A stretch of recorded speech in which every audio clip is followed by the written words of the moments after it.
53. The same subject continued, the House of Representatives. Madison, for the Independent Journal, Saturday, February 9, 1788. To the People of the State of New York. I shall here, perhaps, be reminded of a current observation, that where annual elections end, tyranny begins.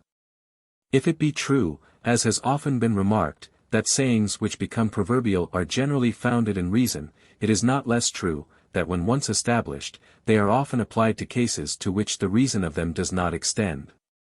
I need not look for a proof beyond the case before us. What is the reason on which this proverbial observation is founded? No man will subject himself to the ridicule of pretending that any natural connection subsists between the sun or the seasons, and the period within which human virtue can bear the temptations of power.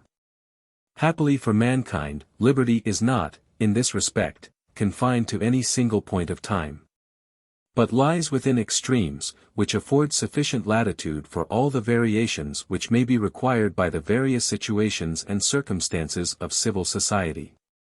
The election of magistrates might be, if it were found expedient, as in some instances it actually has been, daily, weekly, or monthly, as well as annual.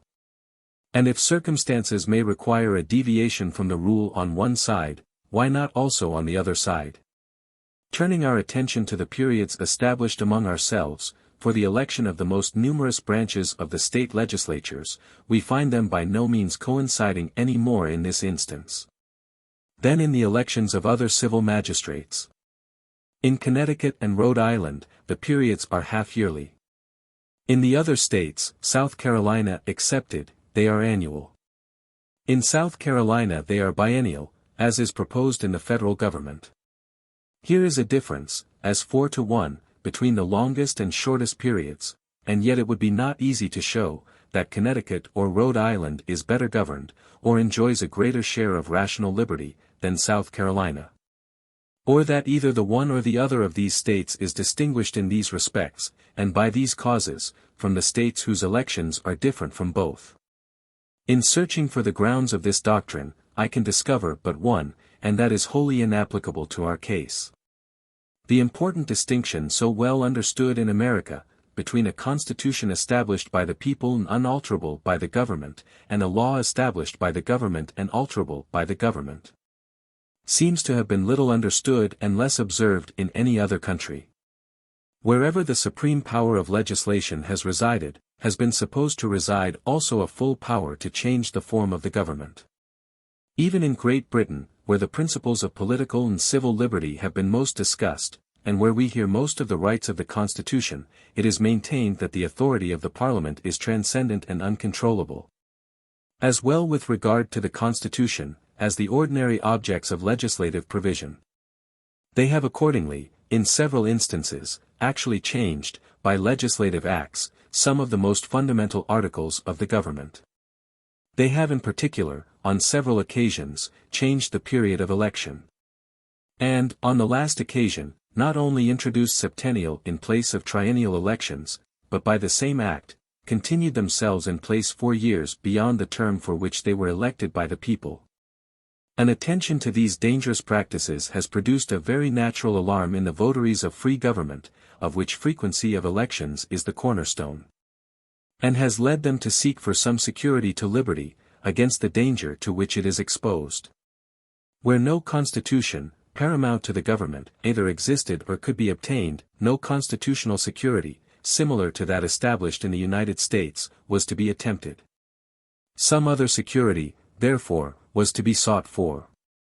And what better security would the case admit, than that of selecting and appealing to some simple and familiar portion of time, as a standard for measuring the danger of innovations, for fixing the national sentiment, and for uniting the patriotic exertions? The most simple and familiar portion of time, applicable to the subject, was that of a year. And hence the doctrine has been inculcated by a laudable zeal, to erect some barrier against the gradual innovations of an unlimited government. That the advance towards tyranny was to be calculated by the distance of departure from the fixed point of annual elections.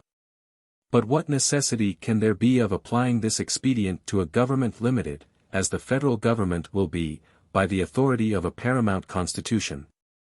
Or who will pretend that the liberties of the people of America will not be more secure under biennial elections, unalterably fixed by such a constitution, than those of any other nation would be, where elections were annual, or even more frequent, but subject to alterations by the ordinary power of the government? The second question stated is, whether biennial elections be necessary or useful. The propriety of answering this question in the affirmative will appear from several very obvious considerations. No man can be a competent legislator who does not add to an upright intention and a sound judgment a certain degree of knowledge of the subjects on which he is to legislate. A part of this knowledge may be acquired by means of information which lie within the compass of men in private as well as public stations. Another part can only be attained, or at least thoroughly attained, by actual experience in the station which requires the use of it. The period of service ought, therefore, in all such cases, to bear some proportion to the extent of practical knowledge requisite to the due performance of the service. The period of legislative service established in most of the states for the more numerous branch is, as we have seen, 1 year. The question then may be put into this simple form: does the period of 2 years bear no greater proportion to the knowledge requisite for federal legislation than 1 year does to the knowledge requisite for state legislation? The very statement of the question, in this form, suggests the answer that ought to be given to it. In a single state, the requisite knowledge relates to the existing laws which are uniform throughout the state, and with which all the citizens are more or less conversant. And to the general affairs of the state, which lie within a small compass, are not very diversified, and occupy much of the attention and conversation of every class of people. The great theater of the United States presents a very different scene. The laws are so far from being uniform, that they vary in every state. Whilst the public affairs of the Union are spread throughout a very extensive region, and are extremely diversified by the local affairs connected with them, and can with difficulty be correctly learnt in any other place than in the central councils to which a knowledge of them will be brought by the representatives of every part of the empire. Yet some knowledge of the affairs, and even of the laws, of all the states, ought to be possessed by the members from each of the states. How can foreign trade be properly regulated by uniform laws, without some acquaintance with the commerce, the ports, the usages, and the regulations of the different states? How can the trade between the different states be duly regulated, without some knowledge of their relative situations in these and other respects? How can taxes be judiciously imposed and effectually collected, if they be not accommodated to the different laws and local circumstances relating to these objects in the different states? How can uniform regulations for the militia be duly provided, without a similar knowledge of many internal circumstances by which the states are distinguished from each other? These are the principal objects of federal legislation, and suggest most forcibly the extensive information which the representatives ought to acquire. The other interior objects will require a proportional degree of information with regard to them. It is true that all these difficulties will, by degrees, be very much diminished.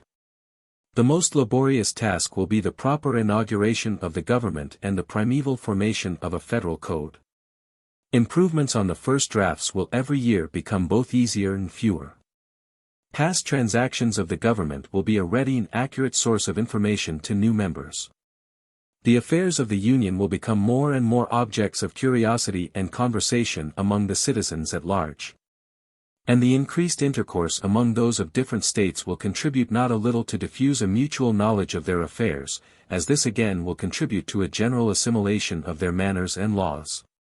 But with all these abatements, the business of federal legislation must continue so far to exceed, both in novelty and difficulty, the legislative business of a single state, as to justify the longer period of service assigned to those who are to transact it. A branch of knowledge which belongs to the acquirements of a federal representative, and which has not been mentioned, is that of foreign affairs. In regulating our own commerce he ought to be not only acquainted with the treaties between the United States and other nations, but also with the commercial policy and laws of other nations. He ought not to be altogether ignorant of the law of nations, for that, as far as it is a proper object of municipal legislation, is submitted to the federal government.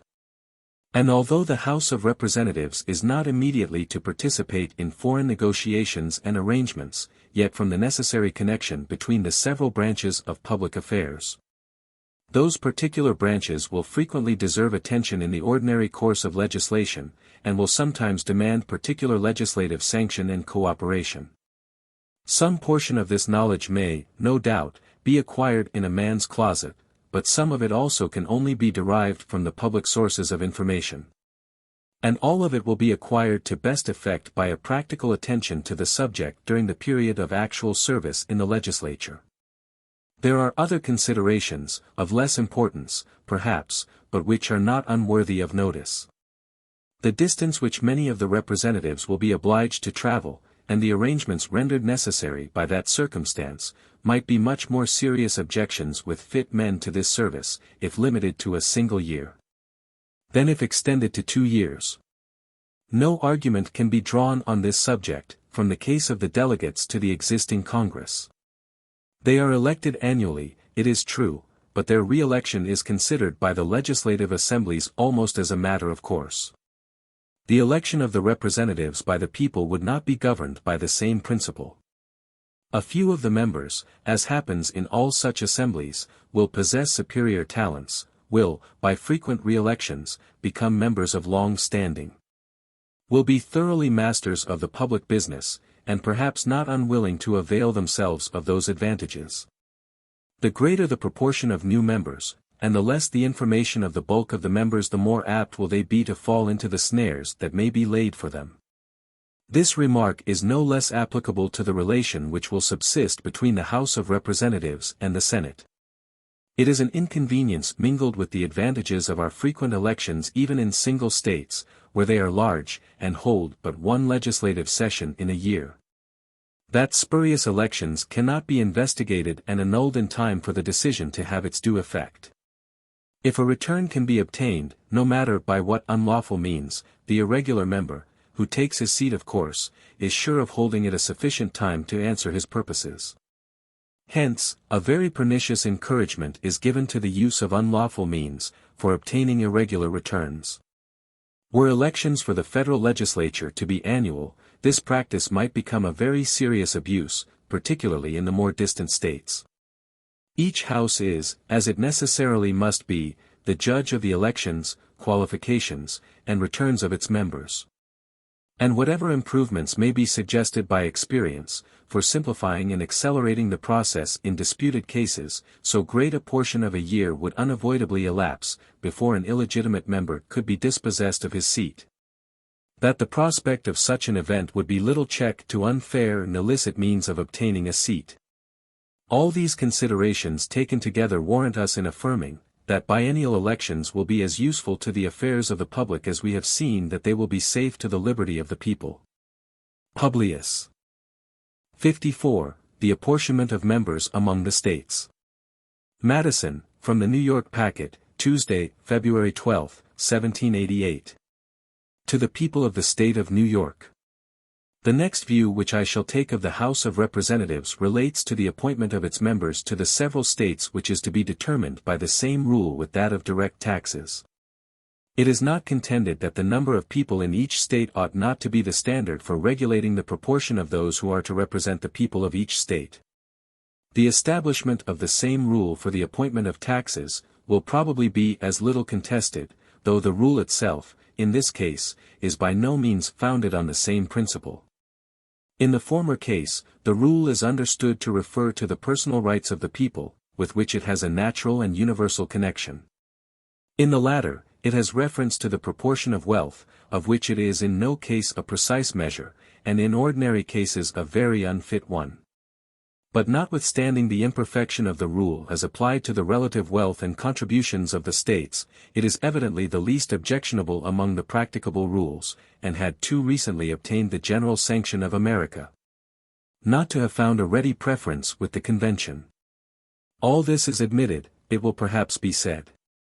But does it follow, from an admission of numbers for the measure of representation, or of slaves combined with free citizens as a ratio of taxation, that slaves ought to be included in the numerical rule of representation? Slaves are considered as property, not as persons. They ought therefore to be comprehended in estimates of taxation which are founded on property, and to be excluded from representation which is regulated by a census of persons. This is the objection, as I understand it, stated in its full force. I shall be equally candid in stating the reasoning which may be offered on the opposite side. We subscribe to the doctrine, might one of our Southern brethren observe, that representation relates more immediately to persons, and taxation more immediately to property. And we join in the application of this distinction to the case of our slaves. But we must deny the fact, that slaves are considered merely as property, and in no respect whatever as persons. The true state of the case is, that they partake of both these qualities, being considered by our laws, in some respects, as persons, and in other respects as property. In being compelled to labor, not for himself, but for a master. In being vendible by one master to another master. And in being subject at all times to be restrained in his liberty and chastised in his body, by the capricious will of another, the slave may appear to be degraded from the human rank, and classed with those irrational animals which fall under the legal denomination of property. In being protected, on the other hand, in his life and in his limbs, against the violence of all others, even the master of his labor and his liberty. And in being punishable himself for all violence committed against others, the slave is no less evidently regarded by the law as a member of the society, not as a part of the irrational creation, as a moral person, not as a mere article of property. The Federal Constitution, therefore, decides with great propriety on the case of our slaves, when it views them in the mixed character of persons and of property. This is in fact their true character. It is the character bestowed on them by the laws under which they live, and it will not be denied, that these are the proper criterion. Because it is only under the pretext that the laws have transformed the Negroes into subjects of property, that a place is disputed them in the computation of numbers. And it is admitted, that if the laws were to restore the rights which have been taken away, the Negroes could no longer be refused an equal share of representation with the other inhabitants. This question may be placed in another light. It is agreed on all sides, that numbers are the best scale of wealth and taxation, as they are the only proper scale of representation. Would the convention have been impartial or consistent, if they had rejected the slaves from the list of inhabitants, when the shares of representation were to be calculated, and inserted them on the lists when the tariff of contributions was to be adjusted? Could it be reasonably expected, that the Southern states would concur in a system, which considered their slaves in some degree as men, when burdens were to be imposed, but refused to consider them in the same light, when advantages were to be conferred? Might not some surprise also be expressed, that those who reproach the Southern states with the barbarous policy of considering as property a part of their human brethren, should themselves contend that the government to which all the states are to be parties, ought to consider this unfortunate race more completely in the unnatural light of property, than the very laws of which they complain? It may be replied, perhaps, that slaves are not included in the estimate of representatives in any of the states possessing them. They neither vote themselves nor increase the votes of their masters. Upon what principle, then, ought they to be taken into the federal estimate of representation? In rejecting them altogether, the Constitution would, in this respect, have followed the very laws which have been appealed to as the proper guide. This objection is repelled by a single observation. It is a fundamental principle of the proposed Constitution, that as the aggregate number of representatives allotted to the several states is to be determined by a federal rule, founded on the aggregate number of inhabitants, so the right of choosing this allotted number in each state is to be exercised by such part of the inhabitants as the state itself may designate. The qualifications on which the right of suffrage depend are not, perhaps, the same in any two states. In some of the states the difference is very material. In every state, a certain proportion of inhabitants are deprived of this right by the constitution of the state, who will be included in the census by which the federal constitution apportions the representatives. In this point of view the Southern states might retort the complaint, by insisting that the principle laid down by the convention required that no regard should be had to the policy of particular states towards their own inhabitants, and consequently, that the slaves, as inhabitants, should have been admitted into the census according to their full number, in like manner with other inhabitants, who, by the policy of other states, are not admitted to all the rights of citizens. A rigorous adherence, however, to this principle, is waived by those who would be gainers by it. All that they ask is that equal moderation be shown on the other side. Let the case of the slaves be considered, as it is in truth, a peculiar one. Let the compromising expedient of the Constitution be mutually adopted, which regards them as inhabitants, but as debased by servitude below the equal level of free inhabitants, which regards the slave as divested of 2/5 of the man.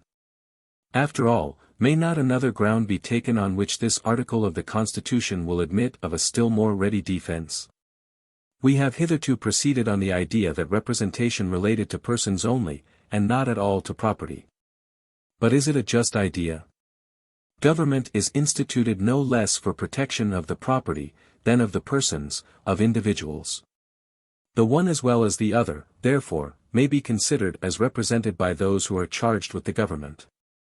Upon this principle it is, that in several of the states, and particularly in the state of New York, one branch of the government is intended more especially to be the guardian of property, and is accordingly elected by that part of the society which is most interested in this object of government.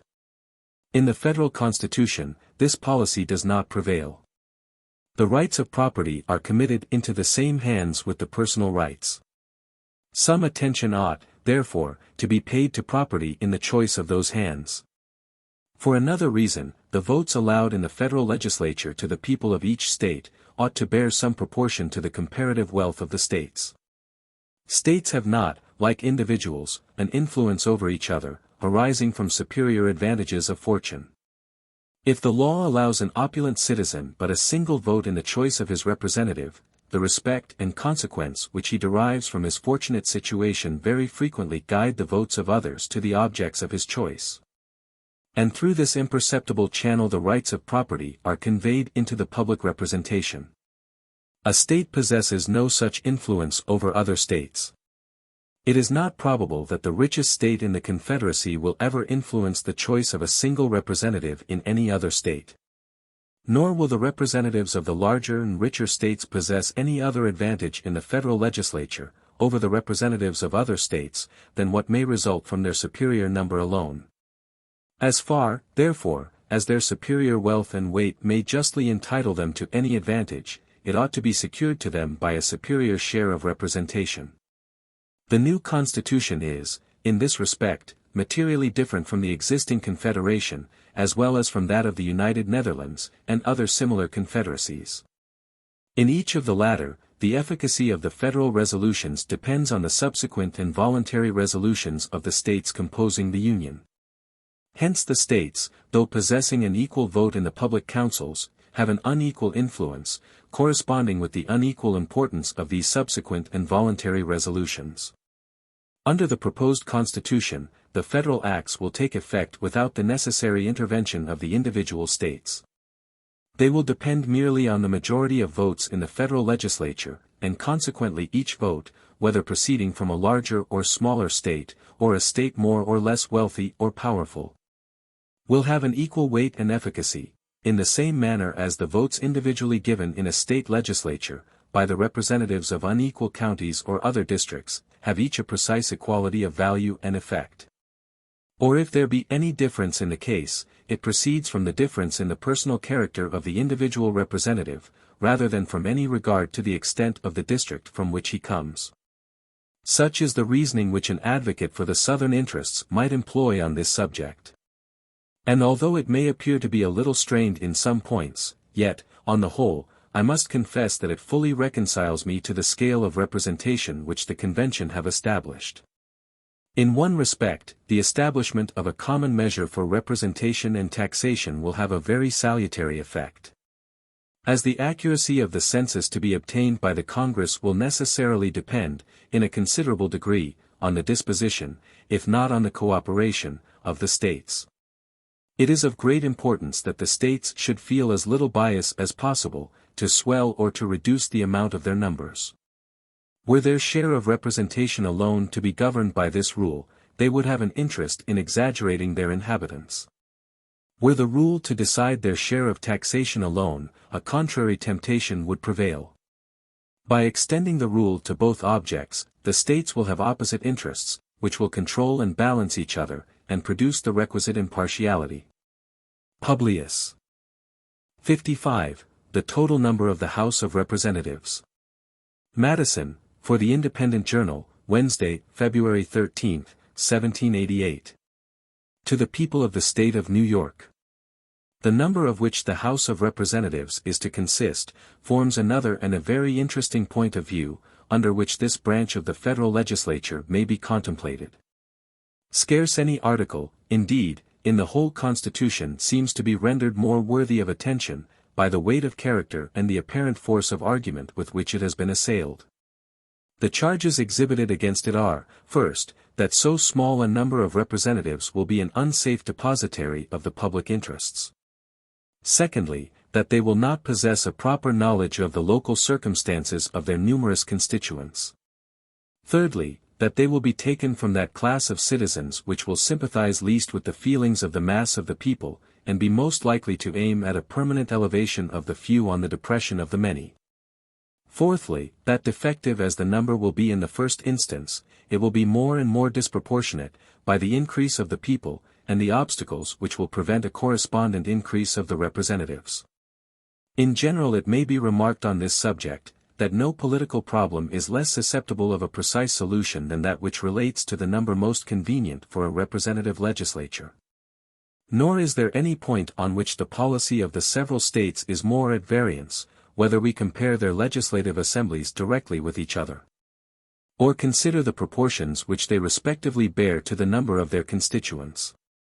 Passing over the difference between the smallest and largest states, as Delaware, whose most numerous branch consists of 21 representatives, and Massachusetts, where it amounts to between 300 and 400.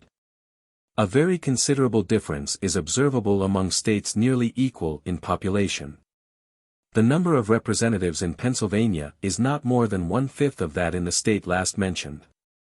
New York, whose population is to that of South Carolina as 6-5, has little more than 1/3 of the number of representatives.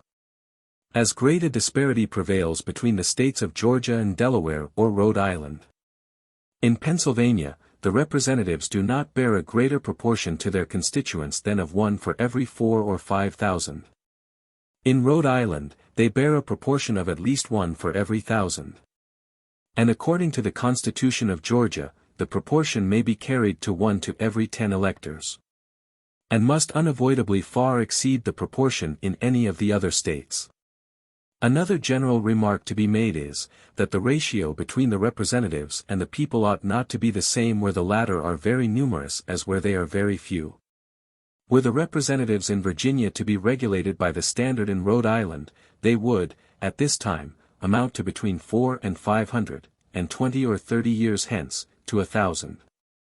On the other hand, the ratio of Pennsylvania, if applied to the state of Delaware, would reduce the representative assembly of the latter to 7 or 8 members. Nothing can be more fallacious than to found our political calculations on arithmetical principles. 60 or 70 men may be more properly trusted with a given degree of power than 6 or 7. But it does not follow that 600 or 700 would be proportionably a better depositary.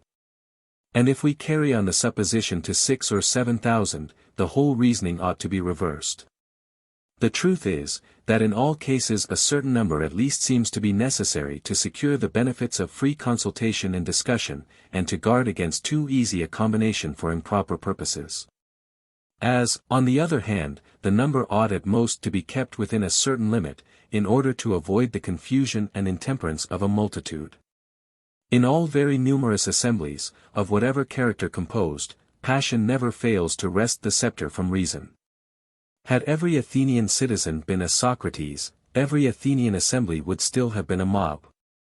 It is necessary also to recollect here the observations which were applied to the case of biennial elections.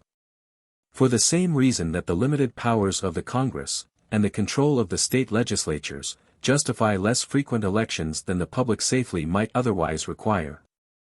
The members of the Congress need be less numerous than if they possessed the whole power of legislation, and were under no other than the ordinary restraints of other legislative bodies. With these general ideas in our mind, let us weigh the objections which have been stated against the number of members proposed for the House of Representatives. It is said, in the first place, that so small a number cannot be safely trusted with so much power.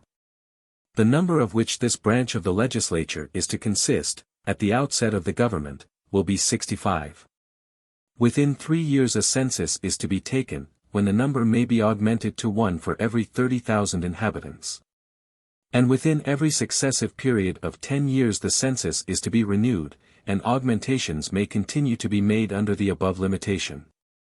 It will not be thought an extravagant conjecture that the first census will, at the rate of 1 for every 30,000, raise the number of representatives to at least 100.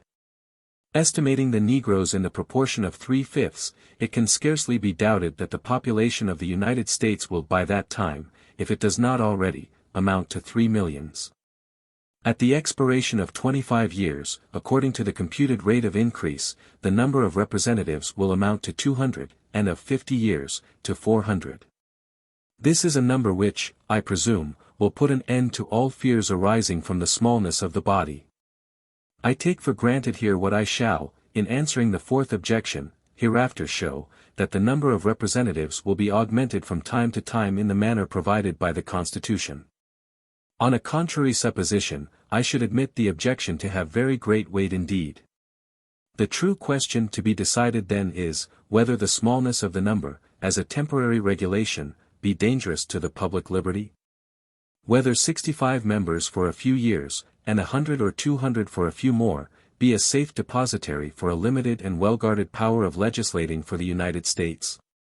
I must own that I could not give a negative answer to this question, without first obliterating every impression which I have received with regard to the present genius of the people of America, the spirit which actuates the state legislatures, and the principles which are incorporated with the political character of every class of citizens. I am unable to conceive that the people of America, in their present temper, or under any circumstances which can speedily happen, will choose, and every second year repeat the choice of 65 or 100 men who would be disposed to form and pursue a scheme of tyranny or treachery. I am unable to conceive that the state legislatures, which must feel so many motives to watch, and which possess so many means of counteracting, the federal legislature, would fail either to detect or to defeat a conspiracy of the latter against the liberties of their common constituents. I am equally unable to conceive that there are at this time, or can be in any short time, in the United States, any 65 or 100 men capable of recommending themselves to the choice of the people at large, who would either desire or dare, within the short space of 2 years, to betray the solemn trust committed to them. What change of circumstances, time, and a fuller population of our country may produce, requires a prophetic spirit to declare, which makes no part of my pretensions. But judging from the circumstances now before us, and from the probable state of them within a moderate period of time, I must pronounce that the liberties of America cannot be unsafe in the number of hands proposed by the federal Constitution. From what quarter can the danger proceed? Are we afraid of foreign gold? If foreign gold could so easily corrupt our federal rulers and enable them to ensnare and betray their constituents, how has it happened that we are at this time a free and independent nation? The Congress which conducted us through the Revolution was a less numerous body than their successors will be.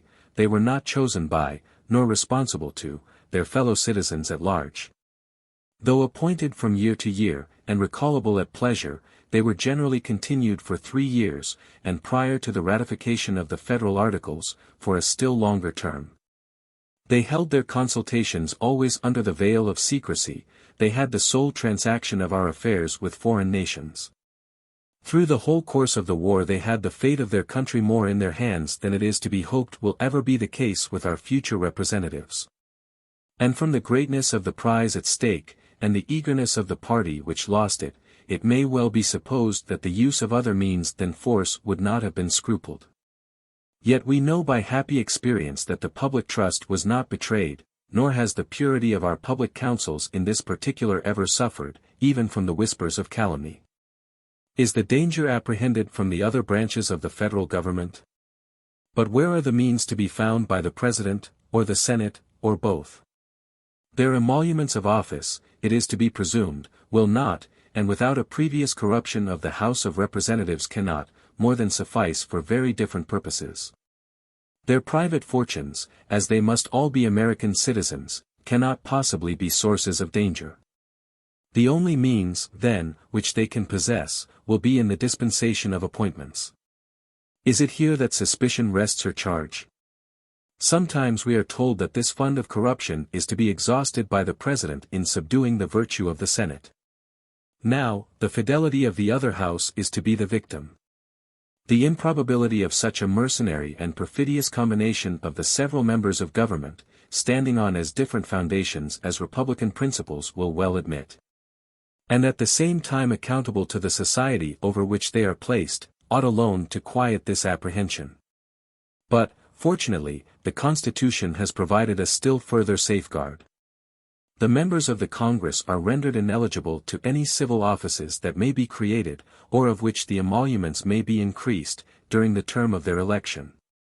No offices therefore can be dealt out to the existing members but such as may become vacant by ordinary casualties, and to suppose that these would be sufficient to purchase the guardians of the people, selected by the people themselves, is to renounce every rule by which events ought to be calculated, and to substitute an indiscriminate and unbounded jealousy, with which all reasoning must be vain.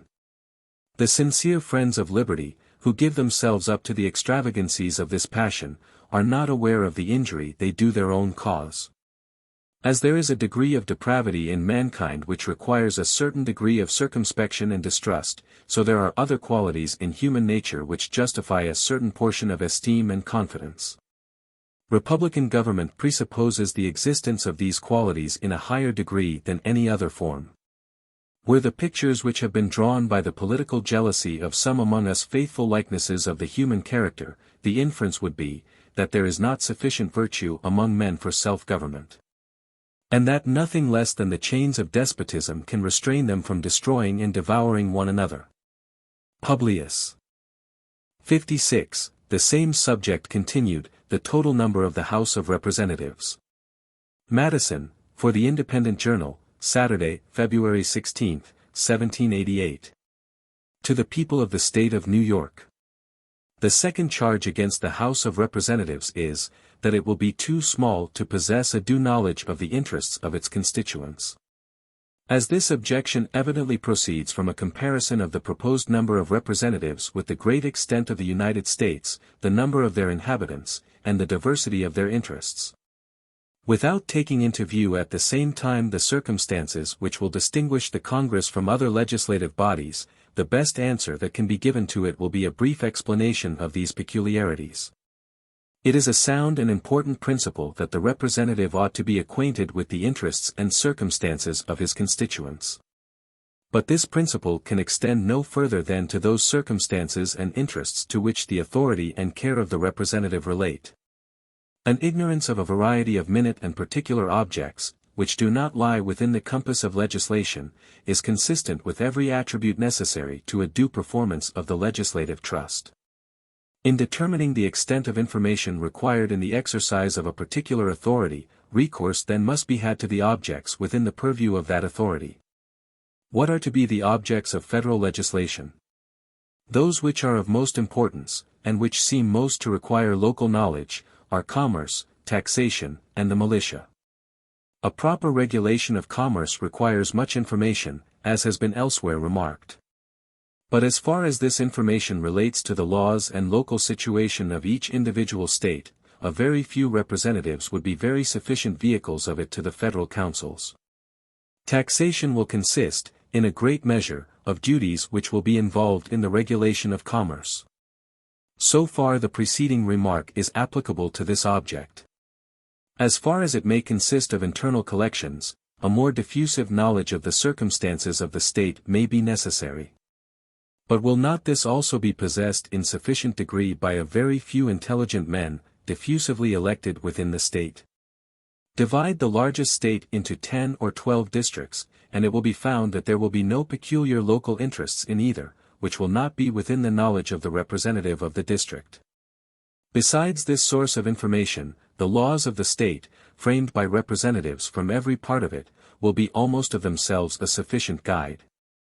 In every state there have been made, and must continue to be made, regulations on this subject which will, in many cases, leave little more to be done by the federal legislature, than to review the different laws, and reduce them in one general act. A skillful individual in his closet, with all the local codes before him, might compile a law on some subjects of taxation for the whole Union, without any aid from oral information. And it may be expected that whenever internal taxes may be necessary, and particularly in cases requiring uniformity throughout the states, the more simple objects will be preferred. To be fully sensible of the facility which will be given to this branch of federal legislation by the assistance of the state codes, we need only suppose for a moment that this or any other state were divided into a number of parts, each having and exercising within itself a power of local legislation. Is it not evident that a degree of local information and preparatory labor would be found in the several volumes of their proceedings, which would very much shorten the labors of the general legislature, and render a much smaller number of members sufficient for it? The federal councils will derive great advantage from another circumstance. The representatives of each state will not only bring with them a considerable knowledge of its laws, and a local knowledge of their respective districts, but will probably in all cases have been members, and may even at the very time be members, of the state legislature, where all the local information and interests of the state are assembled, and from whence they may easily be conveyed by a very few hands into the legislature of the United States. The observations made on the subject of taxation apply with greater force to the case of the militia. 37 For however different the rules of discipline may be in different states, they are the same throughout each particular state, and depend on circumstances which can differ but little in different parts of the same state. The attentive reader will discern that the reasoning here used, to prove the sufficiency of a moderate number of representatives, does not in any respect contradict what was urged on another occasion with regard to the extensive information which the representatives ought to possess, and the time that might be necessary for acquiring it. This information, so far as it may relate to local objects, is rendered necessary and difficult, not by a difference of laws and local circumstances within a single state, but of those among different states. Taking each state by itself, its laws are the same, and its interests but little diversified. A few men, therefore, will possess all the knowledge requisite for a proper representation of them. Were the interests and affairs of each individual state perfectly simple and uniform, a knowledge of them in one part would involve a knowledge of them in every other, and the whole state might be competently represented by a single member taken from any part of it. On a comparison of the different states together, we find a great dissimilarity in their laws, and in many other circumstances connected with the objects of federal legislation, with all of which the federal representatives ought to have some acquaintance. Whilst a few representatives, therefore, from each state, may bring with them a due knowledge of their own state, every representative will have much information to acquire concerning all the other states.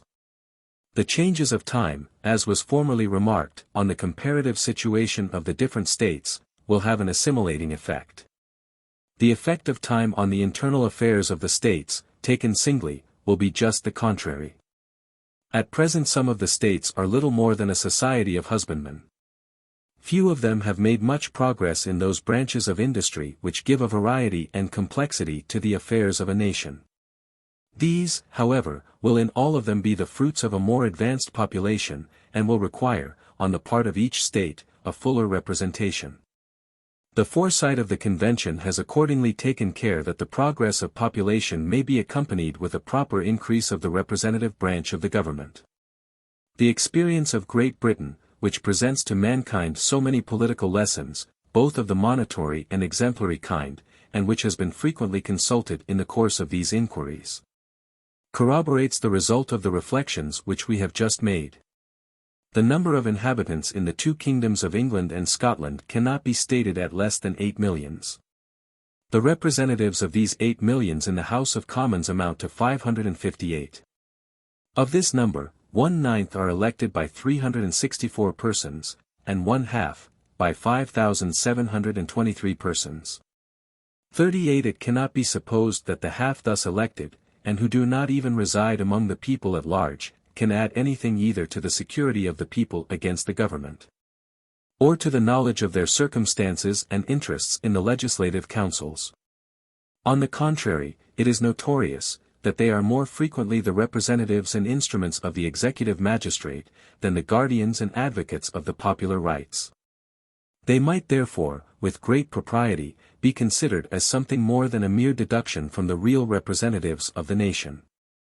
We will, however, consider them in this light alone, and will not extend the deduction to a considerable number of others, who do not reside among their constituents, are very faintly connected with them, and have very little particular knowledge of their affairs.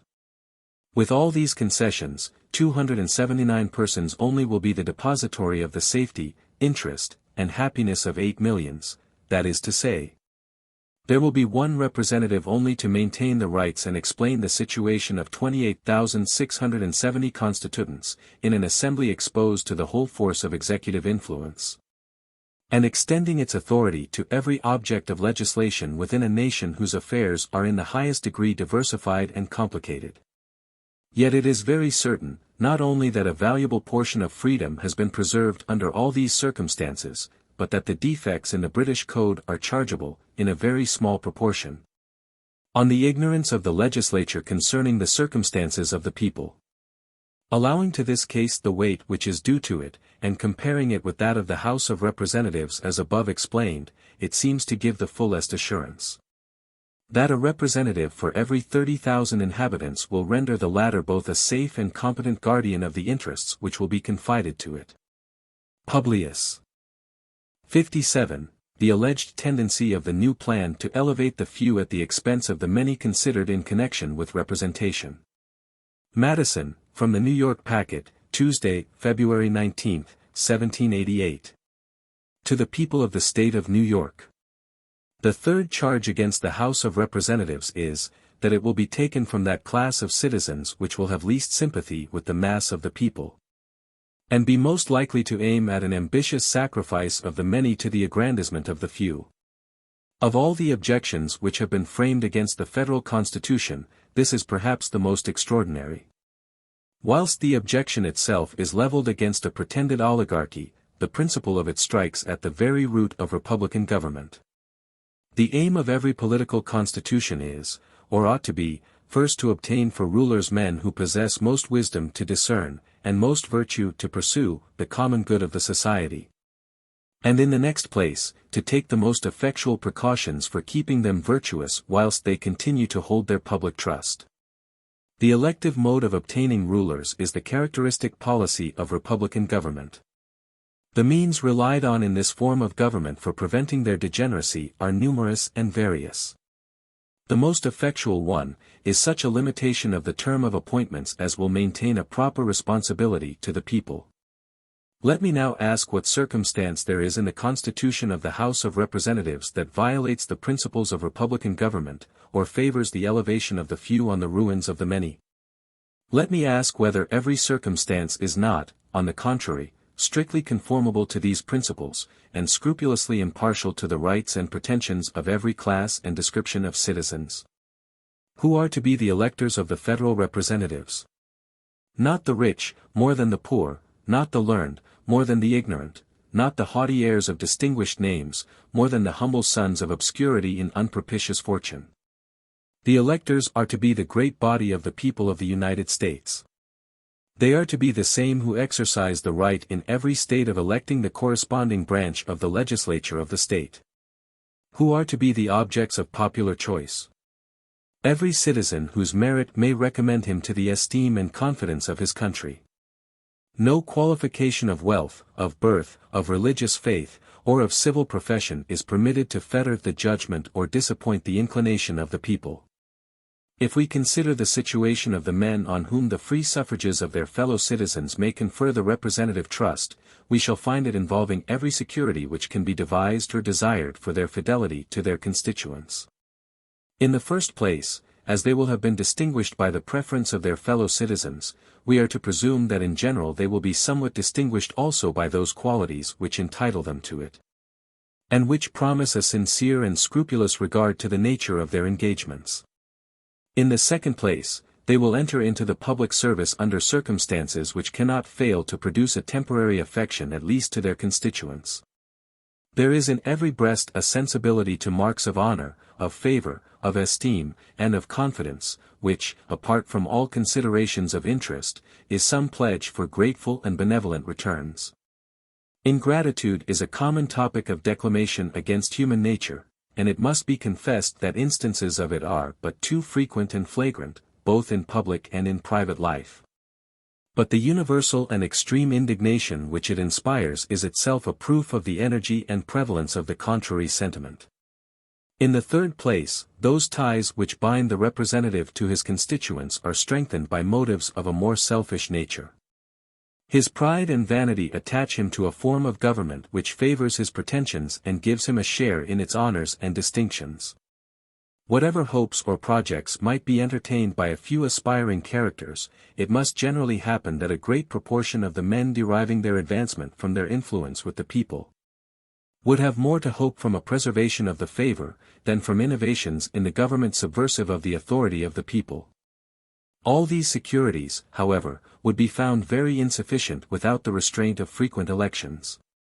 Hence, in the fourth place, the House of Representatives is so constituted as to support in the members an habitual recollection of their dependence on the people. Before the sentiments impressed on their minds by the mode of their elevation can be effaced by the exercise of power, they will be compelled to anticipate the moment when their power is to cease, when their exercise of it is to be reviewed, and when they must descend to the level from which they were raised, there forever to remain unless a faithful discharge of their trust shall have established their title to a renewal of it. I will add, as a fifth circumstance in the situation of the House of Representatives, restraining them from oppressive measures, that they can make no law which will not have its full operation on themselves and their friends, as well as on the great mass of the society. This has always been deemed one of the strongest bonds by which human policy can connect the rulers and the people together. It creates between them that communion of interests and sympathy of sentiments, of which few governments have furnished examples, but without which every government degenerates into tyranny. If it be asked, what is to restrain the House of Representatives from making legal discriminations in favor of themselves and a particular class of the society? I answer, the genius of the whole system, the nature of just and constitutional laws, and above all, the vigilant and manly spirit which actuates the people of America, a spirit which nourishes freedom, and in return is nourished by it. If this spirit shall ever be so far debased as to tolerate a law not obligatory on the legislature, as well as on the people will be prepared to tolerate anything but liberty. Such will be the relation between the House of Representatives and their constituents. Duty, gratitude, interest, ambition itself, are the cords by which they will be bound to fidelity and sympathy with the great mass of the people. It is possible that these may all be insufficient to control the caprice and wickedness of man. But are they not all that government will admit, and that human prudence can devise? Are they not the genuine and the characteristic means by which republican government provides for the liberty and happiness of the people? Are they not the identical means on which every state government in the Union relies for the attainment of these important ends? What then are we to understand by the objection which this paper has combated? What are we to say to the men who profess the most flaming zeal for republican government, yet boldly impeach the fundamental principle of it? Who pretend to be champions for the right and the capacity of the people to choose their own rulers, yet maintain that they will prefer those only who will immediately and infallibly betray the trust committed to them? Were the objection to be read by one who had not seen the mode prescribed by the Constitution for the choice of representatives, he could suppose nothing less than that some unreasonable qualification of property was annexed to the right of suffrage, or that the right of eligibility was limited to persons of particular families or fortunes, or at least that the mode prescribed by the state constitutions was in some respect or other, very grossly departed from. We have seen how far such a supposition would err, as to the two first points. Nor would it, in fact, be less erroneous as to the last. The only difference discoverable between the two cases is, that each representative of the United States will be elected by 5,000 or 6,000 citizens. Whilst in the individual states, the election of a representative is left to about as many hundreds. Will it be pretended that this difference is sufficient to justify an attachment to the state governments, and an abhorrence to the federal government? If this be the point on which the objection turns, it deserves to be examined. Is it supported by reason? This cannot be said, without maintaining that 5,000 or 6,000 citizens are less capable of choosing a fit representative, or more liable to be corrupted by an unfit one, than 500 or 600. Reason, on the contrary, assures us, that as in so great a number a fit representative would be most likely to be found, so the choice would be less likely to be diverted from him by the intrigues of the ambitious or the bribes of the rich. Is the consequence from this doctrine admissible? If we say that 500 or 600 citizens are as many as can jointly exercise their right of suffrage, must we not deprive the people of the immediate choice of their public servants? In every instance where the administration of the government does not require as many of them as will amount to one for that number of citizens? Is the doctrine warranted by facts? It was shown in the last paper, that the real representation in the British House of Commons very little exceeds the proportion of 1 for every 30,000 inhabitants. Besides a variety of powerful causes not existing here, and which favour in that country the pretensions of rank and wealth, no person is eligible as a representative of a county, unless he possess real estate of the clear value of £600 sterling per year. Nor of a city or borough, unless he possess a like estate of half that annual value. To this qualification on the part of the county representatives is added another on the part of the county electors, which restrains the right of suffrage to persons having a freehold estate of the annual value of more than £20 sterling. According to the present rate of money. Notwithstanding these unfavourable circumstances, and notwithstanding some very unequal laws in the British Code, it cannot be said that the representatives of the nation have elevated the few on the ruins of the many. But we need not resort to foreign experience on this subject. Our own is explicit and decisive. The districts in New Hampshire in which the senators are chosen immediately by the people, are nearly as large as will be necessary for her representatives in the Congress. Those of Massachusetts are larger than will be necessary for that purpose. And those of New York still more so. In the last state the members of Assembly for the cities and counties of New York and Albany are elected by very nearly as many voters as will be entitled to a representative in the Congress. Calculating on the number of 65 representatives only. It makes no difference that in these senatorial districts and counties a number of representatives are voted for by each elector at the same time. If the same electors at the same time are capable of choosing 4 or 5 representatives, they cannot be incapable of choosing one. Pennsylvania is an additional example. Some of her counties, which elect her state representatives, are almost as large as her districts will be by which her federal representatives will be elected. The city of Philadelphia is supposed to contain between 50 and 60,000 souls. It will therefore form nearly 2 districts for the choice of federal representatives. It forms, however, but one county, in which every elector votes for each of its representatives in the state legislature. And what may appear to be still more directly to our purpose, the whole city actually elects a single member for the executive council. This is the case in all the other counties of the state. Are not these facts the most satisfactory proofs of the fallacy which has been employed against the branch of the federal government under consideration? Has it appeared on trial that the senators of New Hampshire, Massachusetts, and New York, or the Executive Council of Pennsylvania, or the members of the Assembly in the 2 last states, have betrayed any peculiar disposition to sacrifice the many to the few, or are in any respect less worthy of their places than the representatives and magistrates appointed in other states by very small divisions of the people? But there are cases of a stronger complexion than any which I have yet quoted. One branch of the legislature of Connecticut is so constituted that each member of it is elected by the whole state. So is the governor of that state, of Massachusetts, and of this state, and the president of New Hampshire. I leave every man to decide whether the result of any one of these experiments can be said to countenance a suspicion, that a diffusive mode of choosing representatives of the people tends to elevate traitors and to undermine the public liberty. Publius.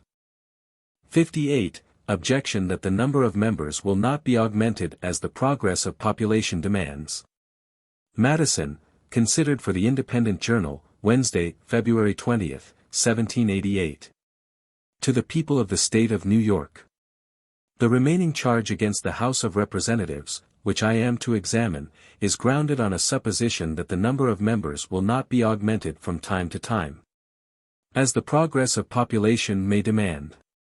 It has been admitted that this objection, if well supported, would have great weight. The following observations will show that, like most other objections against the Constitution, it can only proceed from a partial view of the subject, or from a jealousy which discolors and disfigures every object which is beheld. 1.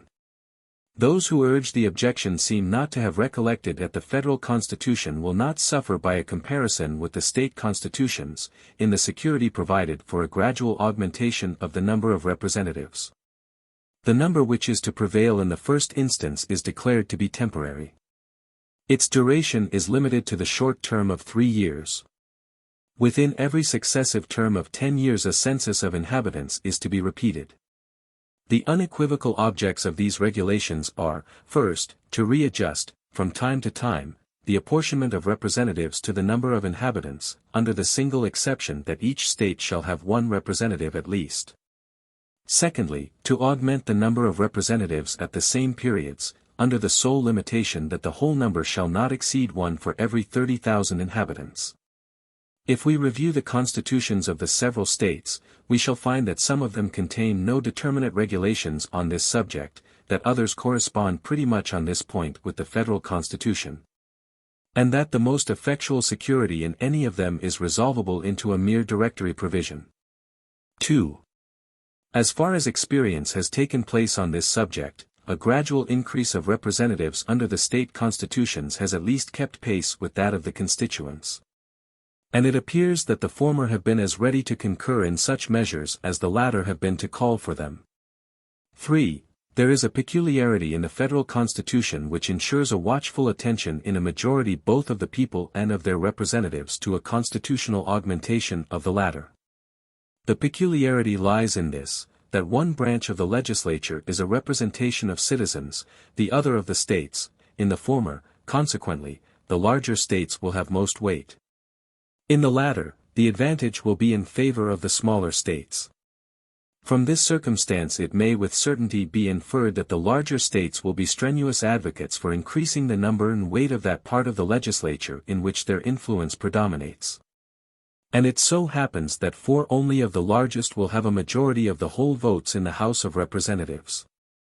Should the representatives or people, therefore, of the smaller states oppose at any time a reasonable addition of members, a coalition of a very few states will be sufficient to overrule the opposition. A coalition which, notwithstanding the rivalship and local prejudices which might prevent it on ordinary occasions, would not fail to take place, when not merely prompted by common interest, but justified by equity and the principles of the Constitution. It may be alleged, perhaps, that the Senate would be prompted by like motives to an adverse coalition, and as their concurrence would be indispensable, the just and constitutional views of the other branch might be defeated. This is the difficulty which has probably created the most serious apprehensions in the jealous friends of a numerous representation. Fortunately it is among the difficulties which, existing only in appearance, vanish on a close and accurate inspection. The following reflections will, if I mistake not, be admitted to be conclusive and satisfactory on this point. Notwithstanding the equal authority which will subsist between the two houses on all legislative subjects, except the originating of money bills, it cannot be doubted that the House, composed of the greater number of members, when supported by the more powerful states, and speaking the known and determined sense of a majority of the people, will have no small advantage in a question depending on the comparative firmness of the two houses. This advantage must be increased by the consciousness, felt by the same side, of being supported in its demands by right, by reason, and by the Constitution. And the consciousness, on the opposite side, of contending against the force of all these solemn considerations.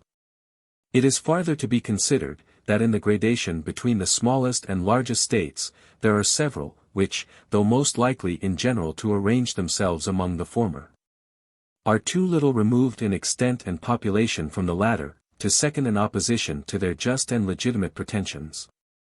Hence it is by no means certain that a majority of votes, even in the Senate, would be unfriendly to proper augmentations in the number of representatives.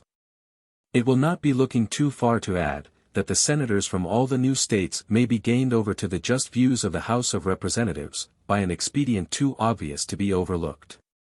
As these states will, for a great length of time, advance in population with peculiar rapidity, they will be interested in frequent reapportionments of the representatives to the number of inhabitants. The large states, therefore, who will prevail in the House of Representatives, will have nothing to do but to make reapportionments and augmentations mutually conditions of each other. And the senators from all the most growing states will be bound to contend for the latter, by the interest which their states will feel in the former. These considerations seem to afford ample security on this subject, and ought alone to satisfy all the doubts and fears which have been indulged with regard to it. Admitting, however, that they should all be insufficient to subdue the unjust policy of the smaller states, or their predominant influence in the councils of the Senate, a constitutional and infallible resource still remains with the larger states, by which they will be able at all times to accomplish their just purposes. The House of Representatives cannot only refuse, but they alone can propose, the supplies requisite for the support of government. They, in a word, hold the purse, that powerful instrument by which we behold, in the history of the British Constitution, an infant and humble representation of the people gradually enlarging the sphere of its activity and importance, and finally reducing, as far as it seems to have wished, all the overgrown prerogatives of the other branches of the government. This power over the purse may, in fact, be regarded as the most complete and effectual weapon with which any constitution can arm the immediate representatives of the people, for obtaining a redress of every grievance, and for carrying into effect every just and salutary measure.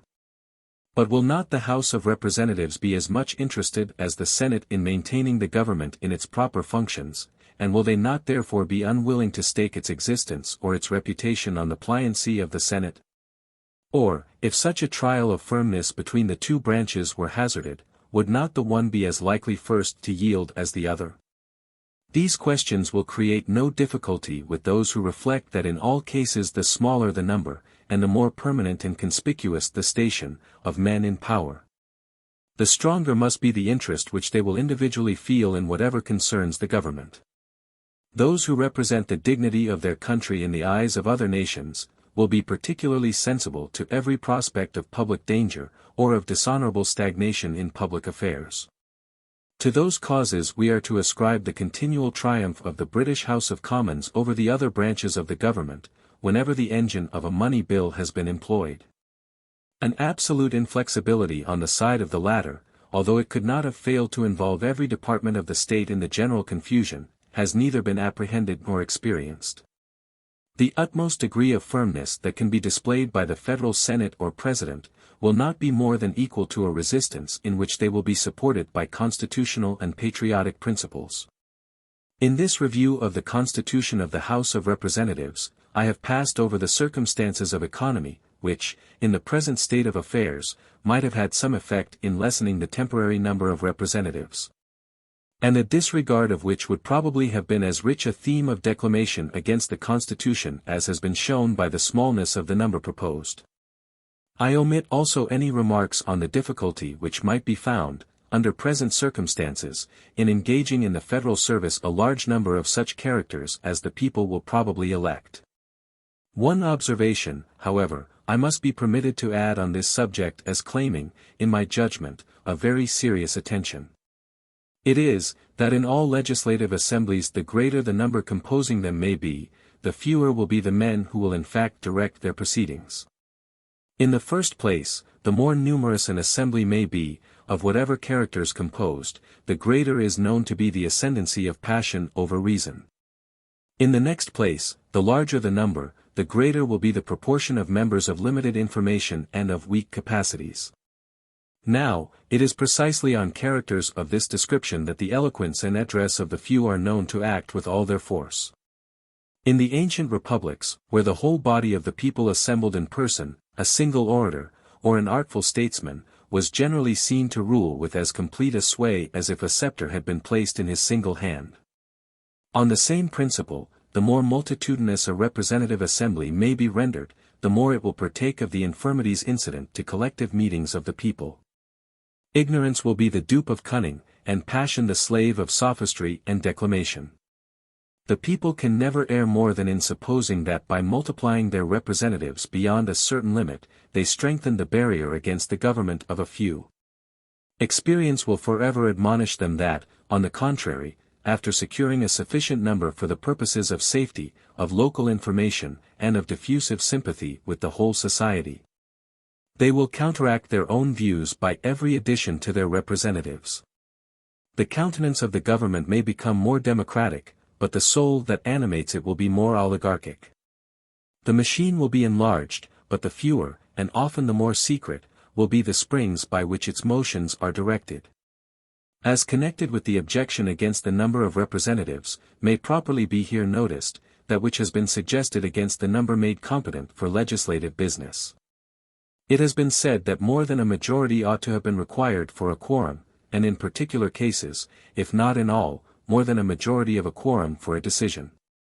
That some advantages might have resulted from such a precaution, cannot be denied. It might have been an additional shield to some particular interests, and another obstacle generally to hasty and partial measures. But these considerations are outweighed by the inconveniences in the opposite scale. In all cases where justice or the general good might require new laws to be passed, or active measures to be pursued, the fundamental principle of free government would be reversed. It would be no longer the majority that would rule, the power would be transferred to the minority. Were the defensive privilege limited to particular cases, an interested minority might take advantage of it to screen themselves from equitable sacrifices to the general weal, or, in particular emergencies, to extort unreasonable indulgences. Lastly, it would facilitate and foster the baneful practice of secessions, a practice which has shown itself even in states where a majority only is required, a practice subversive of all the principles of order and regular government. A practice which leads more directly to public convulsions, and the ruin of popular governments, than any other which has yet been displayed among us. Publius. 59. Concerning the power of Congress to regulate the election of members. Hamilton, from the New York Packet, Friday, February 22, 1788. To the people of the State of New York. The natural order of the subject leads us to consider, in this place, that provision of the Constitution which authorizes the national legislature to regulate, in the last resort, the election of its own members. It is in these words, the times, places, and manner of holding elections for senators and representatives shall be prescribed in each state by the legislature thereof. But the Congress may, at any time, by law, make or alter such regulations, except as to the places of choosing senators. 39. This provision has not only been declaimed against by those who condemn the Constitution in the gross, but it has been censured by those who have objected with less latitude and greater moderation. And, in one instance, it has been thought exceptionable by a gentleman who has declared himself the advocate of every other part of the system.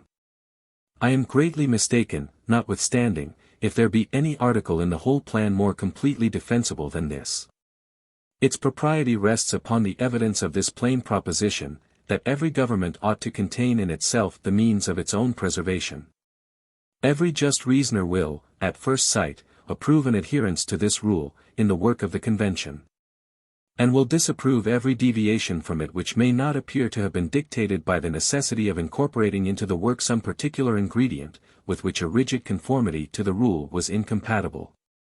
Even in this case, though he may acquiesce in the necessity, yet he will not cease to regard and to regret a departure from so fundamental a principle, as a portion of imperfection in the system which may prove the seed of future weakness, and perhaps anarchy. It will not be alleged, that an election law could have been framed and inserted in the Constitution, which would have been always applicable to every probable change in the situation of the country. And it will therefore not be denied, that a discretionary power over elections ought to exist somewhere. It will, I presume, be as readily conceded, that there were only 3 ways in which this power could have been reasonably modified and disposed, that it must either have been lodged wholly in the national legislature, or wholly in the state legislatures, or primarily in the latter and ultimately in the former. The last mode has, with reason, been preferred by the convention. They have submitted the regulation of elections for the federal government, in the first instance, to the local administrations, which, in ordinary cases, and when no improper views prevail, may be both more convenient and more satisfactory.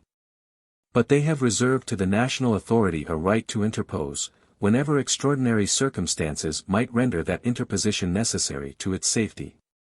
Nothing can be more evident, than that an exclusive power of regulating elections for the national government, in the hands of the state legislatures, would leave the existence of the Union entirely at their mercy. They could at any moment annihilate it, by neglecting to provide for the choice of persons to administer its affairs. It is to little purpose to say, that a neglect or omission of this kind would not be likely to take place. The constitutional possibility of the thing, without an equivalent for the risk, is an unanswerable objection. Nor has any satisfactory reason been yet assigned for incurring that risk. The extravagant surmises of a distempered jealousy can never be dignified with that character. If we are in a humor to presume abuses of power, it is as fair to presume them on the part of the state governments as on the part of the general government. And as it is more consonant to the rules of a just theory, to trust the Union with the care of its own existence, than to transfer that care to any other hands, if abuses of power are to be hazarded on the one side or on the other. It is more rational to hazard them where the power would naturally be placed, than where it would unnaturally be placed. Suppose an article had been introduced into the Constitution, empowering the United States to regulate the elections for the particular states, would any man have hesitated to condemn it, both as an unwarrantable transposition of power, and as a premeditated engine for the destruction of the state governments? The violation of principle, in this case, would have required no comment. And, to an unbiased observer, it will not be less apparent in the project of subjecting the existence of the national government, in a similar respect, to the pleasure of the state governments. An impartial view of the matter cannot fail to result in a conviction, that each, as far as possible, ought to depend on itself for its own preservation. As an objection to this position, it may be remarked that the constitution of the National Senate would involve, in its full extent, the danger which it is suggested might flow from an exclusive power in the state legislatures to regulate the federal elections. It may be alleged, that by declining the appointment of senators, they might at any time give a fatal blow to the Union. And from this it may be inferred, that as its existence would be thus rendered dependent upon them in so essential a point, there can be no objection to entrusting them with it in the particular case under consideration. The interest of each state, it may be added, to maintain its representation in the national councils, would be a complete security against an abuse of the trust. This argument, though specious, will not, upon examination, be found solid. It is certainly true that the state legislatures, by forbearing the appointment of senators, may destroy the national government. But it will not follow that, because they have a power to do this in one instance, they ought to have it in every other. There are cases in which the pernicious tendency of such a power may be far more decisive, without any motive equally cogent with that which must have regulated the conduct of the convention in respect to the formation of the Senate, to recommend their admission into the system. So far as that construction may expose the Union to the possibility of injury from the state legislatures, it is an evil. But it is an evil which could not have been avoided without excluding the states, in their political capacities, wholly from a place in the organization of the national government. If this had been done, it would doubtless have been interpreted into an entire dereliction of the federal principle, and would certainly have deprived the state governments of that absolute safeguard which they will enjoy under this provision. But however wise it may have been to have submitted in this instance to an inconvenience, for the attainment of a necessary advantage or a greater good, no inference can be drawn from thence to favor an accumulation of the evil, where no necessity urges, nor any greater good invites. It may be easily discerned also that the national government would run a much greater risk from a power in the state legislatures over the elections of its House of Representatives, than from their power of appointing the members of its Senate. The senators are to be chosen for the period of 6 years, there is to be a rotation, by which the seats of a third part of them are to be vacated and replenished every 2 years, and no state is to be entitled to more than 2 senators. A quorum of the body is to consist of 16 members. The joint result of these circumstances would be, that a temporary combination of a few states to intermit the appointment of senators, could neither annul the existence nor impair the activity of the body. And it is not from a general and permanent combination of the states that we can have anything to fear. The first might proceed from sinister designs in the leading members of a few of the state legislatures. The last would suppose a fixed and rooted disaffection in the great body of the people, which will either never exist at all, or will, in all probability, proceed from an experience of the inaptitude of the general government to the advancement of their happiness, in which event no good citizen could desire its continuance. But with regard to the Federal House of Representatives, there is intended to be a general election of members once in 2 years. If the state legislatures were to be invested with an exclusive power of regulating these elections, every period of making them would be a delicate crisis in the national situation, which might issue in a dissolution of the Union. If the leaders of a few of the most important states should have entered into a previous conspiracy to prevent an election, I shall not deny that there is a degree of weight in the observation, that the interests of each state, to be represented in the federal councils, will be a security against the abuse of a power over its elections in the hands of the state legislatures. But the security will not be considered as complete, by those who attend to the force of an obvious distinction between the interest of the people in the public felicity, and the interest of their local rulers in the power and consequence of their offices. The people of America may be warmly attached to the government of the Union, at times when the particular rulers of particular states, stimulated by the natural rivalship of power, and by the hopes of personal aggrandizement, and supported by a strong faction in each of those states, may be in a very opposite temper. This diversity of sentiment between a majority of the people, and the individuals who have the greatest credit in their councils, is exemplified in some of the states at the present moment, on the present question. The scheme of separate confederacies, which will always multiply the chances of ambition, will be a never-failing bait to all such influential characters in the state administrations as are capable of preferring their own emolument and advancement to the public weal.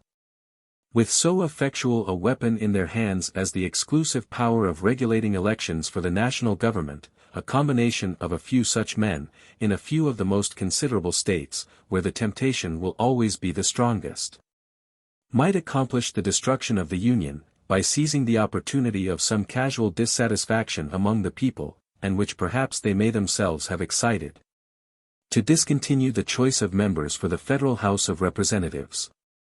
It ought never to be forgotten, that a firm union of this country, under an efficient government, will probably be an increasing object of jealousy to more than one nation of Europe, and that enterprises to subvert it will sometimes originate in the intrigues of foreign powers, and will seldom fail to be patronized and abetted by some of them. Its preservation, therefore, ought in no case that can be avoided, to be committed to the guardianship of any but those whose situation will uniformly beget an immediate interest in the faithful and vigilant performance of the trust. Publius. 60. The same subject continued, concerning the power of Congress to regulate the election of members. Hamilton, from the Independent Journal, Saturday, February 23, 1788. To the People of the State of New York. We have seen, that an uncontrollable power over the elections to the federal government could not, without hazard, be committed to the state legislatures. Let us now see, what would be the danger on the other side, that is, from confiding the ultimate right of regulating its own elections to the Union itself. It is not pretended, that this right would ever be used for the exclusion of any state from its share in the representation. The interest of all would, in this respect at least, be the security of all. But it is alleged, that it might be employed in such a manner as to promote the election of some favorite class of men in exclusion of others, by confining the places of election to particular districts, and rendering it impracticable to the citizens at large to partake in the choice. Of all chimerical suppositions, this seems to be the most chimerical. On the one hand, no rational calculation of probabilities would lead us to imagine that the disposition which a conduct so violent and extraordinary would imply, could ever find its way into the national councils. And on the other, it may be concluded with certainty, that if so improper a spirit should ever gain admittance into them, it would display itself in a form altogether different and far more decisive. The improbability of the attempt may be satisfactorily inferred from this single reflection, that it could never be made without causing an immediate revolt of the great body of the people, headed and directed by the state governments. It is not difficult to conceive that this characteristic right of freedom may, in certain turbulent and factious seasons, be violated, in respect to a particular class of citizens, by a victorious and overbearing majority. But that so fundamental a privilege, in a country so situated and enlightened, should be invaded to the prejudice of the great mass of the people, by the deliberate policy of the government, without occasioning a popular revolution, is altogether inconceivable and incredible. In addition to this general reflection, there are considerations of a more precise nature, which forbid all apprehension on the subject. The dissimilarity in the ingredients which will compose the national government, and still more in the manner in which they will be brought into action in its various branches, must form a powerful obstacle to a concert of views in any partial scheme of elections.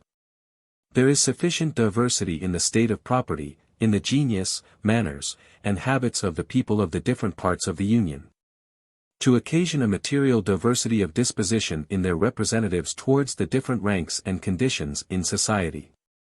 And though an intimate intercourse under the same government will promote a gradual assimilation in some of these respects, yet there are causes, as well physical as moral, which may, in a greater or less degree, permanently nourish different propensities and inclinations in this respect. But the circumstance which will be likely to have the greatest influence in the matter, will be the dissimilar modes of constituting the several component parts of the government. The House of Representatives being to be elected immediately by the people, the Senate by the state legislatures, the President by electors chosen for that purpose by the people, there would be little probability of a common interest to cement these different branches in a predilection for any particular class of electors. As to the Senate, it is impossible that any regulation of time and manner, which is all that is proposed to be submitted to the national government in respect to that body, can affect the spirit which will direct the choice of its members. The collective sense of the state legislatures can never be influenced by extraneous circumstances of that sort, a consideration which alone ought to satisfy us that the discrimination apprehended would never be attempted.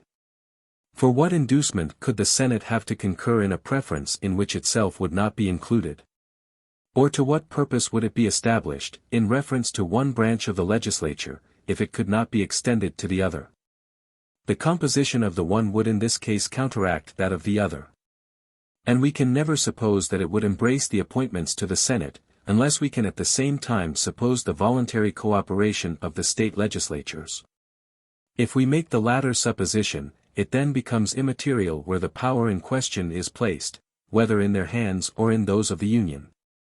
But what is to be the object of this capricious partiality in the national councils? Is it to be exercised in a discrimination between the different departments of industry, or between the different kinds of property, or between the different degrees of property? Will it lean in favor of the landed interest, or the moneyed interest, or the mercantile interest, or the manufacturing interest? Or, to speak in the fashionable language of the adversaries to the Constitution, will it court the elevation of the wealthy and the well-born, to the exclusion and debasement of all the rest of the society? If this partiality is to be exerted in favor of those who are concerned in any particular description of industry or property, I presume it will readily be admitted that the competition for it will lie between landed men and merchants. And I scruple not to affirm, that it is infinitely less likely that either of them should gain an ascendant in the national councils, than that the one or the other of them should predominate in all the local councils. The inference will be, that a conduct tending to give an undue preference to either is much less to be dreaded from the former than from the latter. The several states are in various degrees addicted to agriculture and commerce. In most, if not all of them, agriculture is predominant. In a few of them, however, commerce nearly divides its empire, and in most of them has a considerable share of influence. In proportion as either prevails, it will be conveyed into the national representation. And for the very reason, that this will be an emanation from a greater variety of interests, and in much more various proportions, than are to be found in any single state. It will be much less apt to espouse either of them with a decided partiality, than the representation of any single state. In a country consisting chiefly of the cultivators of land, where the rules of an equal representation obtain, the landed interest must, upon the whole, preponderate in the government. As long as this interest prevails in most of the state legislatures, so long it must maintain a correspondent superiority in the national Senate, which will generally be a faithful copy of the majorities of those assemblies. It cannot therefore be presumed, that a sacrifice of the landed to the mercantile class will ever be a favorite object of this branch of the federal legislature. In applying thus particularly to the Senate a general observation suggested by the situation of the country, I am governed by the consideration, that the credulous votaries of state power cannot, upon their own principles, suspect that the state legislatures would be warped from their duty by any external influence. But in reality the same situation must have the same effect. In the primitive composition at least of the Federal House of Representatives, an improper bias towards the mercantile class is as little to be expected from this quarter as from the other. In order, perhaps, to give countenance to the objection at any rate, it may be asked, is there not danger of an opposite bias in the national government, which may dispose it to endeavor to secure a monopoly of the federal administration to the landed class? As there is little likelihood that the supposition of such a bias will have any terrors for those who would be immediately injured by it, a labored answer to this question will be dispensed with. It will be sufficient to remark, first, that for the reasons elsewhere assigned, it is less likely that any decided partiality should prevail in the councils of the Union than in those of any of its members. Secondly, that there would be no temptation to violate the Constitution in favor of the landed class, because that class would, in the natural course of things, enjoy as great a preponderancy as itself could desire. And thirdly, that men accustomed to investigate the sources of public prosperity upon a large scale, must be too well convinced of the utility of commerce to be inclined to inflict upon it so deep a wound as would result from the entire exclusion of those who would best understand its interest from a share in the management of them. The importance of commerce, in the view of revenue alone, must effectually guard it against the enmity of a body which would be continually importuned in its favor, by the urgent calls of public necessity. I the rather consult brevity in discussing the probability of a preference founded upon a discrimination between the different kinds of industry and property, because, as far as I understand the meaning of the objectors, they contemplate a discrimination of another kind. They appear to have in view, as the objects of the preference with which they endeavor to alarm us, those whom they designate by the description of the wealthy and the well-born. These, it seems, are to be exalted to an odious preeminence over the rest of their fellow citizens. At one time, however, their elevation is to be a necessary consequence of the smallness of the representative body. At another time it is to be effected by depriving the people at large of the opportunity of exercising their right of suffrage in the choice of that body. But upon what principle is the discrimination of the places of election to be made, in order to answer the purpose of the meditated preference? Are the wealthy and the well-born, as they are called, confined to particular spots in the several states? Have they, by some miraculous instinct or foresight, set apart in each of them a common place of residence? Are they only to be met with in the towns or cities? Or are they, on the contrary, scattered over the face of the country as avarice or chance may have happened to cast their own lot or that of their predecessors? If the latter is the case, as every intelligent man knows it to be 40, is it not evident that the policy of confining the places of election to particular districts would be as subversive of its own aim as it would be exceptionable on every other account? The truth is, that there is no method of securing to the rich the preference apprehended, but by prescribing qualifications of property either for those who may elect or be elected. But this forms no part of the power to be conferred upon the national government. Its authority would be expressly restricted to the regulation of the times, the places, the manner of elections. The qualifications of the persons who may choose or be chosen, as has been remarked upon other occasions, are defined and fixed in the Constitution, and are unalterable by the legislature. Let it, however, be admitted, for argument's sake, that the expedient suggested might be successful. And let it at the same time be equally taken for granted that all the scruples which a sense of duty or an apprehension of the danger of the experiment might inspire, were overcome in the breasts of the national rulers. Still I imagine it will hardly be pretended that they could ever hope to carry such an enterprise into execution without the aid of a military force sufficient to subdue the resistance of the great body of the people. The improbability of the existence of a force equal to that object has been discussed and demonstrated in different parts of these papers. But that the futility of the objection under consideration may appear in the strongest light, it shall be conceded for a moment that such a force might exist, and the national government shall be supposed to be in the actual possession of it. What will be the conclusion? With a disposition to invade the essential rights of the community, and with the means of gratifying that disposition, is it presumable that the persons who were actuated by it would amuse themselves in the ridiculous task of fabricating election laws for securing a preference to a favorite class of men? Would they not be likely to prefer a conduct better adapted to their own immediate aggrandizement? Would they not rather boldly resolve to perpetuate themselves in office by one decisive act of usurpation, than to trust to precarious expedients which, in spite of all the precautions that might accompany them, might terminate in the dismission, disgrace, and ruin of their authors? Would they not fear that citizens, not less tenacious than conscious of their rights, would flock from the remote extremes of their respective states to the places of election, to overthrow their tyrants, and to substitute men who would be disposed to avenge the violated majesty of the people? Publius. 61. The same subject continued, concerning the power of Congress to regulate the election of members. Hamilton, from the New York Packet, Tuesday, February 26, 1788. To the people of the State of New York. The more candid opposers of the provision respecting elections, contained in the plan of the convention, when pressed in argument, will sometimes concede the propriety of that provision. With this qualification, however, that it ought to have been accompanied with a declaration, that all elections should be had in the counties where the electors resided. This, say they, was a necessary precaution against an abuse of the power. A declaration of this nature would certainly have been harmless, so far as it would have had the effect of quieting apprehensions. It might not have been undesirable.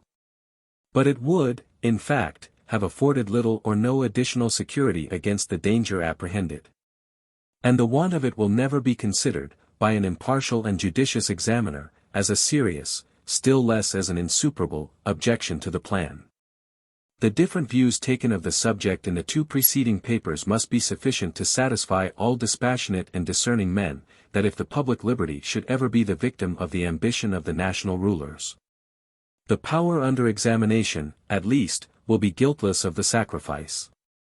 If those who are inclined to consult their jealousy only, would exercise it in a careful inspection of the several state constitutions, they would find little less room for disquietude and alarm, from the latitude which most of them allow in respect to elections, than from the latitude which is proposed to be allowed to the national government in the same respect. A review of their situation, in this particular, would tend greatly to remove any ill impressions which may remain in regard to this matter. But as that view would lead into long and tedious details, I shall content myself with the single example of the state in which I write. The Constitution of New York makes no other provision for locality of elections, than that the members of the Assembly shall be elected in the counties. Those of the Senate, in the great districts into which the state is or may be divided, these at present are 4 in number, and comprehend each from 2 to 6 counties. It may readily be perceived that it would not be more difficult to the legislature of New York to defeat the suffrages of the citizens of New York, by confining elections to particular places. than for the legislature of the United States to defeat the suffrages of the citizens of the Union, by the like expedient. Suppose, for instance, the city of Albany was to be appointed the sole place of election for the county and district of which it is a part. Would not the inhabitants of that city speedily become the only electors of the members both of the Senate and Assembly for that county and district? Can we imagine that the electors who reside in the remote subdivisions of the counties of Albany, Saratoga, Cambridge, etc., or in any part of the county of Montgomery, would take the trouble to come to the city of Albany, to give their votes for members of the Assembly or Senate, sooner than they would repair to the city of New York, to participate in the choice of the members of the Federal House of Representatives? The alarming indifference discoverable in the exercise of so invaluable a privilege under the existing laws, which afford every facility to it, furnishes a ready answer to this question.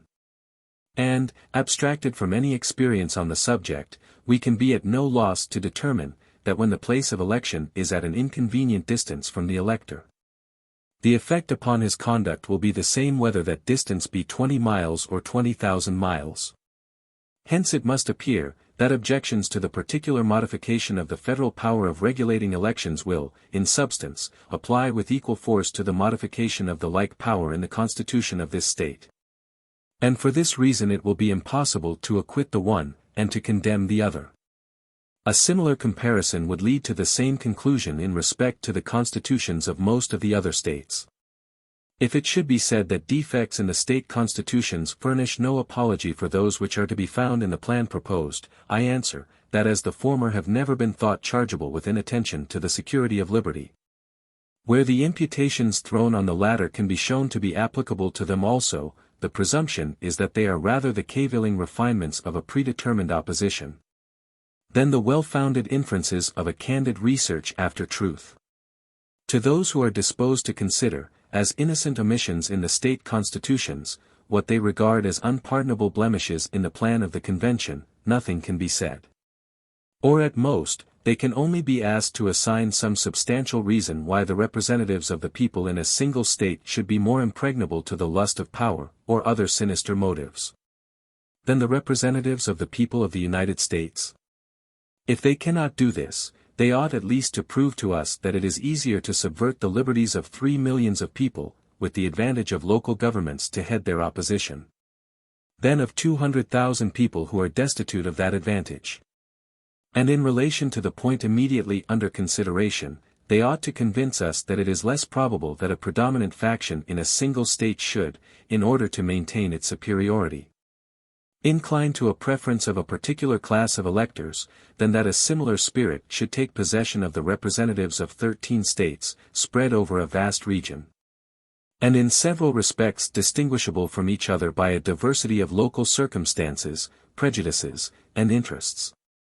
Hitherto my observations have only aimed at a vindication of the provision in question, on the ground of theoretic propriety, on that of the danger of placing the power elsewhere, and on that of the safety of placing it in the manner proposed. But there remains to be mentioned a positive advantage which will result from this disposition, and which could not as well have been obtained from any other. I allude to the circumstance of uniformity in the time of elections for the Federal House of Representatives. It is more than possible that this uniformity may be found by experience to be of great importance to the public welfare, both as a security against the perpetuation of the same spirit in the body, and as a cure for the diseases of faction. If each state may choose its own time of election, it is possible there may be at least as many different periods as there are months in the year. The times of election in the several states, as they are now established for local purposes, vary between extremes as wide as March and November. The consequence of this diversity would be that there could never happen a total dissolution or renovation of the body at one time. If an improper spirit of any kind should happen to prevail in it, that spirit would be apt to infuse itself into the new members, as they come forward in succession. The mass would be likely to remain nearly the same, assimilating constantly to itself its gradual accretions.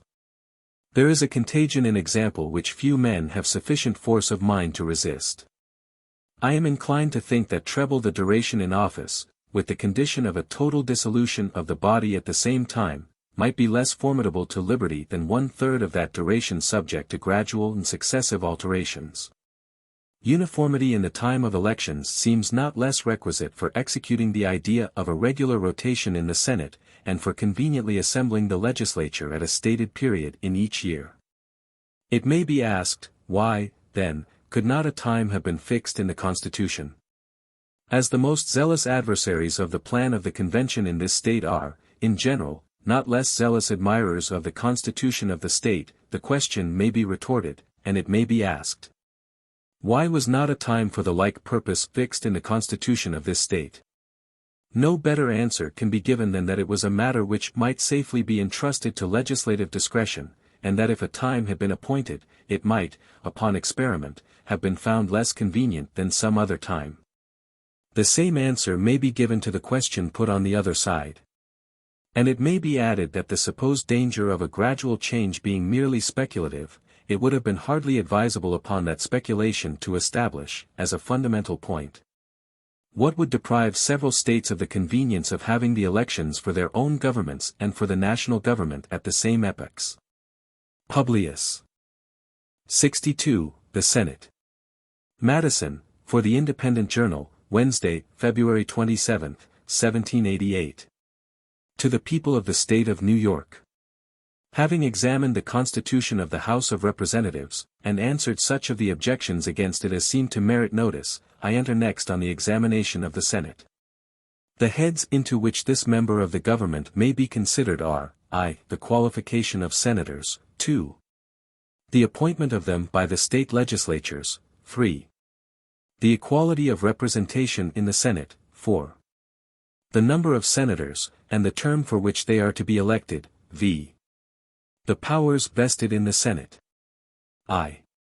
The qualifications proposed for senators, as distinguished from those of representatives, consist in a more advanced age and a longer period of citizenship.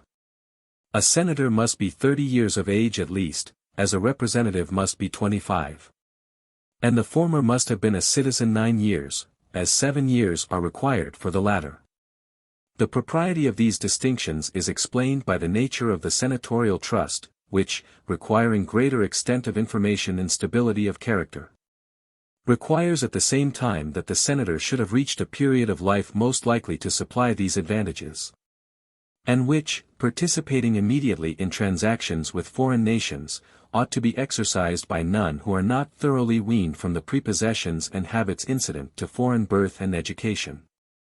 The term of 9 years appears to be a prudent mediocrity between a total exclusion of adopted citizens, whose merits and talents may claim a share in the public confidence, and an indiscriminate and hasty admission of them, which might create a channel for foreign influence on the national councils. 2. It is equally unnecessary to dilate on the appointment of senators by the state legislatures. Among the various modes which might have been devised for constituting this branch of the government, that which has been proposed by the convention is probably the most congenial with the public opinion. It is recommended by the double advantage of favoring a select appointment, and of giving to the state governments such an agency in the formation of the federal government as must secure the authority of the former, and may form a convenient link between the two systems. 3. The equality of representation in the Senate is another point, which, being evidently the result of compromise between the opposite pretensions of the large and the small states, does not call for much discussion. If indeed it be right, that among a people thoroughly incorporated into one nation, every district ought to have a proportional share in the government, and that among independent and sovereign states, bound together by a simple league, the parties, however unequal in size, ought to have an equal share in the common councils, it does not appear to be without some reason that in a compound republic, partaking both of the national and federal character, the government ought to be founded on a mixture of the principles of proportional and equal representation. But it is superfluous to try, by the standard of theory, a part of the Constitution which is allowed on all hands to be the result, not of theory, but of a spirit of amity, and that mutual deference and concession which the peculiarity of our political situation rendered indispensable. A common government, with powers equal to its objects, is called for by the voice, and still more loudly by the political situation, of America. A government founded on principles more consonant to the wishes of the larger states, is not likely to be obtained from the smaller states. The only option, then, for the former, lies between the proposed government and a government still more objectionable. Under this alternative, the advice of prudence must be to embrace the lesser evil. And, instead of indulging a fruitless anticipation of the possible mischiefs which may ensue, to contemplate rather the advantageous consequences which may qualify the sacrifice. In this spirit it may be remarked, that the equal vote allowed to each state is at once a constitutional recognition of the portion of sovereignty remaining in the individual states, and an instrument for preserving that residuary sovereignty. So far the equality ought to be no less acceptable to the large than to the small states, since they are not less solicitous to guard, by every possible expedient, against an improper consolidation of the states into one simple republic. Another advantage accruing from this ingredient in the Constitution of the Senate is, the additional impediment it must prove against improper acts of legislation. No law or resolution can now be passed without the concurrence, first, of a majority of the people, and then, of a majority of the states. It must be acknowledged that this complicated check on legislation may in some instances be injurious as well as beneficial. And that the peculiar defense which it involves in favor of the smaller states, would be more rational, if any interests common to them, and distinct from those of the other states, would otherwise be exposed to peculiar danger. But as the larger states will always be able, by their power over the supplies, to defeat unreasonable exertions of this prerogative of the lesser states. And as the faculty and excess of lawmaking seem to be the diseases to which our governments are most liable, it is not impossible that this part of the Constitution may be more convenient in practice than it appears to many in contemplation. For, the number of senators, and the duration of their appointment, come next to be considered. In order to form an accurate judgment on both of these points, it will be proper to inquire into the purposes which are to be answered by a Senate. And in order to ascertain these, it will be necessary to review the inconveniences which a republic must suffer from the want of such an institution. First, it is a misfortune incident to republican government, though in a less degree than to other governments, that those who administer it may forget their obligations to their constituents, and prove unfaithful to their important trust. In this point of view, a Senate, as a second branch of the legislative assembly, distinct from, and dividing the power with, a first, must be in all cases a salutary check on the government. It doubles the security to the people, by requiring the concurrence of two distinct bodies in schemes of usurpation or perfidy, where the ambition or corruption of one would otherwise be sufficient. This is a precaution founded on such clear principles, and now so well understood in the United States, that it would be more than superfluous to enlarge on it. I will barely remark, that as the improbability of sinister combinations will be in proportion to the dissimilarity in the genius of the two bodies, it must be politic to distinguish them from each other by every circumstance which will consist with a due harmony in all proper measures, and with the genuine principles of republican government. Secondly, the necessity of a Senate is not less indicated by the propensity of all single and numerous assemblies to yield to the impulse of sudden and violent passions, and to be seduced by factious leaders into intemperate and pernicious resolutions. Examples on this subject might be cited without number, and from proceedings within the United States, as well as from the history of other nations. But a position that will not be contradicted, need not be proved. All that need be remarked is, that a body which is to correct this infirmity ought itself to be free from it, and consequently ought to be less numerous. It ought, moreover, to possess great firmness, and consequently ought to hold its authority by a tenure of considerable duration. Thirdly, another defect to be supplied by a Senate lies in a want of due acquaintance with the objects and principles of legislation. It is not possible that an assembly of men called for the most part from pursuits of a private nature, continued in appointment for a short time, and led by no permanent motive to devote the intervals of public occupation to a study of the laws, the affairs, and the comprehensive interests of their country, should, if left wholly to themselves, escape a variety of important errors in the exercise of their legislative trust. It may be affirmed, on the best grounds, that no small share of the present embarrassments of America is to be charged on the blunders of our governments, and that these have proceeded from the heads rather than the hearts of most of the authors of them. What indeed are all the repealing, explaining, and amending laws, which fill and disgrace our voluminous codes, but so many monuments of deficient wisdom, so many impeachments exhibited by each succeeding against each preceding session. So many admonitions to the people, of the value of those aids which may be expected from a well-constituted Senate. A good government implies two things: first, fidelity to the object of government, which is the happiness of the people. Secondly, a knowledge of the means by which that object can be best attained. Some governments are deficient in both these qualities, most governments are deficient in the first. I scruple not to assert, that in American governments too little attention has been paid to the last. The federal Constitution avoids this error.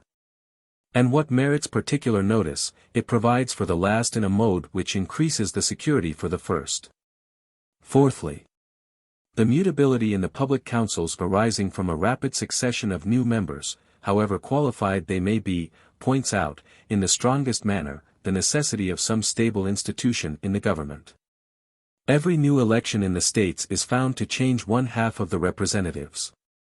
From this change of men must proceed a change of opinions, and from a change of opinions, a change of measures. But a continual change even of good measures is inconsistent with every rule of prudence and every prospect of success. The remark is verified in private life, and becomes more just, as well as more important, in national transactions. To trace the mischievous effects of a mutable government would fill a volume. I will hint a few only, each of which will be perceived to be a source of innumerable others. In the first place, it forfeits the respect and confidence of other nations, and all the advantages connected with national character. An individual who is observed to be inconstant to his plans, or perhaps to carry on his affairs without any plan at all, is marked at once, by all prudent people, as a speedy victim to his own unsteadiness and folly. His more friendly neighbors may pity him, but all will decline to connect their fortunes with his, and not a few will seize the opportunity of making their fortunes out of his. One nation is to another what one individual is to another. With this melancholy distinction perhaps, that the former, with fewer of the benevolent emotions than the latter, are under fewer restraints also from taking undue advantage from the indiscretions of each other. Every nation, consequently, whose affairs betray a want of wisdom and stability, may calculate on every loss which can be sustained from the more systematic policy of their wiser neighbors. But the best instruction on this subject is unhappily conveyed to America by the example of her own situation. She finds that she is held in no respect by her friends, that she is the derision of her enemies, and that she is a prey to every nation which has an interest in speculating on her fluctuating counsels and embarrassed affairs. The internal effects of a mutable policy are still more calamitous. It poisons the blessing of liberty itself. It will be of little avail to the people, that the laws are made by men of their own choice, if the laws be so voluminous that they cannot be read, or so incoherent that they cannot be understood. If they be repealed or revised before they are promulgated, or undergo such incessant changes that no man, who knows what the law is today, can guess what it will be tomorrow. Law is defined to be a rule of action. But how can that be a rule, which is little known, and less fixed? Another effect of public instability is the unreasonable advantage it gives to the sagacious, the enterprising, and the moneyed few over the industrious and uninformed mass of the people. Every new regulation concerning commerce or revenue, or in any way affecting the value of the different species of property, presents a new harvest to those who watch the change, and can trace its consequences. A harvest, reared not by themselves, but by the toils and cares of the great body of their fellow citizens. This is a state of things in which it may be said with some truth that laws are made for the few, not for the many. In another point of view, great injury results from an unstable government. The want of confidence in the public councils damps every useful undertaking, the success and profit of which may depend on a continuance of existing arrangements. What prudent merchant will hazard his fortunes in any new branch of commerce when he knows not but that his plans may be rendered unlawful before they can be executed? What farmer or manufacturer will lay himself out for the encouragement given to any particular cultivation or establishment? when he can have no assurance that his preparatory labors and advances will not render him a victim to an inconstant government? In a word, no great improvement or laudable enterprise can go forward which requires the auspices of a steady system of national policy. But the most deplorable effect of all is that diminution of attachment and reverence which steals into the hearts of the people, towards a political system which betrays so many marks of infirmity, and disappoints so many of their flattering hopes. No government, any more than an individual, will long be respected without being truly respectable, nor be truly respectable, without possessing a certain portion of order and stability. Publius. 63. The Senate Continued. Madison, for the Independent Journal, Saturday, March 1, 1788. To the People of the State of New York.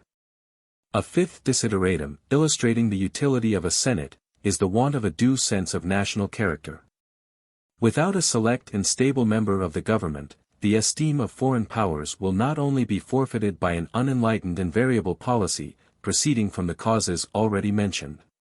But the national councils will not possess that sensibility to the opinion of the world, which is perhaps not less necessary in order to merit, than it is to obtain, its respect and confidence. An attention to the judgment of other nations is important to every government for two reasons. The one is, that, independently of the merits of any particular plan or measure, it is desirable, on various accounts, that it should appear to other nations as the offspring of a wise and honorable policy. The second is, that in doubtful cases, particularly where the national councils may be warped by some strong passion or momentary interest, the presumed or known opinion of the impartial world may be the best guide that can be followed. What has not America lost by her want of character with foreign nations? And how many errors and follies would she not have avoided, if the justice and propriety of her measures had, in every instance, been previously tried by the light in which they would probably appear to the unbiased part of mankind?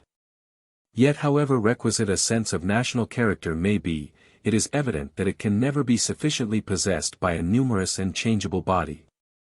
It can only be found in a number so small that a sensible degree of the praise and blame of public measures may be the portion of each individual.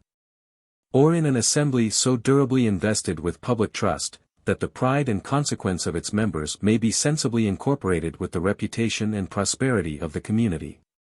The half-yearly representatives of Rhode Island would probably have been little affected in their deliberations on the iniquitous measures of that state, by arguments drawn from the light in which such measures would be viewed by foreign nations, or even by the sister states. Whilst it can scarcely be doubted that if the concurrence of a select and stable body had been necessary, a regard to national character alone would have prevented the calamities under which that misguided people is now laboring. I add, as a sixth defect, the want, in some important cases, of a due responsibility in the government to the people, arising from that frequency of elections which in other cases produces this responsibility. This remark will, perhaps, appear not only new, but paradoxical. It must nevertheless be acknowledged, when explained, to be as undeniable as it is important. Responsibility, in order to be reasonable, must be limited to objects within the power of the responsible party, and in order to be effectual, must relate to operations of that power, of which a ready and proper judgment can be formed by the constituents. The objects of government may be divided into two general classes, the one depending on measures which have singly an immediate and sensible operation, the other depending on a succession of well-chosen and well-connected measures, which have a gradual and perhaps unobserved operation. The importance of the latter description to the collective and permanent welfare of every country, needs no explanation. And yet it is evident that an assembly elected for so short a term as to be unable to provide more than one or two links in a chain of measures, on which the general welfare may essentially depend, ought not to be answerable for the final result. Any more than a steward or tenant, engaged for 1 year, could be justly made to answer for places or improvements which could not be accomplished in less than half a dozen years.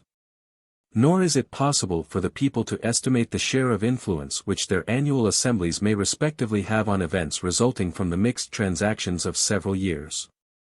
It is sufficiently difficult to preserve a personal responsibility in the members of a numerous body, for such acts of the body as have an immediate, detached, and palpable operation on its constituents. The proper remedy for this defect must be an additional body in the legislative department, which, having sufficient permanency to provide for such objects as require a continued attention, and a train of measures, may be justly and effectually answerable for the attainment of those objects. Thus far I have considered the circumstances which point out the necessity of a well-constructed Senate only as they relate to the representatives of the people. To a people as little blinded by prejudice or corrupted by flattery as those whom I address, I shall not scruple to add, that such an institution may be sometimes necessary as a defense to the people against their own temporary errors and delusions. As the cool and deliberate sense of the community ought, in all governments, and actually will, in all free governments, ultimately prevail over the views of its rulers. So there are particular moments in public affairs when the people, stimulated by some irregular passion, or some illicit advantage, or misled by the artful misrepresentations of interested men, may call for measures which they themselves will afterwards be the most ready to lament and condemn. In these critical moments, how salutary will be the interference of some temperate and respectable body of citizens, in order to check the misguided career, and to suspend the blow meditated by the people against themselves, until reason, justice, and truth can regain their authority over the public mind. What bitter anguish would not the people of Athens have often escaped if their government had contained so provident a safeguard against the tyranny of their own passions? Popular liberty might then have escaped the indelible reproach of decreeing to the same citizens the hemlock on one day and statues on the next. It may be suggested, that a people spread over an extensive region cannot, like the crowded inhabitants of a small district, be subject to the infection of violent passions, or to the danger of combining in pursuit of unjust measures. I am far from denying that this is a distinction of peculiar importance. I have, on the contrary, endeavored in a former paper to show, that it is one of the principal recommendations of a confederated republic. At the same time, this advantage ought not to be considered as superseding the use of auxiliary precautions. It may even be remarked, that the same extended situation, which will exempt the people of America from some of the dangers incident to lesser republics, will expose them to the inconveniency of remaining for a longer time under the influence of those misrepresentations which the combined industry of interested men may succeed in distributing among them. It adds no small weight to all these considerations, to recollect that history informs us of no long-lived republic which had not a senate. Sparta, Rome, and Carthage are, in fact, the only states to whom that character can be applied. In each of the two first there was a senate for life. The constitution of the Senate in the last is less known. Circumstantial evidence makes it probable that it was not different in this particular from the two others. It is at least certain, that it had some quality or other which rendered it an anchor against popular fluctuations, and that a smaller council, drawn out of the Senate, was appointed not only for life, but filled up vacancies itself. These examples, though as unfit for the imitation, as they are repugnant to the genius, of America, are, notwithstanding, when compared with the fugitive and turbulent existence of other ancient republics, very instructive proofs of the necessity of some institution that will blend stability with liberty. I am not unaware of the circumstances which distinguish the American from other popular governments, as well ancient as modern, and which render extreme circumspection necessary, in reasoning from the one case to the other. But after allowing due weight to this consideration, it may still be maintained, that there are many points of similitude which render these examples not unworthy of our attention. Many of the defects, as we have seen, which can only be supplied by a senatorial institution, are common to a numerous assembly frequently elected by the people, and to the people themselves. There are others peculiar to the former, which require the control of such an institution. The people can never willfully betray their own interests, but they may possibly be betrayed by the representatives of the people. And the danger will be evidently greater where the whole legislative trust is lodged in the hands of one body of men, than where the concurrence of separate and dissimilar bodies is required in every public act. The difference most relied on, between the American and other republics, consists in the principle of representation, which is the pivot on which the former move, and which is supposed to have been unknown to the latter, or at least to the ancient part of them. The use which has been made of this difference, in reasonings contained in former papers, will have shown that I am disposed neither to deny its existence nor to undervalue its importance. I feel the less restraint, therefore, in observing, that the position concerning the ignorance of the ancient governments on the subject of representation, is by no means precisely true in the latitude commonly given to it. Without entering into a disquisition which here would be misplaced, I will refer to a few known facts, in support of what I advance. In the most pure democracies of Greece, many of the executive functions were performed, not by the people themselves, but by officers elected by the people, and representing the people in their executive capacity. Prior to the reform of Solon, Athens was governed by 9 archons, annually elected by the people at large. The degree of power delegated to them seems to be left in great obscurity. Subsequent to that period, we find an assembly, first of 4, and afterwards of 600 members, annually elected by the people, and partially representing them in their legislative capacity, since they were not only associated with the people in the function of making laws, but had the exclusive right of originating legislative propositions to the people. The Senate of Carthage, also, whatever might be its power, or the duration of its appointment, appears to have been elective by the suffrages of the people. Similar instances might be traced in most, if not all the popular governments of antiquity.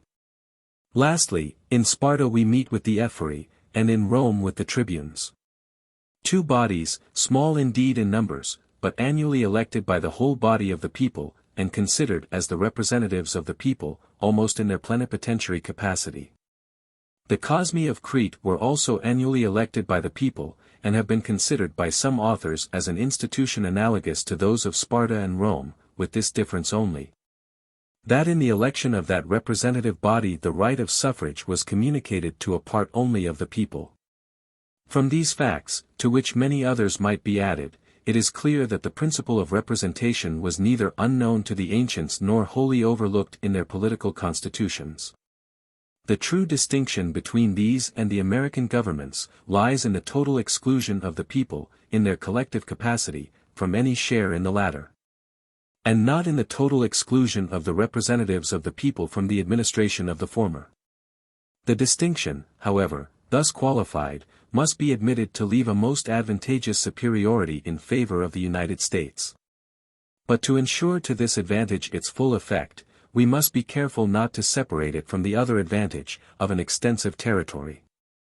For it cannot be believed, that any form of representative government could have succeeded within the narrow limits occupied by the democracies of Greece. In answer to all these arguments, suggested by reason, illustrated by examples, and enforced by our own experience, the jealous adversary of the Constitution will probably content himself with repeating that a Senate appointed not immediately by the people, and for the term of 6 years, must gradually acquire a dangerous preeminence in the government, and finally transform it into a tyrannical aristocracy. To this general answer, the general reply ought to be sufficient, that liberty may be endangered by the abuses of liberty as well as by the abuses of power, that there are numerous instances of the former as well as of the latter, and that the former, rather than the latter, are apparently most to be apprehended by the United States. But a more particular reply may be given. Before such a revolution can be effected, the Senate, it is to be observed, must in the first place corrupt itself, must next corrupt the state legislatures, must then corrupt the House of Representatives, and must finally corrupt the people at large. It is evident that the Senate must be first corrupted before it can attempt an establishment of tyranny. Without corrupting the state legislatures, it cannot prosecute the attempt, because the periodical change of members would otherwise regenerate the whole body. Without exerting the means of corruption with equal success on the House of Representatives, the opposition of that co-equal branch of the government would inevitably defeat the attempt. And without corrupting the people themselves, a succession of new representatives would speedily restore all things to their pristine order. Is there any man who can seriously persuade himself that the proposed Senate can, by any possible means within the compass of human address, arrive at the object of a lawless ambition, through all these obstructions? If reason condemns the suspicion, the same sentence is pronounced by experience. The Constitution of Maryland furnishes the most apposite example. The Senate of that state is elected, as the federal Senate will be, indirectly by the people, and for a term less by 1 year only than the federal Senate. It is distinguished, also, by the remarkable prerogative of filling up its own vacancies within the term of its appointment, and, at the same time, is not under the control of any such rotation as is provided for the federal Senate. There are some other lesser distinctions, which would expose the former to colorable objections, that do not lie against the latter. If the federal Senate, therefore, really contain the danger which has been so loudly proclaimed, some symptoms at least of a like danger ought by this time to have been betrayed by the Senate of Maryland, but no such symptoms have appeared. On the contrary, the jealousies at first entertained by men of the same description with those who view with terror the correspondent part of the federal Constitution, have been gradually extinguished by the progress of the experiment. And the Maryland Constitution is daily deriving, from the salutary operation of this part of it, a reputation in which it will probably not be rivaled by that of any state in the Union. But if anything could silence the jealousies on this subject, it ought to be the British example. The Senate there, instead of being elected for a term of 6 years, and of being unconfined to particular families or fortunes, is an hereditary assembly of opulent nobles. The House of Representatives, instead of being elected for 2 years, and by the whole body of the people, is elected for 7 years, and, in very great proportion, by a very small proportion of the people. Here, unquestionably, ought to be seen in full display the aristocratic usurpations and tyranny which are at some future period to be exemplified in the United States. Unfortunately, however, for the anti-federal argument, the British history informs us that this hereditary assembly has not been able to defend itself against the continual encroachments of the House of Representatives. And that it no sooner lost the support of the monarch, than it was actually crushed by the weight of the popular branch. As far as antiquity can instruct us on this subject, its examples support the reasoning which we have employed. In Sparta, the Ephori, the annual representatives of the people, were found an overmatch for the Senate for life, continually gained on its authority and finally drew all power into their own hands. The tribunes of Rome, who were the representatives of the people, prevailed, it is well known, in almost every contest with the Senate for life, and in the end gained the most complete triumph over it. The fact is the more remarkable, as unanimity was required in every act of the tribunes, even after their number was augmented to 10. It proves the irresistible force possessed by that branch of a free government, which has the people on its side. To these examples might be added that of Carthage, whose Senate, according to the testimony of Publius, instead of drawing all power into its vortex, had, at the commencement of the Second Punic War, lost almost the whole of its original portion. Besides the conclusive evidence resulting from this assemblage of facts, that the federal Senate will never be able to transform itself, by gradual usurpations, into an independent and aristocratic body, we are warranted in believing that if such a revolution should ever happen from causes which the foresight of man cannot guard against, the House of Representatives, with the people on their side, will at all times be able to bring back the Constitution to its primitive form and principles.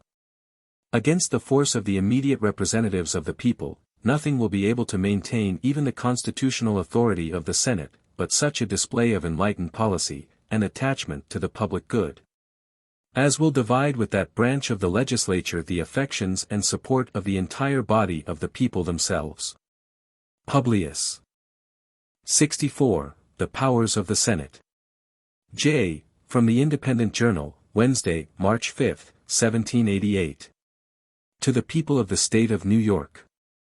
It is a just and not a new observation, that enemies to particular persons, and opponents to particular measures, seldom confine their censures to such things only and either as are worthy of blame. Unless on this principle, it is difficult to explain the motives of their conduct, who condemn the proposed Constitution in the aggregate, and treat with severity some of the most unexceptionable articles in it. The second section gives power to the President, by and with the advice and consent of the Senate, to make treaties, provided 2/3 of the senators present concur. The power of making treaties is an important one, especially as it relates to war, peace, and commerce. And it should not be delegated but in such a mode, and with such precautions, as will afford the highest security that it will be exercised by men the best qualified for the purpose, and in the manner most conducive to the public good. The convention appears to have been attentive to both these points. They have directed the President to be chosen by select bodies of electors, to be deputed by the people for that express purpose. And they have committed the appointment of senators to the state legislatures. This mode has, in such cases, vastly the advantage of elections by the people in their collective capacity, where the activity of party zeal, taking the advantage of the supineness, the ignorance, and the hopes and fears of the unwary and interested, often places men in office by the votes of a small proportion of the electors. As the select assemblies for choosing the President, as well as the state legislatures who appoint the senators, will in general be composed of the most enlightened and respectable citizens, there is reason to presume that their attention and their votes will be directed to those men only who have become the most distinguished by their abilities and virtue, and in whom the people perceive just grounds for confidence. The Constitution manifests very particular attention to this object. By excluding men under 35 from the first office, and those under 30 from the second, it confines the electors to men of whom the people have had time to form a judgment, and with respect to whom they will not be liable to be deceived by those brilliant appearances of genius and patriotism, which, like transient meteors, sometimes mislead as well as dazzle. If the observation be well founded, that wise kings will always be served by able ministers, it is fair to argue, that as an assembly of select electors possess, in a greater degree than kings, the means of extensive and accurate information relative to men and characters, so will their appointments bear at least equal marks of discretion and discernment. The inference which naturally results from these considerations is this, that the President and senators so chosen will always be of the number of those who best understand our national interests, whether considered in relation to the several states or to foreign nations, who are best able to promote those interests, and whose reputation for integrity inspires and merits confidence. With such men the power of making treaties may be safely lodged. Although the absolute necessity of system, in the conduct of any business, is universally known and acknowledged, yet the high importance of it in national affairs has not yet become sufficiently impressed on the public mind.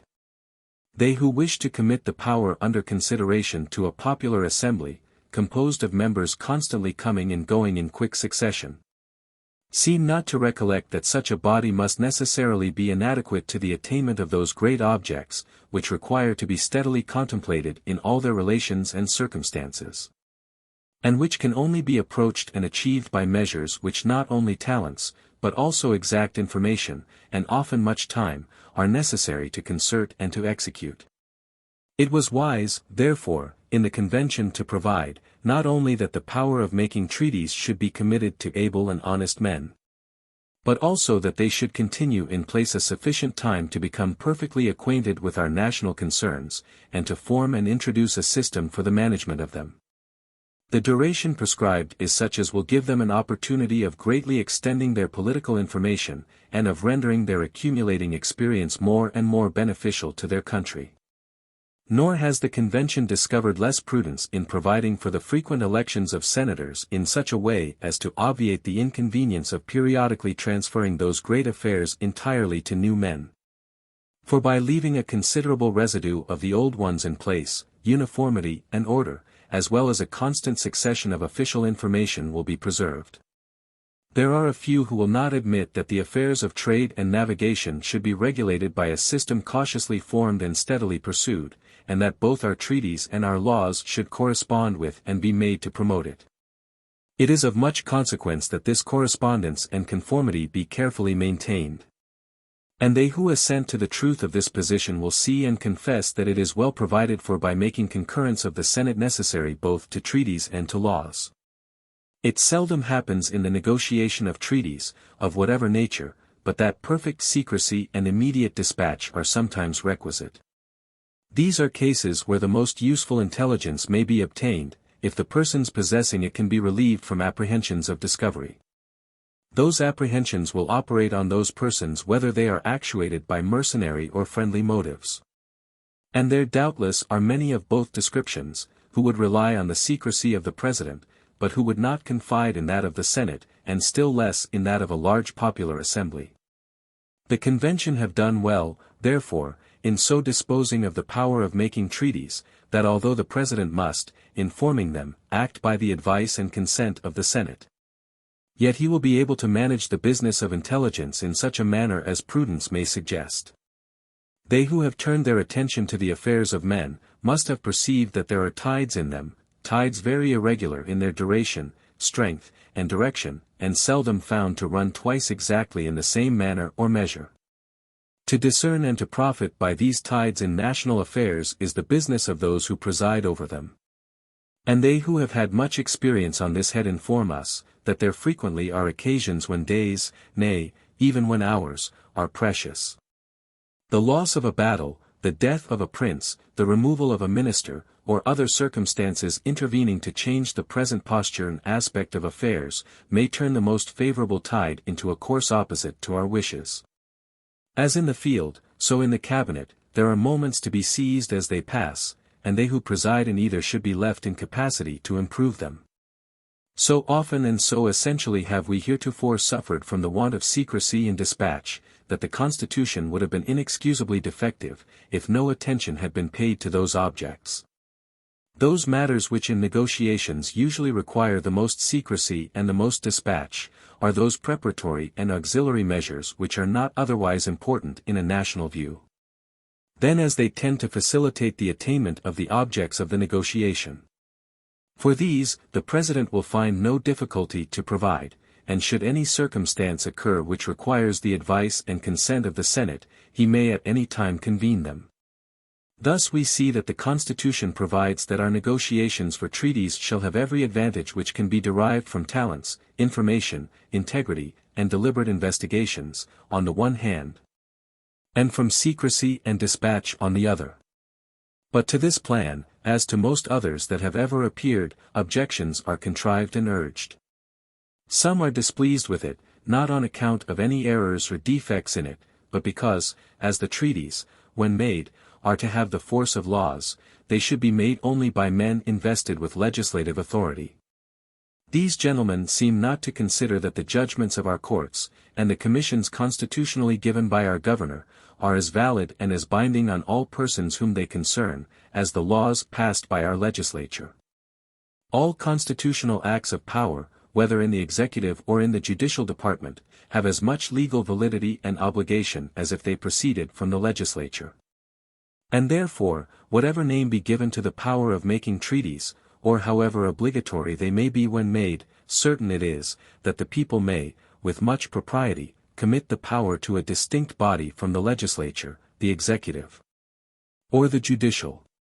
It surely does not follow, that because they have given the power of making laws to the legislature, that therefore they should likewise give them the power to do every other act of sovereignty by which the citizens are to be bound and affected. Others, though content that treaties should be made in the mode proposed, are averse to their being the supreme laws of the land. They insist, and profess to believe, that treaties, like acts of assembly, should be repealable at pleasure. This idea seems to be new and peculiar to this country, but new errors, as well as new truths, often appear. These gentlemen would do well to reflect that a treaty is only another name for a bargain, and that it would be impossible to find a nation who would make any bargain with us, which should be binding on them absolutely, but on us only so long and so far as we may think proper to be bound by it. They who make laws may, without doubt, amend or repeal them, and it will not be disputed that they who make treaties may alter or cancel them. But still let us not forget that treaties are made, not by only one of the contracting parties, but by both. And consequently, that as the consent of both was essential to their formation at first, so must it ever afterwards be to alter or cancel them.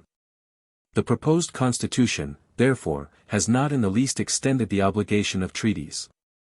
They are just as binding, and just as far beyond the lawful reach of legislative acts now, as they will be at any future period, or under any form of government. However useful jealousy may be in republics, yet when like bile in the natural, it abounds too much in the body politic, the eyes of both become very liable to be deceived by the delusive appearances which that malady casts on surrounding objects. From this cause, probably, proceed the fears and apprehensions of some, that the President and Senate may make treaties without an equal eye to the interests of all the states. Others suspect that 2/3 will oppress the remaining third, and ask whether those gentlemen are made sufficiently responsible for their conduct, whether, if they act corruptly, they can be punished. And if they make disadvantageous treaties, how are we to get rid of those treaties? As all the states are equally represented in the Senate, and by men the most able and the most willing to promote the interests of their constituents, they will all have an equal degree of influence in that body. Especially while they continue to be careful in appointing proper persons, and to insist on their punctual attendance. In proportion as the United States assume a national form and a national character, so will the good of the whole be more and more an object of attention, and the government must be a weak one indeed. If it should forget that the good of the whole can only be promoted by advancing the good of each of the parts or members which compose the whole, it will not be in the power of the President and Senate to make any treaties by which they and their families and estates will not be equally bound and affected with the rest of the community. And, having no private interests distinct from that of the nation, they will be under no temptations to neglect the latter. As to corruption, the case is not supposable. He must either have been very unfortunate in his intercourse with the world, or possess a heart very susceptible of such impressions. Who can think it probable that the President and 2/3 of the Senate will ever be capable of such unworthy conduct? The idea is too gross and too invidious to be entertained. But in such a case, if it should ever happen, the treaty so obtained from us would, like all other fraudulent contracts, be null and void by the law of nations. With respect to their responsibility, it is difficult to conceive how it could be increased. Every consideration that can influence the human mind, such as honor, oaths, reputations, conscience, the love of country, and family affections and attachments, afford security for their fidelity. In short, as the Constitution has taken the utmost care that they shall be men of talents and integrity, we have reason to be persuaded that the treaties they make will be as advantageous as, all circumstances considered, could be made. And so far as the fear of punishment and disgrace can operate, that motive to good behavior is amply afforded by the article on the subject of impeachments. Publius. 65. The Powers of the Senate Continued. Hamilton, from the New York Packet, Friday, March 7, 1788. To the people of the State of New York. The remaining powers which the plan of the Convention allots to the Senate, in a distinct capacity, are comprised in their participation with the executive in the appointment to offices, and in their judicial character as a court for the trial of impeachments. As in the business of appointments the executive will be the principal agent, the provisions relating to it will most properly be discussed in the examination of that department. We will, therefore, conclude this head with a view of the judicial character of the Senate. A well-constituted court for the trial of impeachments is an object not more to be desired than difficult to be obtained in a government wholly elective. The subjects of its jurisdiction are those offenses which proceed from the misconduct of public men, or, in other words, from the abuse or violation of some public trust. They are of a nature which may with peculiar propriety be denominated political, as they relate chiefly to injuries done immediately to the society itself. The prosecution of them, for this reason, will seldom fail to agitate the passions of the whole community, and to divide it into parties more or less friendly or inimical to the accused. In many cases it will connect itself with the pre-existing factions, and will enlist all their animosities, partialities, influence, and interest on one side or on the other. And in such cases there will always be the greatest danger that the decision will be regulated more by the comparative strength of parties, than by the real demonstrations of innocence or guilt.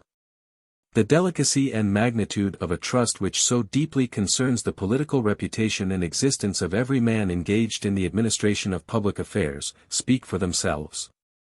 The difficulty of placing it rightly, in a government resting entirely on the basis of periodical elections, will as readily be perceived, when it is considered that the most conspicuous characters in it will, from that circumstance, be too often the leaders or the tools of the most cunning or the most numerous faction, and on this account, can hardly be expected to possess the requisite neutrality towards those whose conduct may be the subject of scrutiny. The Convention, it appears, thought the Senate the most fit depositary of this important trust. Those who can best discern the intrinsic difficulty of the thing, will be least hasty in condemning that opinion, and will be most inclined to allow due weight to the arguments which may be supposed to have produced it. What, it may be asked, is the true spirit of the institution itself? Is it not designed as a method of national inquest into the conduct of public men? If this be the design of it, who can so properly be the inquisitors for the nation as the representatives of the nation themselves? It is not disputed that the power of originating the inquiry, or, in other words, of preferring the impeachment, ought to be lodged in the hands of one branch of the legislative body. Will not the reasons which indicate the propriety of this arrangement strongly plead for an admission of the other branch of that body to a share of the inquiry? The model from which the idea of this institution has been borrowed, pointed out that course to the Convention. In Great Britain it is the province of the House of Commons to prefer the impeachment, and of the House of Lords to decide upon it. Several of the state constitutions have followed the example. As well the latter, as the former, seem to have regarded the practice of impeachments as a bridle in the hands of the legislative body upon the executive servants of the government. Is not this the true light in which it ought to be regarded? Where else than in the Senate could have been found a tribunal sufficiently dignified, or sufficiently independent? What other body would be likely to feel confidence enough in its own situation, to preserve, unawed and uninfluenced, the necessary impartiality between an individual accused and the representatives of the people, his accusers? Could the Supreme Court have been relied upon as answering this description? It is much to be doubted, whether the members of that tribunal would at all times be endowed with so eminent a portion of fortitude, as would be called for in the execution of so difficult a task. And it is still more to be doubted, whether they would possess the degree of credit and authority, which might, on certain occasions, be indispensable towards reconciling the people to a decision that should happen to clash with an accusation brought by their immediate representatives. A deficiency in the first, would be fatal to the accused, in the last, dangerous to the public tranquility. The hazard in both these respects, could only be avoided, if at all, by rendering that tribunal more numerous than would consist with a reasonable attention to economy.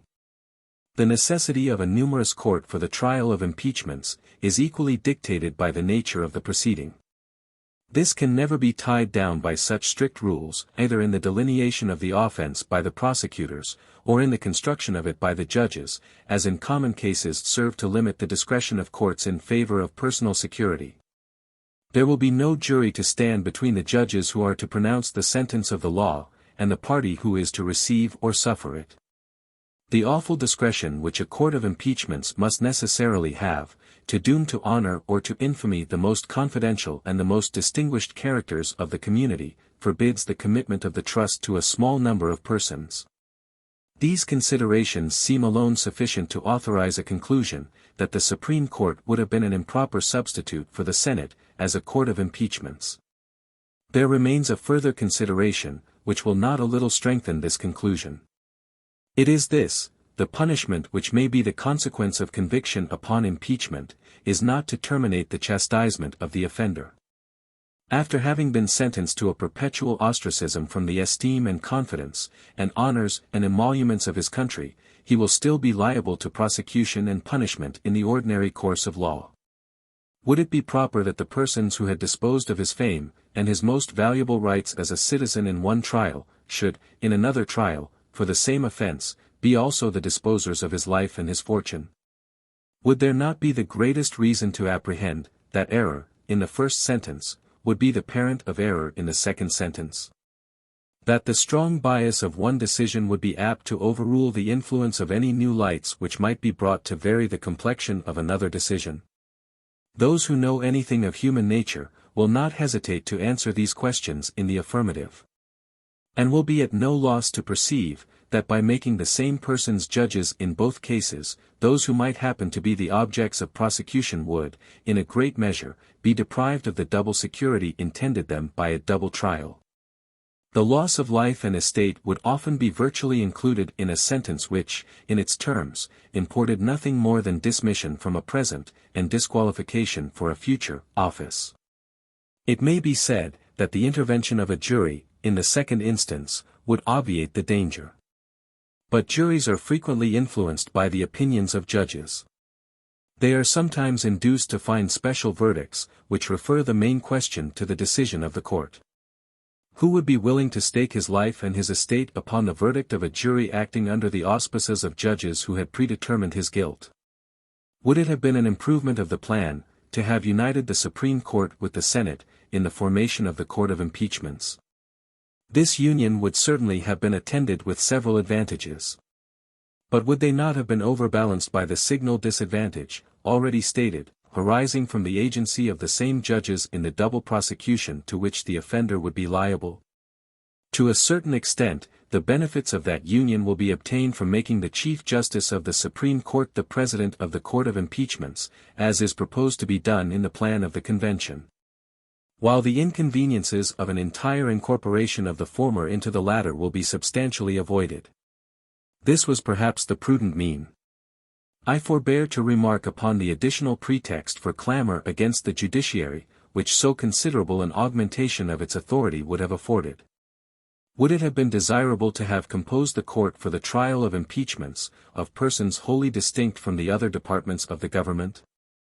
There are weighty arguments, as well against, as in favor of, such a plan. To some minds it will not appear a trivial objection, that it could tend to increase the complexity of the political machine, and to add a new spring to the government, the utility of which would at best be questionable. But an objection which will not be thought by any unworthy of attention, is this: a court formed upon such a plan, would either be attended with a heavy expense, or might in practice be subject to a variety of casualties and inconveniences. It must either consist of permanent officers, stationary at the seat of government, and of course entitled to fixed and regular stipends, or of certain officers of the state governments, to be called upon whenever an impeachment was actually depending.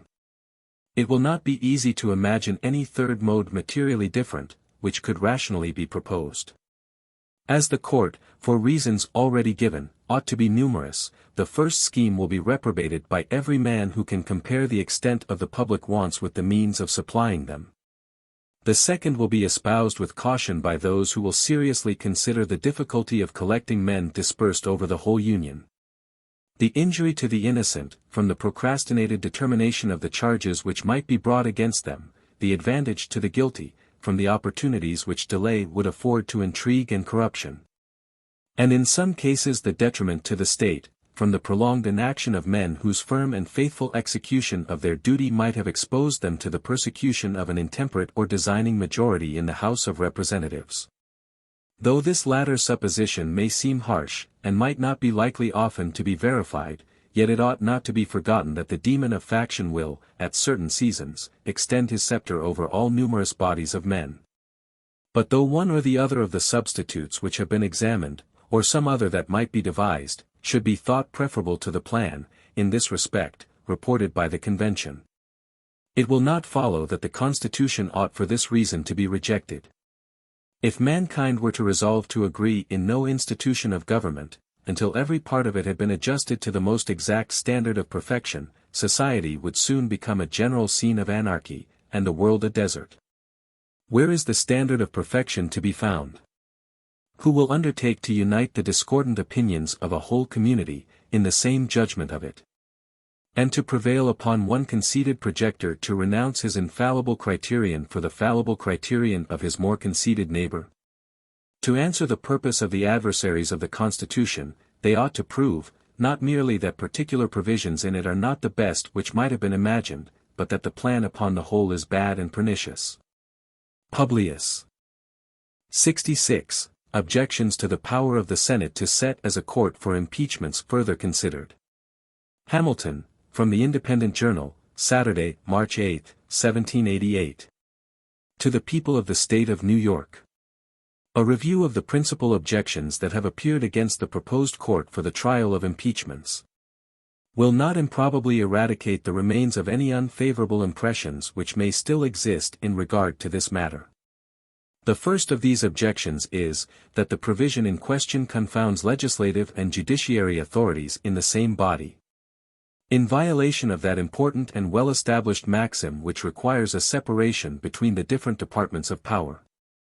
The true meaning of this maxim has been discussed and ascertained in another place, and has been shown to be entirely compatible with a partial intermixture of those departments for special purposes, preserving them, in the main, distinct and unconnected. This partial intermixture is even, in some cases, not only proper but necessary to the mutual defense of the several members of the government against each other. An absolute or qualified negative in the executive upon the acts of the legislative body, is admitted, by the ablest adepts in political science, to be an indispensable barrier against the encroachments of the latter upon the former. And it may, perhaps, with no less reason be contended, that the powers relating to impeachments are, as before intimated, an essential check in the hands of that body upon the encroachments of the executive. The division of them between the two branches of the legislature, assigning to one the right of accusing, to the other the right of judging, avoids the inconvenience of making the same persons both accusers and judges. And guards against the danger of persecution, from the prevalency of a factious spirit in either of those branches. As the concurrence of 2/3 of the Senate will be requisite to a condemnation, the security to innocence, from this additional circumstance, will be as complete as itself can desire. It is curious to observe, with what vehemence this part of the plan is assailed, on the principle here taken notice of, by men who profess to admire, without exception, the Constitution of this state. While that Constitution makes the Senate, together with the Chancellor and judges of the Supreme Court, not only a court of impeachments, but the highest judicatory in the state, in all causes, civil and criminal. The proportion, in point of numbers, of the Chancellor and judges to the Senators, is so inconsiderable, that the judiciary authority of New York, in the last resort, may, with truth, be said to reside in its Senate. If the plan of the Convention be, in this respect, chargeable with a departure from the celebrated maxim which has been so often mentioned, and seems to be so little understood, how much more culpable must be the Constitution of New York. 41. A second objection to the Senate, as a court of impeachments, is, that it contributes to an undue accumulation of power in that body, tending to give to the government a countenance too aristocratic. The Senate, it is observed, is to have concurrent authority with the executive in the formation of treaties and in the appointment to offices, if, say the objectors, to these prerogatives is added that of deciding in all cases of impeachment.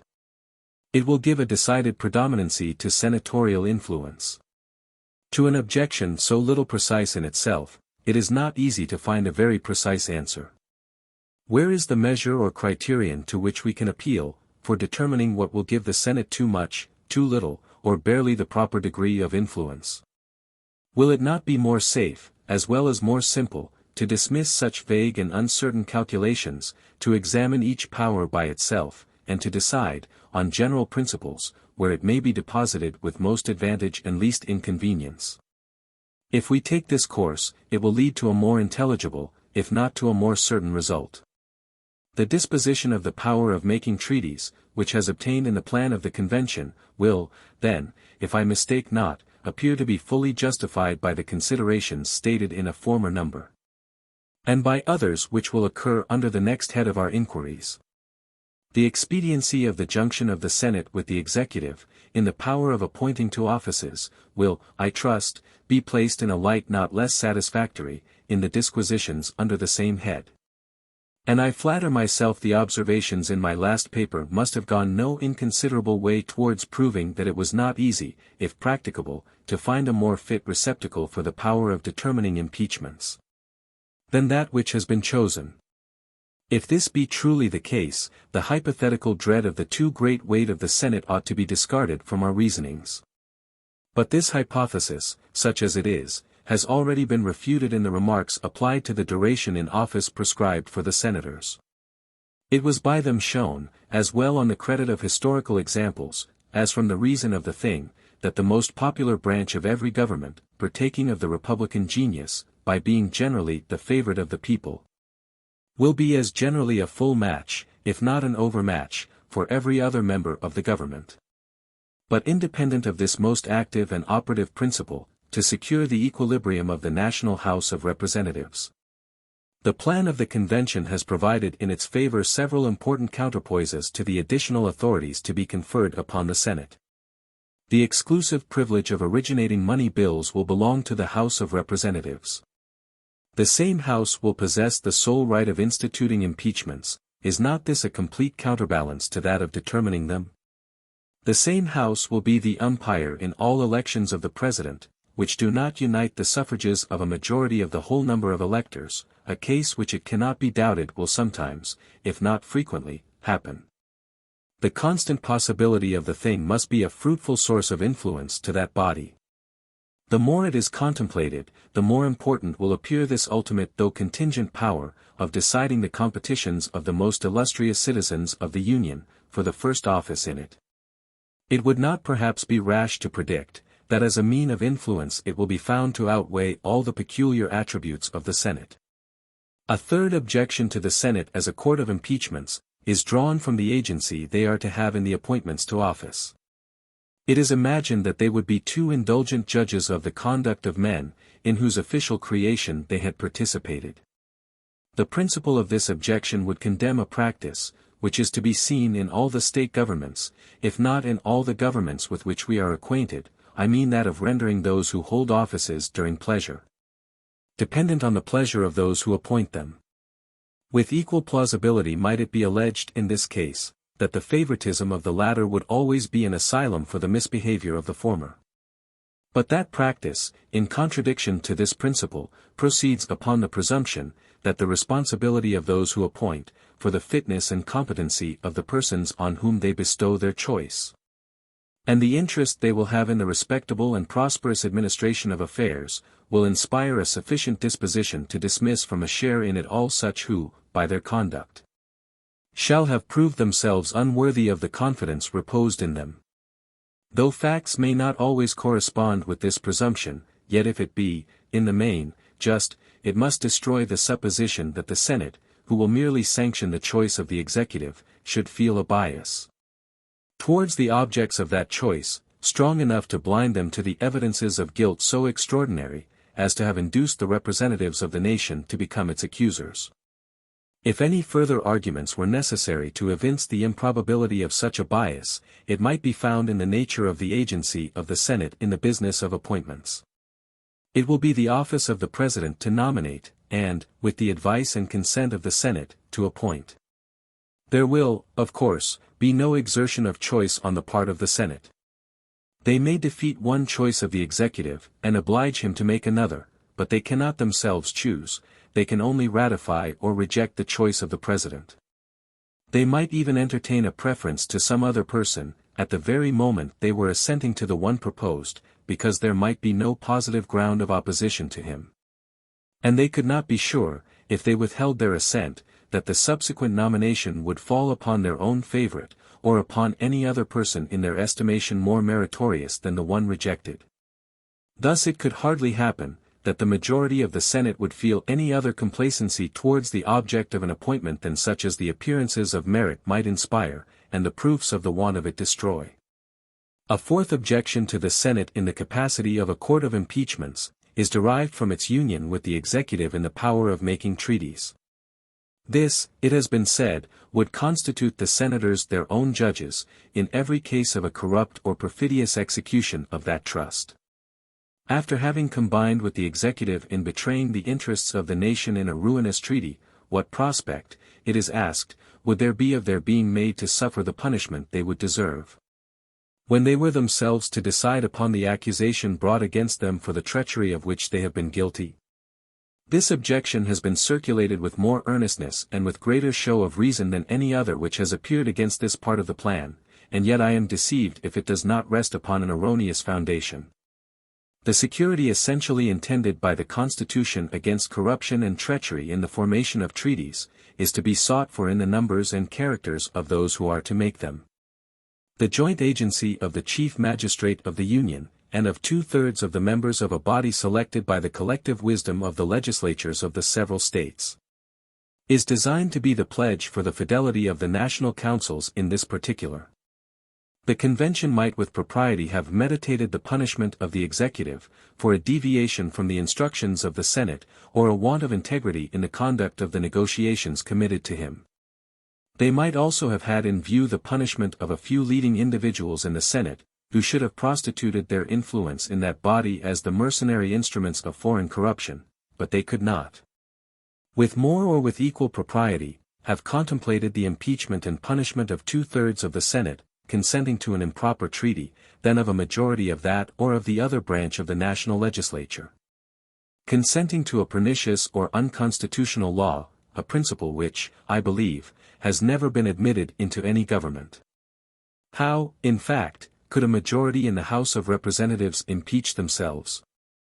Not better, it is evident, than 2/3 of the Senate might try themselves. And yet what reason is there, that a majority of the House of Representatives, sacrificing the interests of the society by an unjust and tyrannical act of legislation, should escape with impunity, more than 2/3 of the Senate? Sacrificing the same interests in an injurious treaty with a foreign power? The truth is, that in all such cases it is essential to the freedom and to the necessary independence of the deliberations of the body, that the members of it should be exempt from punishment for acts done in a collective capacity. And the security to the society must depend on the care which is taken to confide the trust to proper hands, to make it their interest to execute it with fidelity. And to make it as difficult as possible for them to combine in any interest opposite to that of the public good. So far as might concern the misbehavior of the executive in perverting the instructions or contravening the views of the Senate. We need not be apprehensive of the want of a disposition in that body to punish the abuse of their confidence or to vindicate their own authority. We may thus far count upon their pride, if not upon their virtue. And so far even as might concern the corruption of leading members, by whose arts and influence the majority may have been inveigled into measures odious to the community, if the proofs of that corruption should be satisfactory. The usual propensity of human nature will warrant us in concluding that there would be commonly no defect of inclination in the body to divert the public resentment from themselves by a ready sacrifice of the authors of their mismanagement and disgrace. Publius. 67. The Executive Department. Hamilton, from the New York Packet, Tuesday, March 11, 1788. To the People of the State of New York. The constitution of the executive department of the proposed government, claims next our attention. There is hardly any part of the system which could have been attended with greater difficulty in the arrangement of it than this, and there is, perhaps, none which has been inveighed against with less candor or criticized with less judgment. Here the writers against the Constitution seem to have taken pains to signalize their talent of misrepresentation. Calculating upon the aversion of the people to monarchy, they have endeavored to enlist all their jealousies and apprehensions in opposition to the intended President of the United States. Not merely as the embryo, but as the full-grown progeny, of that detested parent. To establish the pretended affinity, they have not scrupled to draw resources even from the regions of fiction. The authorities of a magistrate, in few instances greater, in some instances less, than those of a governor of New York, have been magnified into more than royal prerogatives. He has been decorated with a tribute superior in dignity and splendor to those of a king of Great Britain. He has been shown to us with the diadem sparkling on his brow and the imperial purple flowing in his train. He has been seated on a throne surrounded with minions and mistresses, giving audience to the envoys of foreign potentates, in all the supercilious pomp of majesty. The images of Asiatic despotism and voluptuousness have scarcely been wanting to crown the exaggerated scene. We have been taught to tremble at the terrific visages of murdering Janissaries, and to blush at the unveiled mysteries of a future seraglio. Attempts so extravagant as these to disfigure or, it might rather be said, to metamorphose the object, render it necessary to take an accurate view of its real nature and form, in order as well to ascertain its true aspect and genuine appearance, as to unmask the disingenuity and expose the fallacy of the counterfeit resemblances which have been so insidiously, as well as industriously, propagated. In the execution of this task, there is no man who would not find it an arduous effort either to behold with moderation, or to treat with seriousness, the devices, not less weak than wicked, which have been contrived to pervert the public opinion in relation to the subject. They so far exceed the usual though unjustifiable licenses of party artifice, that even in a disposition the most candid and tolerant, they must force the sentiments which favor an indulgent construction of the conduct of political adversaries to give place to a voluntary and unreserved indignation. It is impossible not to bestow the imputation of deliberate imposture and deception upon the gross pretense of a similitude between a king of Great Britain and a magistrate of the character marked out for that of the President of the United States. It is still more impossible to withhold that imputation from the rash and barefaced expedients which have been employed to give success to the attempted imposition. In one instance, which I cite as a sample of the general spirit, the temerity has proceeded so far as to ascribe to the President of the United States a power which by the instrument reported is expressly allotted to the executives of the individual states. I mean the power of filling casual vacancies in the Senate. This bold experiment upon the discernment of his countrymen has been hazarded by a writer who, whatever may be his real merit, has had no inconsiderable share in the applauses of his party. 42 and who, upon this false and unfounded suggestion, has built a series of observations equally false and unfounded. Let him now be confronted with the evidence of the fact, and let him, if he be able, justify or extenuate the shameful outrage he has offered to the dictates of truth and to the rules of fair dealing. The second clause of the second section of the second article empowers the President of the United States to nominate, and by and with the advice and consent of the Senate, to appoint ambassadors, other public ministers and consuls, judges of the Supreme Court, and all other officers of the United States whose appointments are not in the Constitution otherwise provided for, and which shall be established by law. Immediately after this clause follows another in these words: the President shall have power to fill up all vacancies that may happen during the recess of the Senate, by granting commissions which shall expire at the end of their next session. It is from this last provision that the pretended power of the President to fill vacancies in the Senate has been deduced. A slight attention to the connection of the clauses, and to the obvious meaning of the terms, will satisfy us that the deduction is not even colorable. The first of these two clauses, it is clear, only provides a mode for appointing such officers, whose appointments are not otherwise provided for in the Constitution, and which shall be established by law. Of course it cannot extend to the appointments of senators, whose appointments are otherwise provided for in the Constitution, 43, and who are established by the Constitution, and will not require a future establishment by law. This position will hardly be contested. The last of these two clauses, it is equally clear, cannot be understood to comprehend the power of filling vacancies in the Senate, for the following reasons. First, the relation in which that clause stands to the other, which declares the general mode of appointing officers of the United States, denotes it to be nothing more than a supplement to the other. For the purpose of establishing an auxiliary method of appointment, in cases to which the general method was inadequate. The ordinary power of appointment is confined to the President and Senate jointly, and can therefore only be exercised during the session of the Senate. But as it would have been improper to oblige this body to be continually in session for the appointment of officers and, as vacancies might happen in their recess, which it might be necessary for the public service to fill without delay, the succeeding clause is evidently intended to authorize the President, singly, to make temporary appointments, during the recess of the Senate, by granting commissions which shall expire at the end of their next session. Secondly, if this clause is to be considered as supplementary to the one which precedes, the vacancies of which it speaks must be construed to relate to the officers described in the preceding one. And this, we have seen, excludes from its description the members of the Senate.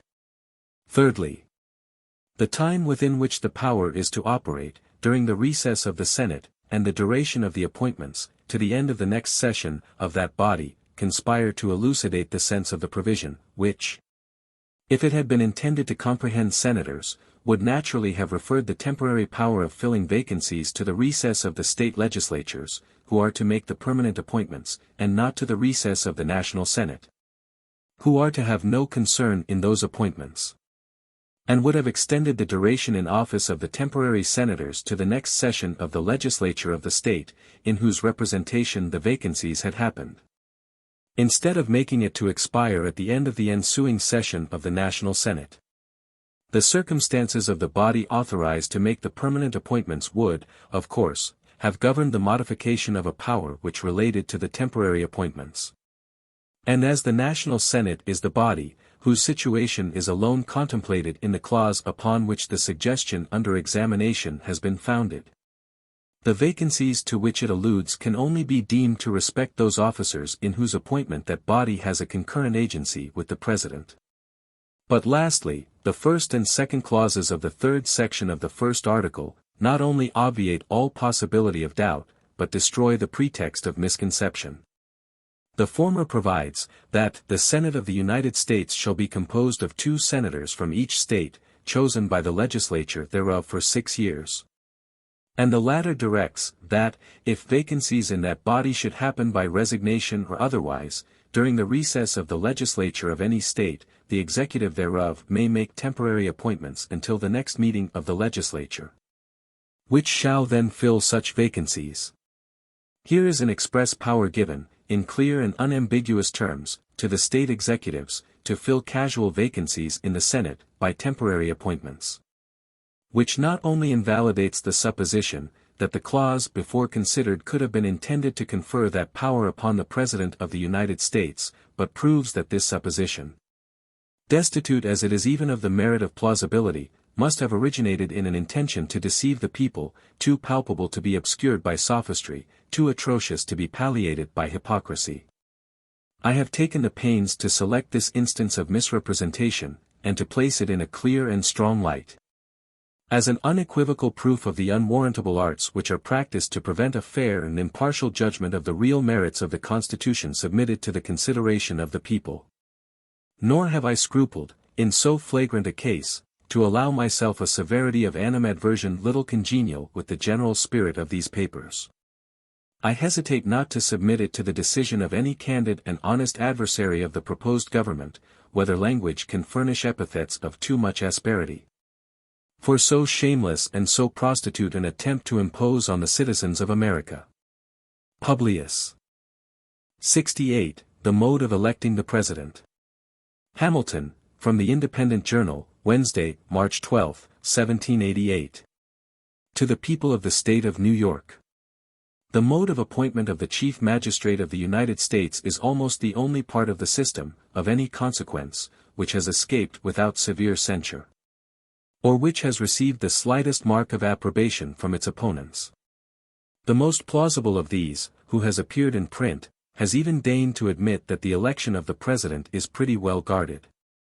44. I venture somewhat further, and hesitate not to affirm, that if the manner of it be not perfect, it is at least excellent. It unites in an eminent degree all the advantages, the union of which was to be wished for. It was desirable that the sense of the people should operate in the choice of the person to whom so important a trust was to be confided. This end will be answered by committing the right of making it, not to any pre-established body, but to men chosen by the people for the special purpose, and at the particular conjuncture. It was equally desirable, that the immediate election should be made by men most capable of analyzing the qualities adapted to the station, and acting under circumstances favorable to deliberation, and to a judicious combination of all the reasons and inducements which were proper to govern their choice. A small number of persons, selected by their fellow citizens from the general mass, will be most likely to possess the information and discernment requisite to such complicated investigations. It was also peculiarly desirable to afford as little opportunity as possible to tumult and disorder.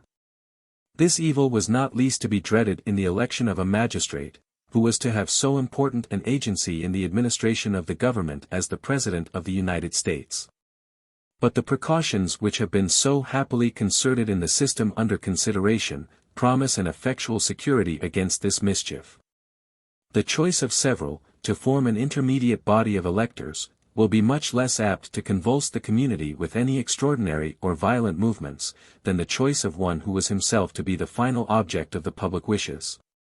And as the electors, chosen in each state, are to assemble and vote in the state in which they are chosen, this detached and divided situation will expose them much less to heats and ferments, which might be communicated from them to the people. than if they were all to be convened at one time, in one place. Nothing was more to be desired than that every practicable obstacle should be opposed to cabal, intrigue, and corruption. These most deadly adversaries of republican government might naturally have been expected to make their approaches from more than one quarter, but chiefly from the desire in foreign powers to gain an improper ascendant in our councils. How could they better gratify this, than by raising a creature of their own to the chief magistracy of the Union? But the convention have guarded against all danger of this sort, with the most provident and judicious attention. They have not made the appointment of the President to depend on any pre-existing bodies of men, who might be tampered with beforehand to prostitute their votes. But they have referred it in the first instance to an immediate act of the people of America, to be exerted in the choice of persons for the temporary and sole purpose of making the appointment. And they have excluded from eligibility to this trust, all those who from situation might be suspected of too great devotion to the President in office.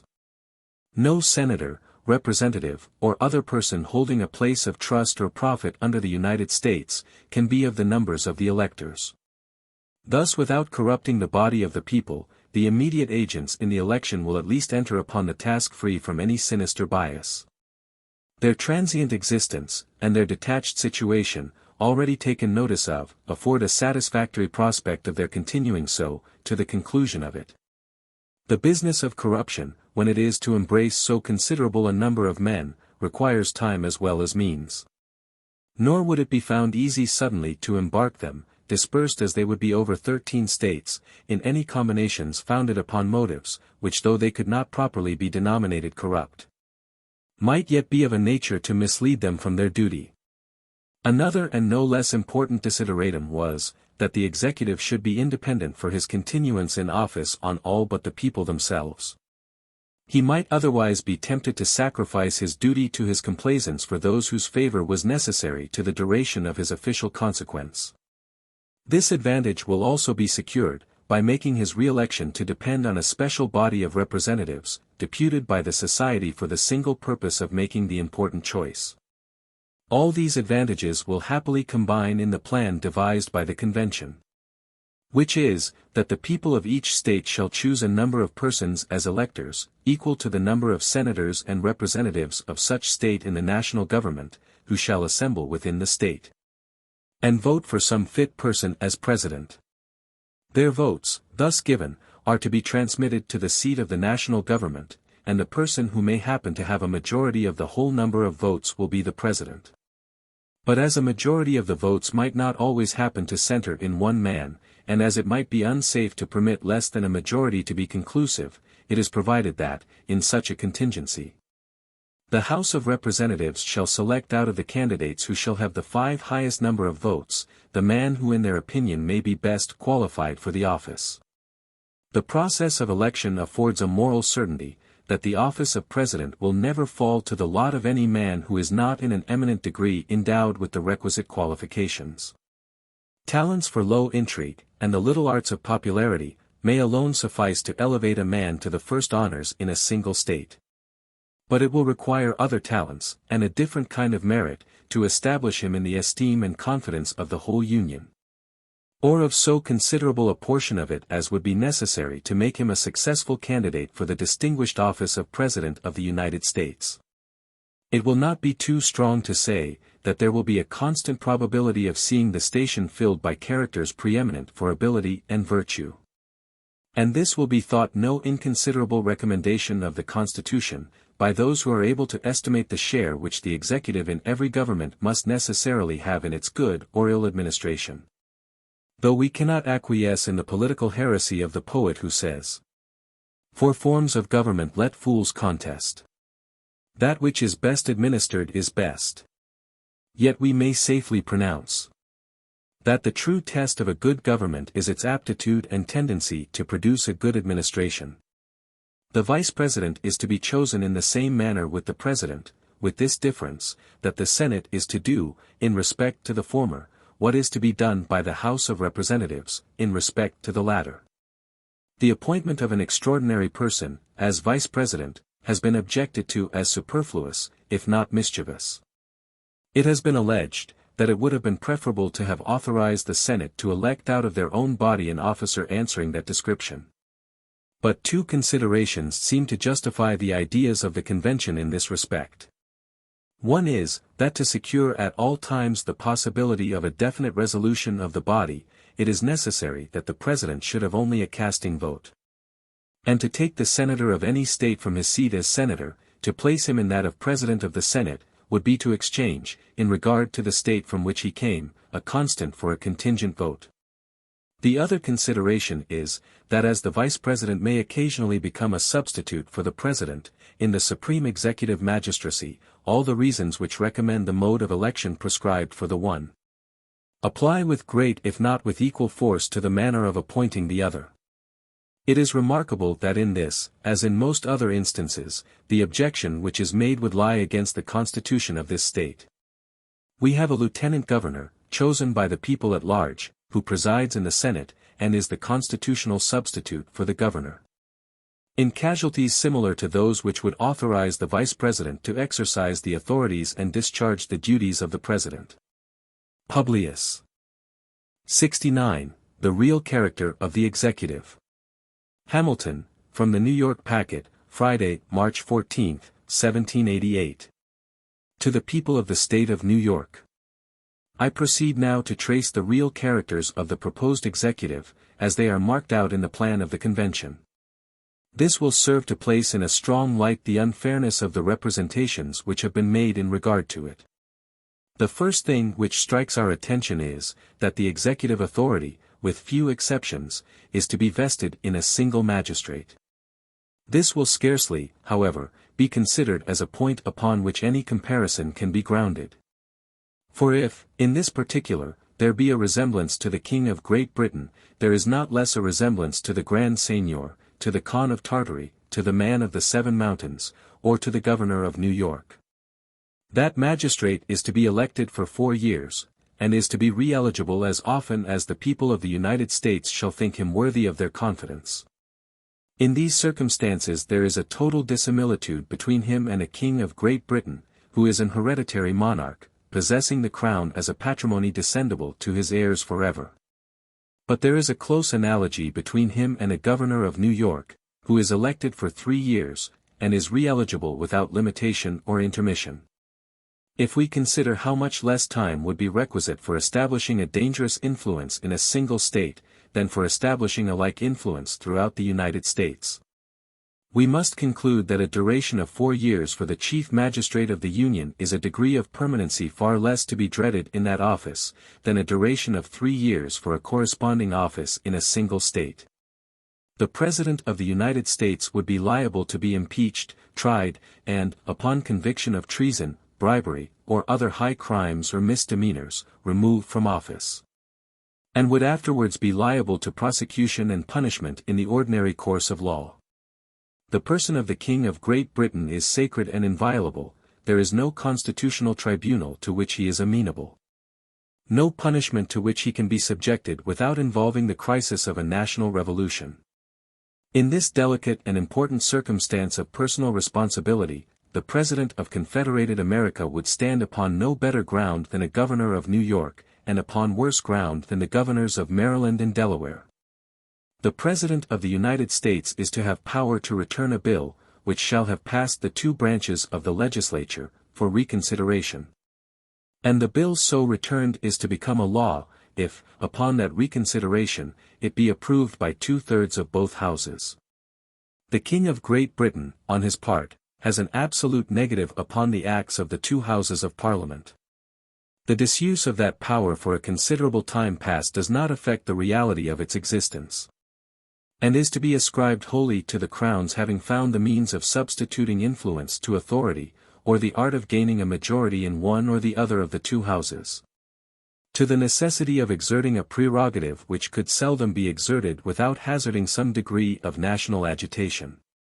The qualified negative of the President differs widely from this absolute negative of the British sovereign, and tallies exactly with the revisionary authority of the Council of Revision of this state, of which the Governor is a constituent part. In this respect the power of the President would exceed that of the Governor of New York, because the former would possess, singly, what the latter shares with the Chancellor and judges. But it would be precisely the same with that of the Governor of Massachusetts, whose constitution, as to this article, seems to have been the original from which the Convention have copied. The President is to be the Commander-in-Chief of the Army and Navy of the United States, and of the militia of the several states, when called into the actual service of the United States. He is to have power to grant reprieves and pardons for offenses against the United States, except in cases of impeachment, to recommend to the consideration of Congress such measures as he shall judge necessary and expedient. To convene, on extraordinary occasions, both houses of the legislature, or either of them, and, in case of disagreement between them with respect to the time of adjournment, to adjourn them to such time as he shall think proper. To take care that the laws be faithfully executed, and to commission all officers of the United States. In most of these particulars, the power of the President will resemble equally that of the King of Great Britain and of the Governor of New York. The most material points of difference are these: first, the President will have only the occasional command of such part of the militia of the nation as by legislative provision may be called into the actual service of the Union. The King of Great Britain and the Governor of New York have at all times the entire command of all the militia within their several jurisdictions. In this article, therefore, the power of the President would be inferior to that of either the monarch or the governor. Secondly, the President is to be Commander-in-Chief of the Army and Navy of the United States. In this respect his authority would be nominally the same with that of the King of Great Britain, but in substance much inferior to it. It would amount to nothing more than the supreme command and direction of the military and naval forces, as First General and Admiral of the Confederacy. While that of the British King extends to the declaring of war and to the raising and regulating of fleets and armies, all which, by the Constitution under consideration, would appertain to the legislature. 45. The Governor of New York, on the other hand, is by the Constitution of the state vested only with the command of its militia and navy. But the constitutions of several of the states expressly declare their governors to be commanders-in-chief, as well of the army as navy. And it may well be a question, whether those of New Hampshire and Massachusetts, in particular, do not, in this instance, confer larger powers upon their respective governors, than could be claimed by a President of the United States. Thirdly, the power of the President, in respect to pardons, would extend to all cases, except those of impeachment. The Governor of New York may pardon in all cases, even in those of impeachment, except for treason and murder. Is not the power of the Governor, in this article, on a calculation of political consequences, greater than that of the President? All conspiracies and plots against the government, which have not been matured into actual treason, may be screened from punishment of every kind, by the interposition of the prerogative of pardoning. If a Governor of New York, therefore, should be at the head of any such conspiracy, until the design had been ripened into actual hostility he could ensure his accomplices and adherents an entire impunity. A President of the Union, on the other hand, though he may even pardon treason, when prosecuted in the ordinary course of law, could shelter no offender, in any degree, from the effects of impeachment and conviction. Would not the prospect of a total indemnity for all the preliminary steps be a greater temptation to undertake and persevere in an enterprise against the public liberty, than the mere prospect of an exemption from death and confiscation? If the final execution of the design, upon an actual appeal to arms, should miscarry, would this last expectation have any influence at all, when the probability was computed, that the person who was to afford that exemption might himself be involved in the consequences of the measure, and might be incapacitated by his agency in it from affording the desired impunity? The better to judge of this matter, it will be necessary to recollect, that, by the proposed Constitution, the offense of treason is limited to levying war upon the United States, and adhering to their enemies, giving them aid and comfort. And that by the laws of New York it is confined within similar bounds. Fourthly, the President can only adjourn the national legislature in the single case of disagreement about the time of adjournment. The British monarch may prorogue or even dissolve the Parliament. The Governor of New York may also prorogue the legislature of this state for a limited time, a power which, in certain situations, may be employed to very important purposes. The President is to have power, with the advice and consent of the Senate, to make treaties, provided 2/3 of the senators present concur. The King of Great Britain is the sole and absolute representative of the nation in all foreign transactions. He can of his own accord make treaties of peace, commerce, alliance, and of every other description. It has been insinuated, that his authority in this respect is not conclusive, and that his conventions with foreign powers are subject to the revision, and stand in need of the ratification, of Parliament. But I believe this doctrine was never heard of, until it was broached upon the present occasion. Every jurist 46 of that kingdom, and every other man acquainted with its constitution, knows, as an established fact, that the prerogative of making treaties exists in the crown in its utmost plenitude. And that the compacts entered into by the royal authority have the most complete legal validity and perfection, independent of any other sanction. The Parliament, it is true, is sometimes seen employing itself in altering the existing laws to conform them to the stipulations in a new treaty. And this may have possibly given birth to the imagination, that its cooperation was necessary to the obligatory efficacy of the treaty. But this parliamentary interposition proceeds from a different cause, from the necessity of adjusting a most artificial and intricate system of revenue and commercial laws, to the changes made in them by the operation of the treaty. And of adapting new provisions and precautions to the new state of things, to keep the machine from running into disorder. In this respect, therefore, there is no comparison between the intended power of the President and the actual power of the British sovereign. The one can perform alone what the other can do only with the concurrence of a branch of the legislature. It must be admitted, that, in this instance, the power of the federal executive would exceed that of any state executive. But this arises naturally from the sovereign power which relates to treaties. If the Confederacy were to be dissolved, it would become a question, whether the executives of the several states were not solely invested with that delicate and important prerogative. The President is also to be authorized to receive ambassadors and other public ministers. This, though it has been a rich theme of declamation, is more a matter of dignity than of authority. It is a circumstance which will be without consequence in the administration of the government. And it was far more convenient that it should be arranged in this manner, than that there should be a necessity of convening the legislature, or one of its branches, upon every arrival of a foreign minister. Though it were merely to take the place of a departed predecessor. The President is to nominate, and, with the advice and consent of the Senate, to appoint ambassadors and other public ministers, judges of the Supreme Court, and in general all officers of the United States established by law, and whose appointments are not otherwise provided for by the Constitution. The King of Great Britain is emphatically and truly styled the fountain of honor.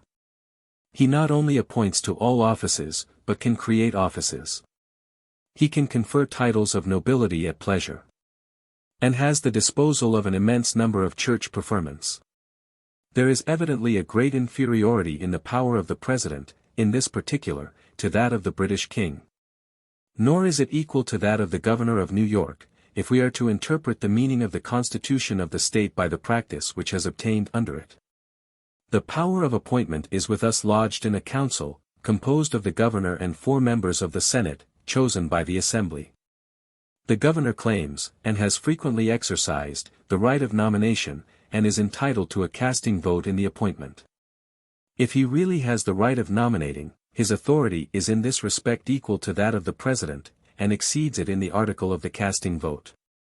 In the national government, if the Senate should be divided, no appointment could be made. In the government of New York, if the council should be divided, the governor can turn the scale, and confirm his own nomination. 47 If we compare the publicity which must necessarily attend the mode of appointment by the President and an entire branch of the national legislature, with the privacy in the mode of appointment by the Governor of New York. Closeted in a secret apartment with at most 4, and frequently with only 2 persons.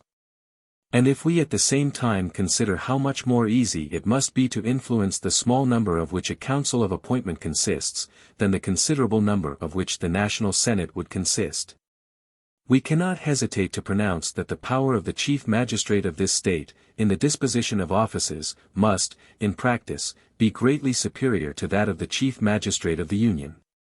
Hence it appears that, except as to the concurrent authority of the President in the article of treaties, it would be difficult to determine whether that magistrate would, in the aggregate, possess more or less power than the Governor of New York. And it appears yet more unequivocally, that there is no pretense for the parallel which has been attempted between him and the King of Great Britain. But to render the contrast in this respect still more striking, it may be of use to throw the principal circumstances of dissimilitude into a closer group. The President of the United States would be an officer elected by the people for 4 years. The King of Great Britain is a perpetual and hereditary prince. The one would be amenable to personal punishment and disgrace, the person of the other is sacred and inviolable. The one would have a qualified negative upon the acts of the legislative body, the other has an absolute negative. The one would have a right to command the military and naval forces of the nation. The other, in addition to this right, possesses that of declaring war, and of raising and regulating fleets and armies by his own authority. The one would have a concurrent power with a branch of the legislature in the formation of treaties. The other is the sole possessor of the power of making treaties. The one would have a like concurrent authority in appointing to offices, the other is the sole author of all appointments. The one can confer no privileges whatever. The other can make denizens of aliens, noblemen of commoners, can erect corporations with all the rights incident to corporate bodies. The one can prescribe no rules concerning the commerce or currency of the nation. The other is in several respects the arbiter of commerce, and in this capacity can establish markets and fairs, can regulate weights and measures, can lay embargoes for a limited time, can coin money, can authorize or prohibit the circulation of foreign coin. The one has no particle of spiritual jurisdiction, the other is the supreme head and governor of the national church. What answer shall we give to those who would persuade us that things so unlike resemble each other? The same that ought to be given to those who tell us that a government, the whole power of which would be in the hands of the elective and periodical servants of the people, is an aristocracy, a monarchy, and a despotism. Publius. 70. The Executive Department further considered. Hamilton, from the Independent Journal, Saturday, March 15, 1788. To the people of the State of New York. There is an idea, which is not without its advocates, that a vigorous executive is inconsistent with the genius of republican government. The enlightened well-wishers to this species of government must at least hope that the supposition is destitute of foundation, since they can never admit its truth, without at the same time admitting the condemnation of their own principles. Energy in the executive is a leading character in the definition of good government. It is essential to the protection of the community against foreign attacks, it is not less essential to the steady administration of the laws. To the protection of property against those irregular and high-handed combinations which sometimes interrupt the ordinary course of justice, to the security of liberty against the enterprises and assaults of ambition, of faction, and of anarchy. Every man the least conversant in Roman history, knows how often that republic was obliged to take refuge in the absolute power of a single man, under the formidable title of dictator. As well against the intrigues of ambitious individuals who aspired to the tyranny, and the seditions of whole classes of the community whose conduct threatened the existence of all government. As against the invasions of external enemies who menaced the conquest and destruction of Rome. There can be no need, however, to multiply arguments or examples on this head. A feeble executive implies a feeble execution of the government. A feeble execution is but another phrase for a bad execution. And a government ill-executed, whatever it may be in theory, must be, in practice, a bad government. Taking it for granted, therefore, that all men of sense will agree in the necessity of an energetic executive, it will only remain to inquire, what are the ingredients which constitute this energy? How far can they be combined with those other ingredients which constitute safety in the republican sense? And how far does this combination characterize the plan which has been reported by the convention? The ingredients which constitute energy in the executive are, first, unity, secondly, duration, thirdly, an adequate provision for its support, fourthly, competent powers. The ingredients which constitute safety in the republican sense are, first, a due dependence on the people, secondly, a due responsibility. Those politicians and statesmen who have been the most celebrated for the soundness of their principles and for the justice of their views, have declared in favor of a single executive and a numerous legislature. They have, with great propriety, considered energy as the most necessary qualification of the former, and have regarded this as most applicable to power in a single hand. While they have, with equal propriety, considered the latter as best adapted to deliberation and wisdom, and best calculated to conciliate the confidence of the people and to secure their privileges and interests. That unity is conducive to energy will not be disputed. Decision, activity, secrecy, and dispatch will generally characterize the proceedings of one man in a much more eminent degree than the proceedings of any greater number. And in proportion as the number is increased, these qualities will be diminished. This unity may be destroyed in two ways, either by vesting the power in two or more magistrates of equal dignity and authority, or by vesting it ostensibly in one man, subject, in whole or in part, to the control and cooperation of others, in the capacity of counselors to him. Of the first, the two consuls of Rome may serve as an example. Of the last, we shall find examples in the constitutions of several of the states. New York and New Jersey, if I recollect right, are the only states which have entrusted the executive authority wholly to single men. 48 Both these methods of destroying the unity of the executive have their partisans, but the votaries of an executive council are the most numerous. They are both liable, if not to equal, to similar objections, and may in most lights be examined in conjunction. The experience of other nations will afford little instruction on this head. As far, however, as it teaches anything, it teaches us not to be enamored of plurality in the executive. We have seen that the Achaeans, on an experiment of two praetors, were induced to abolish one. The Roman history records many instances of mischiefs to the Republic from the dissensions between the consuls, and between the military tribunes, who were at times substituted for the consuls. But it gives us no specimens of any peculiar advantages derived to the state from the circumstance of the plurality of those magistrates. That the dissensions between them were not more frequent or more fatal, is a matter of astonishment, until we advert to the singular position in which the Republic was almost continually placed, and to the prudent policy pointed out by the circumstances of the state, and pursued by the consuls, of making a division of the government between them.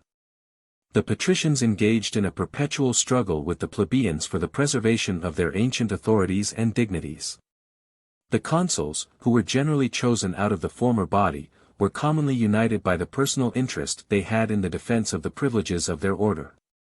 In addition to this motive of union, after the arms of the Republic had considerably expanded the bounds of its empire, it became an established custom with the consuls to divide the administration between themselves by lot, one of them remaining at Rome to govern the city and its environs, the other taking the command in the more distant provinces.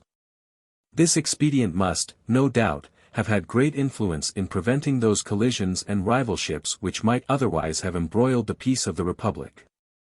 But quitting the dim light of historical research, attaching ourselves purely to the dictates of reason and good sense, we shall discover much greater cause to reject than to approve the idea of plurality in the executive, under any modification whatever. Wherever two or more persons are engaged in any common enterprise or pursuit, there is always danger of difference of opinion. If it be a public trust or office, in which they are clothed with equal dignity and authority, there is peculiar danger of personal emulation and even animosity. From either, and especially from all these causes, the most bitter dissensions are apt to spring. Whenever these happen, they lessen the respectability, weaken the authority, and distract the plans and operation of those whom they divide. If they should unfortunately assail the supreme executive magistracy of a country, consisting of a plurality of persons, they might impede or frustrate the most important measures of the government, in the most critical emergencies of the state. And what is still worse, they might split the community into the most violent and irreconcilable factions, adhering differently to the different individuals who composed the magistracy. Men often oppose a thing, merely because they have had no agency in planning it, or because it may have been planned by those whom they dislike. But if they have been consulted, and have happened to disapprove, opposition then becomes, in their estimation, an indispensable duty of self-love. They seem to think themselves bound in honor, and by all the motives of personal infallibility, to defeat the success of what has been resolved upon contrary to their sentiments.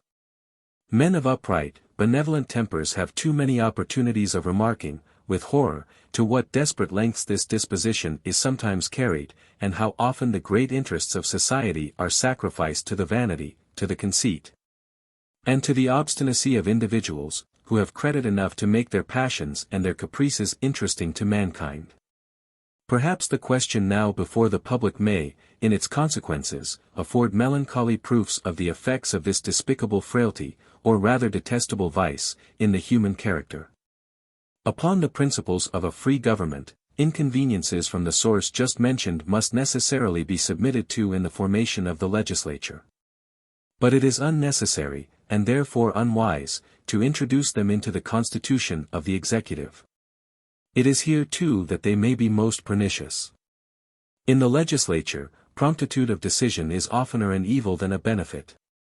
The differences of opinion, and the jarrings of parties in that department of the government, though they may sometimes obstruct salutary plans, yet often promote deliberation and circumspection, and serve to check excesses in the majority. When a resolution too is once taken, the opposition must be at an end. That resolution is a law, and resistance to it punishable. But no favorable circumstances palliate or atone for the disadvantages of dissension in the executive department. Here, they are pure and unmixed. There is no point at which they cease to operate. They serve to embarrass and weaken the execution of the plan or measure to which they relate, from the first step to the final conclusion of it. They constantly counteract those qualities in the executive which are the most necessary ingredients in its composition, vigor and expedition, and this without any counterbalancing good. In the conduct of war, in which the energy of the executive is the bulwark of the national security, everything would be to be apprehended from its plurality. It must be confessed that these observations apply with principal weight to the first case supposed, that is, to a plurality of magistrates of equal dignity and authority, a scheme, the advocates for which are not likely to form a numerous sect. But they apply, though not with equal, yet with considerable weight to the project of a council, whose concurrence is made constitutionally necessary to the operations of the ostensible executive. An artful cabal in that council would be able to distract and to enervate the whole system of administration. If no such cabal should exist, the mere diversity of views and opinions would alone be sufficient to tincture the exercise of the executive authority with a spirit of habitual feebleness and dilatoriness. But one of the weightiest objections to a plurality in the executive, and which lies as much against the last as the first plan, is, that it tends to conceal faults and destroy responsibility. Responsibility is of two kinds, to censure and to punishment. The first is the more important of the two, especially in an elective office. Man, in public trust, will much oftener act in such a manner as to render him unworthy of being any longer trusted, than in such a manner as to make him obnoxious to legal punishment. But the multiplication of the executive adds to the difficulty of detection in either case. It often becomes impossible, amidst mutual accusations, to determine on whom the blame or the punishment of a pernicious measure, or series of pernicious measures, ought really to fall. It is shifted from one to another with so much dexterity, and under such plausible appearances, that the public opinion is left in suspense about the real author. The circumstances which may have led to any national miscarriage or misfortune are sometimes so complicated that, where there are a number of actors who may have had different degrees and kinds of agency, though we may clearly see upon the whole that there has been mismanagement, yet it may be impracticable to pronounce to whose account the evil which may have been incurred is truly chargeable. I was overruled by my council. The council were so divided in their opinions that it was impossible to obtain any better resolution on the point. These and similar pretexts are constantly at hand, whether true or false. And who is there that will either take the trouble or incur the odium of a strict scrutiny into the secret springs of the transaction? Should there be found a citizen zealous enough to undertake the unpromising task, if there happen to be collusion between the parties concerned, how easy it is to clothe the circumstances with so much ambiguity, as to render it uncertain what was the precise conduct of any of those parties. In the single instance in which the governor of this state is coupled with a council, that is, in the appointment to offices, we have seen the mischiefs of it in the view now under consideration. Scandalous appointments to important offices have been made. Some cases, indeed, have been so flagrant that all parties have agreed in the impropriety of the thing. When inquiry has been made, the blame has been laid by the governor on the members of the council, who, on their part, have charged it upon his nomination. While the people remain altogether at a loss to determine, by whose influence their interests have been committed to hands so unqualified and so manifestly improper. In tenderness to individuals, I forbear to descend to particulars. It is evident from these considerations, that the plurality of the executive tends to deprive the people of the two greatest securities they can have for the faithful exercise of any delegated power: first, the restraints of public opinion, which lose their efficacy, as well on account of the division of the censure attendant on bad measures among a number, as on account of the uncertainty on whom it ought to fall. And, secondly, the opportunity of discovering with facility and clearness the misconduct of the persons they trust, in order either to their removal from office or to their actual punishment in cases which admit of it. In England, the king is a perpetual magistrate, and it is a maxim which has obtained for the sake of the public peace, that he is unaccountable for his administration, and his person sacred. Nothing, therefore, can be wiser in that kingdom, than to annex to the king a constitutional council, who may be responsible to the nation for the advice they give. Without this, there would be no responsibility whatever in the executive department, an idea inadmissible in a free government. But even there the king is not bound by the resolutions of his council, though they are answerable for the advice they give. He is the absolute master of his own conduct in the exercise of his office, and may observe or disregard the counsel given to him at his sole discretion. But in a republic, where every magistrate ought to be personally responsible for his behavior in office, the reason which in the British Constitution dictates the propriety of a council, not only ceases to apply, but turns against the institution. In the monarchy of Great Britain, it furnishes a substitute for the prohibited responsibility of the chief magistrate, which serves in some degree as a hostage to the national justice for his good behavior. In the American Republic, it would serve to destroy, or would greatly diminish, the intended and necessary responsibility of the chief magistrate himself. The idea of a council to the executive, which has so generally obtained in the state constitutions, has been derived from that maxim of republican jealousy which considers power as safer in the hands of a number of men than of a single man. If the maxim should be admitted to be applicable to the case, I should contend that the advantage on that side would not counterbalance the numerous disadvantages on the opposite side. But I do not think the rule at all applicable to the executive power. I clearly concur in opinion, in this particular, with a writer whom the celebrated Junius pronounces to be deep, solid, and ingenious, that the executive power is more easily confined when it is one. 49 That it is far more safe there should be a single object for the jealousy and watchfulness of the people, and, in a word, that all multiplication of the executive is rather dangerous than friendly to liberty. A little consideration will satisfy us, that the species of security sought for in the multiplication of the executive, is unattainable. Numbers must be so great as to render combination difficult, or they are rather a source of danger than of security. The united credit and influence of several individuals must be more formidable to liberty, than the credit and influence of either of them separately. When power, therefore, is placed in the hands of so small a number of men, as to admit of their interests and views being easily combined in a common enterprise, by an artful leader, it becomes more liable to abuse, and more dangerous when abused, than if it be lodged in the hands of one man, who, from the very circumstance of his being alone, will be more narrowly watched and more readily suspected, and who cannot unite so great a mass of influence as when he is associated with others. The Decembers of Rome, whose name denotes their number, 50, were more to be dreaded in their usurpation than any one of them would have been. No person would think of proposing an executive much more numerous than that body. From 6 to a dozen have been suggested for the number of the council.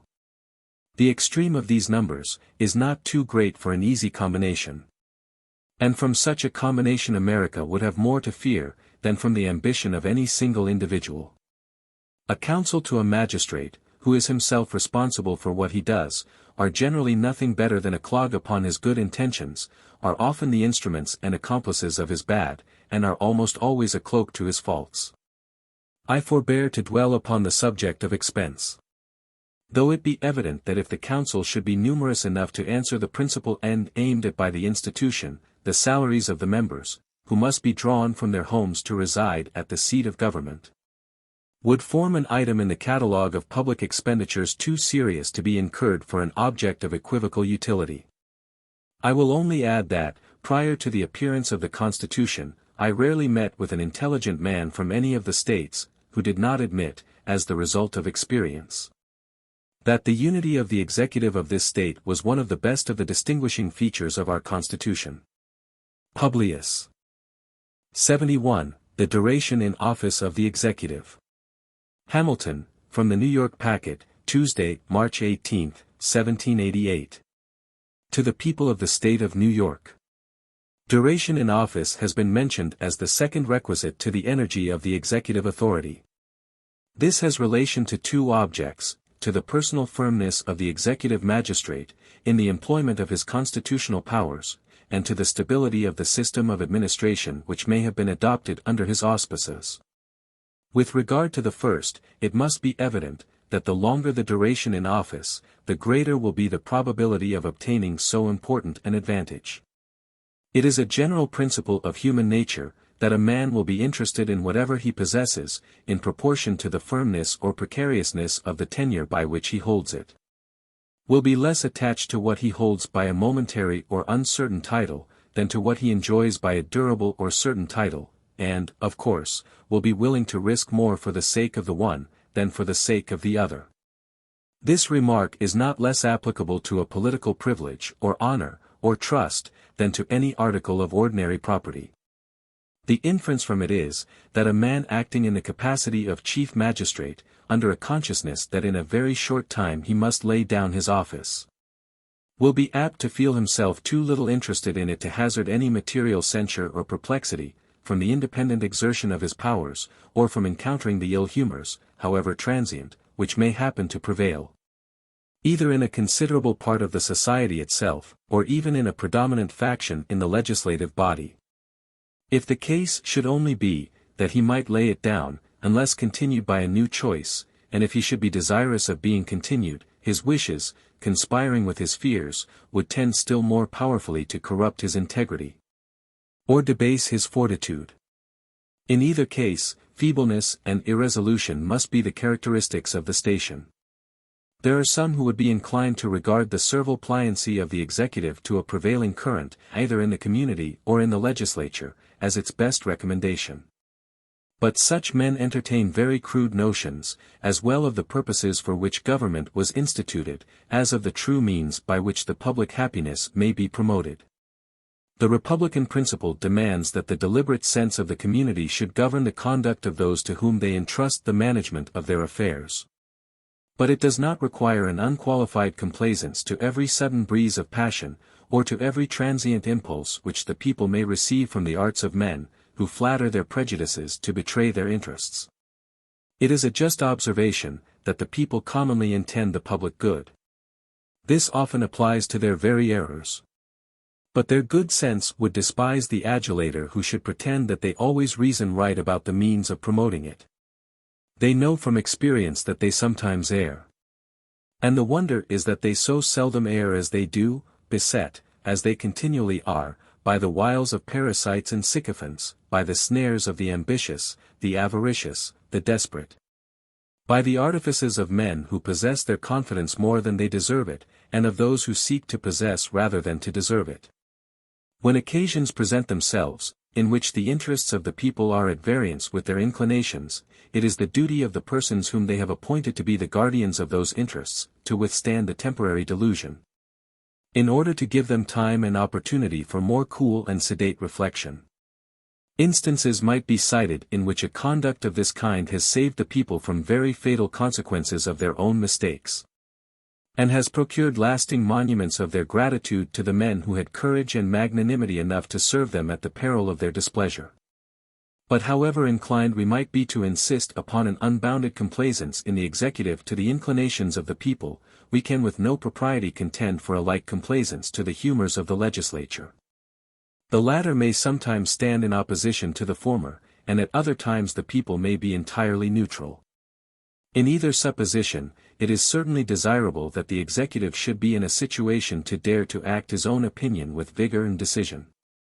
The same rule which teaches the propriety of a partition between the various branches of power, teaches us likewise that this partition ought to be so contrived as to render the one independent of the other. To what purpose separate the executive or the judiciary from the legislative, if both the executive and the judiciary are so constituted as to be at the absolute devotion of the legislative? Such a separation must be merely nominal, and incapable of producing the ends for which it was established. It is one thing to be subordinate to the laws, and another to be dependent on the legislative body. The first comports with, the last violates, the fundamental principles of good government, and, whatever may be the forms of the Constitution, unites all power in the same hands. The tendency of the legislative authority to absorb every other, has been fully displayed and illustrated by examples in some preceding numbers. In governments purely republican, this tendency is almost irresistible. The representatives of the people, in a popular assembly, seem sometimes to fancy that they are the people themselves, and betray strong symptoms of impatience and disgust at the least sign of opposition from any other quarter. As if the exercise of its rights, by either the executive or judiciary, were a breach of their privilege and an outrage to their dignity. They often appear disposed to exert an imperious control over the other departments. And as they commonly have the people on their side, they always act with such momentum as to make it very difficult for the other members of the government to maintain the balance of the Constitution. It may perhaps be asked, how the shortness of the duration in office can affect the independence of the executive on the legislature, unless the one were possessed of the power of appointing or displacing the other. One answer to this inquiry may be drawn from the principle already remarked, that is, from the slender interest a man is apt to take in a short-lived advantage, and the little inducement it affords him to expose himself, on account of it, to any considerable inconvenience or hazard.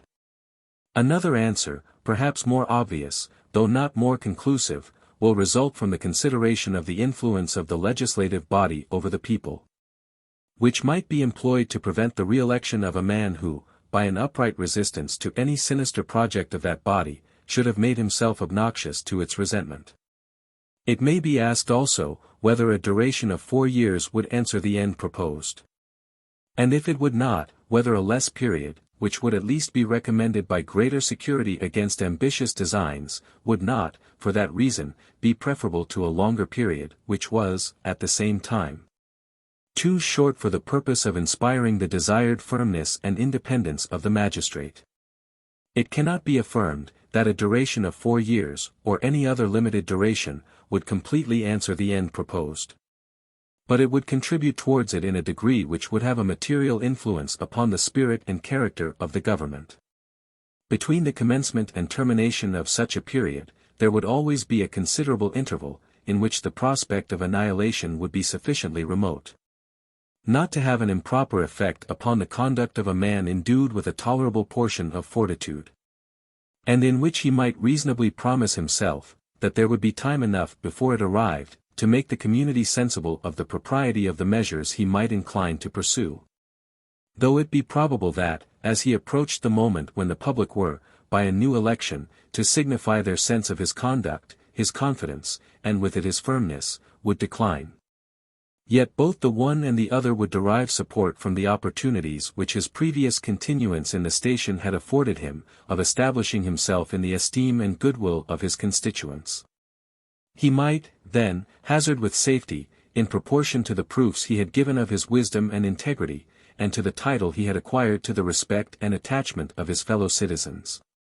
As, on the one hand, a duration of 4 years will contribute to the firmness of the executive in a sufficient degree to render it a very valuable ingredient in the composition.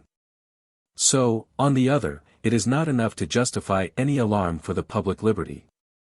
If a British House of Commons, from the most feeble beginnings, from the mere power of assenting or disagreeing to the imposition of a new tax, have, by rapid strides, reduced the prerogatives of the Crown and the privileges of the nobility within the limits they conceived to be compatible with the principles of a free government, while they raised themselves to the rank and consequence of a coequal branch of the legislature. If they have been able, in one instance, to abolish both the royalty and the aristocracy, and to overturn all the ancient establishments, as well in the Church as State. If they have been able, on a recent occasion, to make the monarch tremble at the prospect of an innovation 51 attempted by them, what would be to be feared from an elective magistrate of 4 years' duration? With the confined authorities of a President of the United States? What, but that he might be unequal to the task which the Constitution assigns him? I shall only add, that if his duration be such as to leave a doubt of his firmness, that doubt is inconsistent with a jealousy of his encroachments. Publius. 72. The same subject continued, and re-eligibility of the executive considered. Hamilton, from the Independent Journal, Wednesday, March 19, 1788. To the People of the State of New York. The administration of government, in its largest sense, comprehends all the operations of the body politic, whether legislative, executive, or judiciary. But in its most usual, and perhaps its most precise signification, it is limited to executive details, and falls peculiarly within the province of the Executive Department. The actual conduct of foreign negotiations, the preparatory plans of finance, the application and disbursement of the public moneys in conformity to the general appropriations of the legislature, the arrangement of the army and navy, the directions of the operations of war, these, and other matters of a like nature, constitute what seems to be most properly understood by the administration of government. The persons, therefore, to whose immediate management these different matters are committed, ought to be considered as the assistants or deputies of the chief magistrate, and on this account, they ought to derive their offices from his appointment, at least from his nomination, and ought to be subject to his superintendence. This view of the subject will at once suggest to us the intimate connection between the duration of the executive magistrate in office and the stability of the system of administration. To reverse and undo what has been done by a predecessor, is very often considered by a successor as the best proof he can give of his own capacity in desert. And in addition to this propensity, where the alteration has been the result of public choice, the person substituted is warranted in supposing that the dismission of his predecessor has proceeded from a dislike to his measures, and that the less he resembles him, the more he will recommend himself to the favor of his constituents. These considerations, and the influence of personal confidences and attachments, would be likely to induce every new president to promote a change of men to fill the subordinate stations. And these causes together could not fail to occasion a disgraceful and ruinous mutability in the administration of the government. With a positive duration of considerable extent, I connect the circumstance of re-eligibility. The first is necessary to give to the officer himself the inclination and the resolution to act his part well, and to the community time and leisure to observe the tendency of his measures, and thence to form an experimental estimate of their merits. The last is necessary to enable the people, when they see reason to approve of his conduct, to continue him in his station, in order to prolong the utility of his talents and virtues, and to secure to the government the advantage of permanency in a wise system of administration. Nothing appears more plausible at first sight, nor more ill-founded upon close inspection, than a scheme which in relation to the present point has had some respectable advocates, I mean that of continuing the chief magistrate in office for a certain time, and then excluding him from it either for a limited period or forever after. This exclusion, whether temporary or perpetual, would have nearly the same effects, and these effects would be for the most part rather pernicious than salutary. One ill effect of the exclusion would be a diminution of the inducements to good behavior. There are few men who would not feel much less zeal in the discharge of a duty when they were conscious that the advantages of the station with which it was connected must be relinquished at a determinate period, than when they were permitted to entertain a hope of obtaining, by meriting, a continuance of them. This position will not be disputed so long as it is admitted that the desire of reward is one of the strongest incentives of human conduct, or that the best security for the fidelity of mankind is to make their interests coincide with their duty. Even the love of fame, the ruling passion of the noblest minds, which would prompt a man to plan and undertake extensive and arduous enterprises for the public benefit, requiring considerable time to mature and perfect them. If he could flatter himself with the prospect of being allowed to finish what he had begun, would, on the contrary, deter him from the undertaking, when he foresaw that he must quit the scene before he could accomplish the work. And must commit that, together with his own reputation, to hands which might be unequal or unfriendly to the task. The most to be expected from the generality of men, in such a situation, is the negative merit of not doing harm, instead of the positive merit of doing good. Another ill effect of the exclusion would be the temptation to sordid views, to peculation, and, in some instances, to usurpation. An avaricious man, who might happen to fill the office, looking forward to a time when he must at all events yield up the emoluments he enjoyed, would feel a propensity, not easy to be resisted by such a man, to make the best use of the opportunity he enjoyed while it lasted, and might not scruple to have recourse to the most corrupt expedients to make the harvest as abundant as it was transitory. Though the same man, probably, with a different prospect before him, might content himself with the regular perquisites of his situation, and might even be unwilling to risk the consequences of an abuse of his opportunities. His avarice might be a guard upon his avarice. Add to this that the same man might be vain or ambitious, as well as avaricious. And if he could expect to prolong his honors by his good conduct, he might hesitate to sacrifice his appetite for them to his appetite for gain. But with the prospect before him of approaching an inevitable annihilation, his avarice would be likely to get the victory over his caution, his vanity, or his ambition. An ambitious man, too, when he found himself seated on the summit of his country's honors, when he looked forward to the time at which he must descend from the exalted eminence forever, and reflected that no exertion of merit on his part could save him from the unwelcome reverse.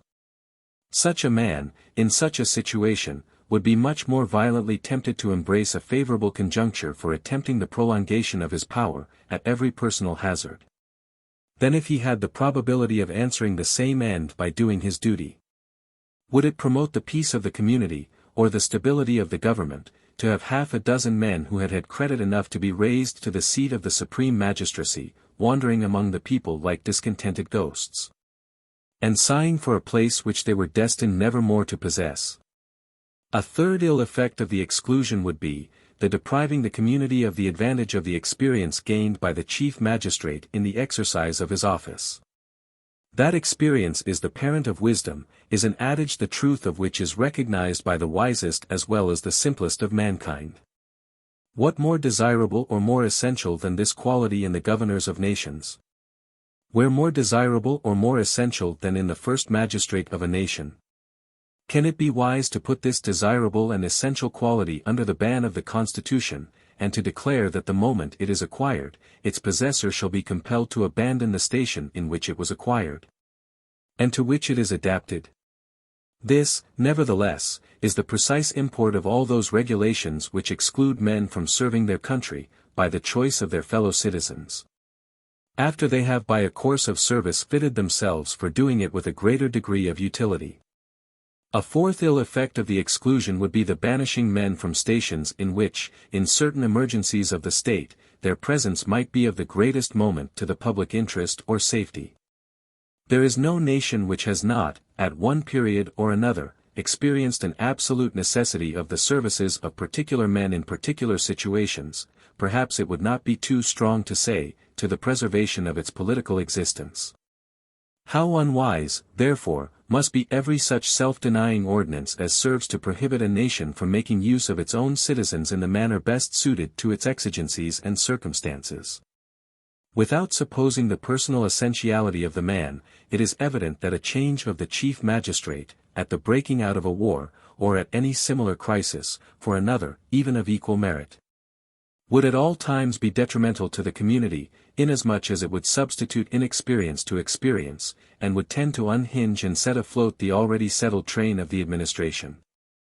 A fifth ill effect of the exclusion would be, that it would operate as a constitutional interdiction of stability in the administration. By necessitating a change of men, in the first office of the nation, it would necessitate immutability of measures.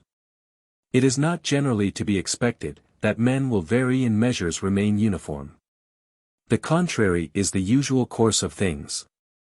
And we need not be apprehensive that there will be too much stability, while there is even the option of changing.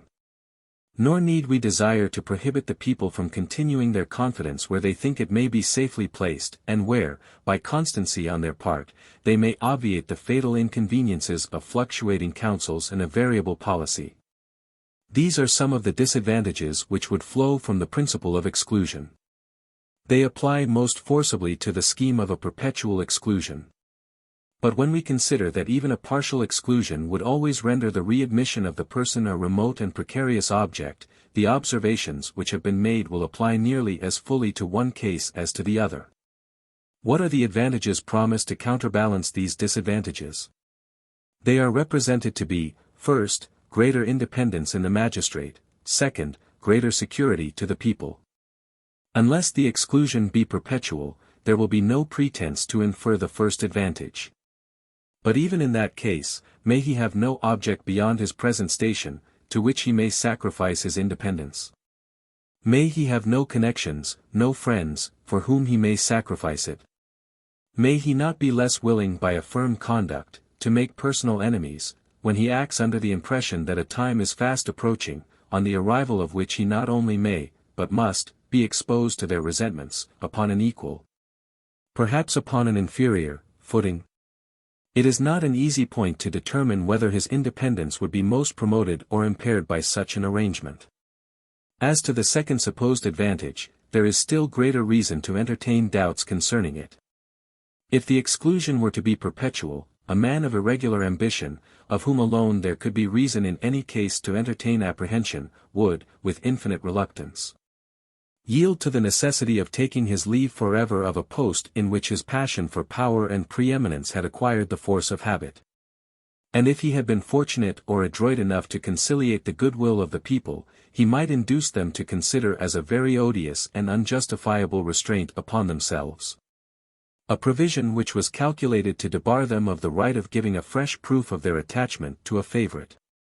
There may be conceived circumstances in which this disgust of the people, seconding the thwarted ambition of such a favorite, might occasion greater danger to liberty than could ever reasonably be dreaded from the possibility of a perpetuation in office, by the voluntary suffrages of the community, exercising a constitutional privilege.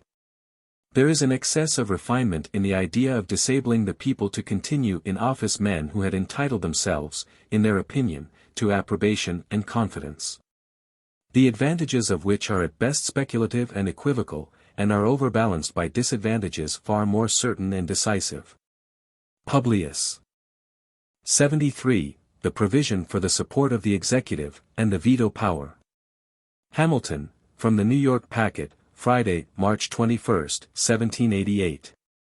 To the people of the State of New York. The third ingredient towards constituting the vigor of the executive authority, is an adequate provision for its support. It is evident that, without proper attention to this article, the separation of the executive from the legislative department would be merely nominal and nugatory. The legislature, with a discretionary power over the salary and emoluments of the chief magistrate, could render him as obsequious to their will as they might think proper to make him. They might, in most cases, either reduce him by famine, or tempt him by largesses, to surrender at discretion his judgment to their inclinations. These expressions, taken in all the latitude of the terms, would no doubt convey more than is intended. There are men who could neither be distressed nor won into a sacrifice of their duty, but this stern virtue is the growth of few soils, and in the main it will be found that a power over a man's support is a power over his will. If it were necessary to confirm so plain a truth by facts, examples would not be wanting, even in this country, of the intimidation or seduction of the executive by the terrors or allurements of the pecuniary arrangements of the legislative body. It is not easy, therefore, to commend too highly the judicious attention which has been paid to this subject in the proposed Constitution. It is there provided that, the President of the United States shall, at stated times, receive for his services a compensation which shall neither be increased nor diminished during the period for which he shall have been elected. And he shall not receive within that period any other emolument from the United States, or any of them. It is impossible to imagine any provision which would have been more eligible than this. The legislature, on the appointment of a president, is once for all to declare what shall be the compensation for his services during the time for which he shall have been elected. This done, they will have no power to alter it either by increase or diminution, till a new period of service by a new election commences. They can neither weaken his fortitude by operating on his necessities, nor corrupt his integrity by appealing to his avarice. Neither the Union, nor any of its members, will be at liberty to give, nor will he be at liberty to receive, any other emolument than that which may have been determined by the first act. He can, of course, have no pecuniary inducement to renounce or desert the independence intended for him by the Constitution. The last of the requisites to energy, which have been enumerated, are competent powers. Let us proceed to consider those which are proposed to be vested in the President of the United States. The first thing that offers itself to our observation, is the qualified negative of the President upon the acts or resolutions of the two houses of the legislature.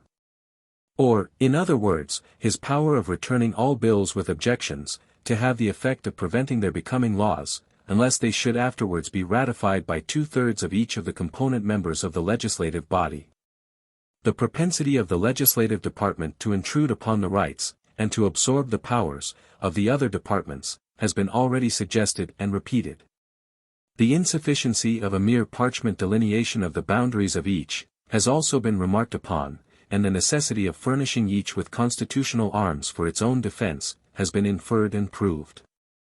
From these clear and indubitable principles results the propriety of a negative, either absolute or qualified, in the executive, upon the acts of the legislative branches. Without the one or the other, the former would be absolutely unable to defend himself against the depredations of the latter. He might gradually be stripped of his authorities by successive resolutions, or annihilated by a single vote. And in the one mode or the other, the legislative and executive powers might speedily come to be blended in the same hands. If even no propensity had ever discovered itself in the legislative body to invade the rights of the executive, the rules of just reasoning and theoretic propriety would of themselves teach us that the one ought not to be left to the mercy of the other, but ought to possess a constitutional and effectual power of self-defense. But the power in question has a further use. It not only serves as a shield to the executive, but it furnishes an additional security against the enaction of improper laws.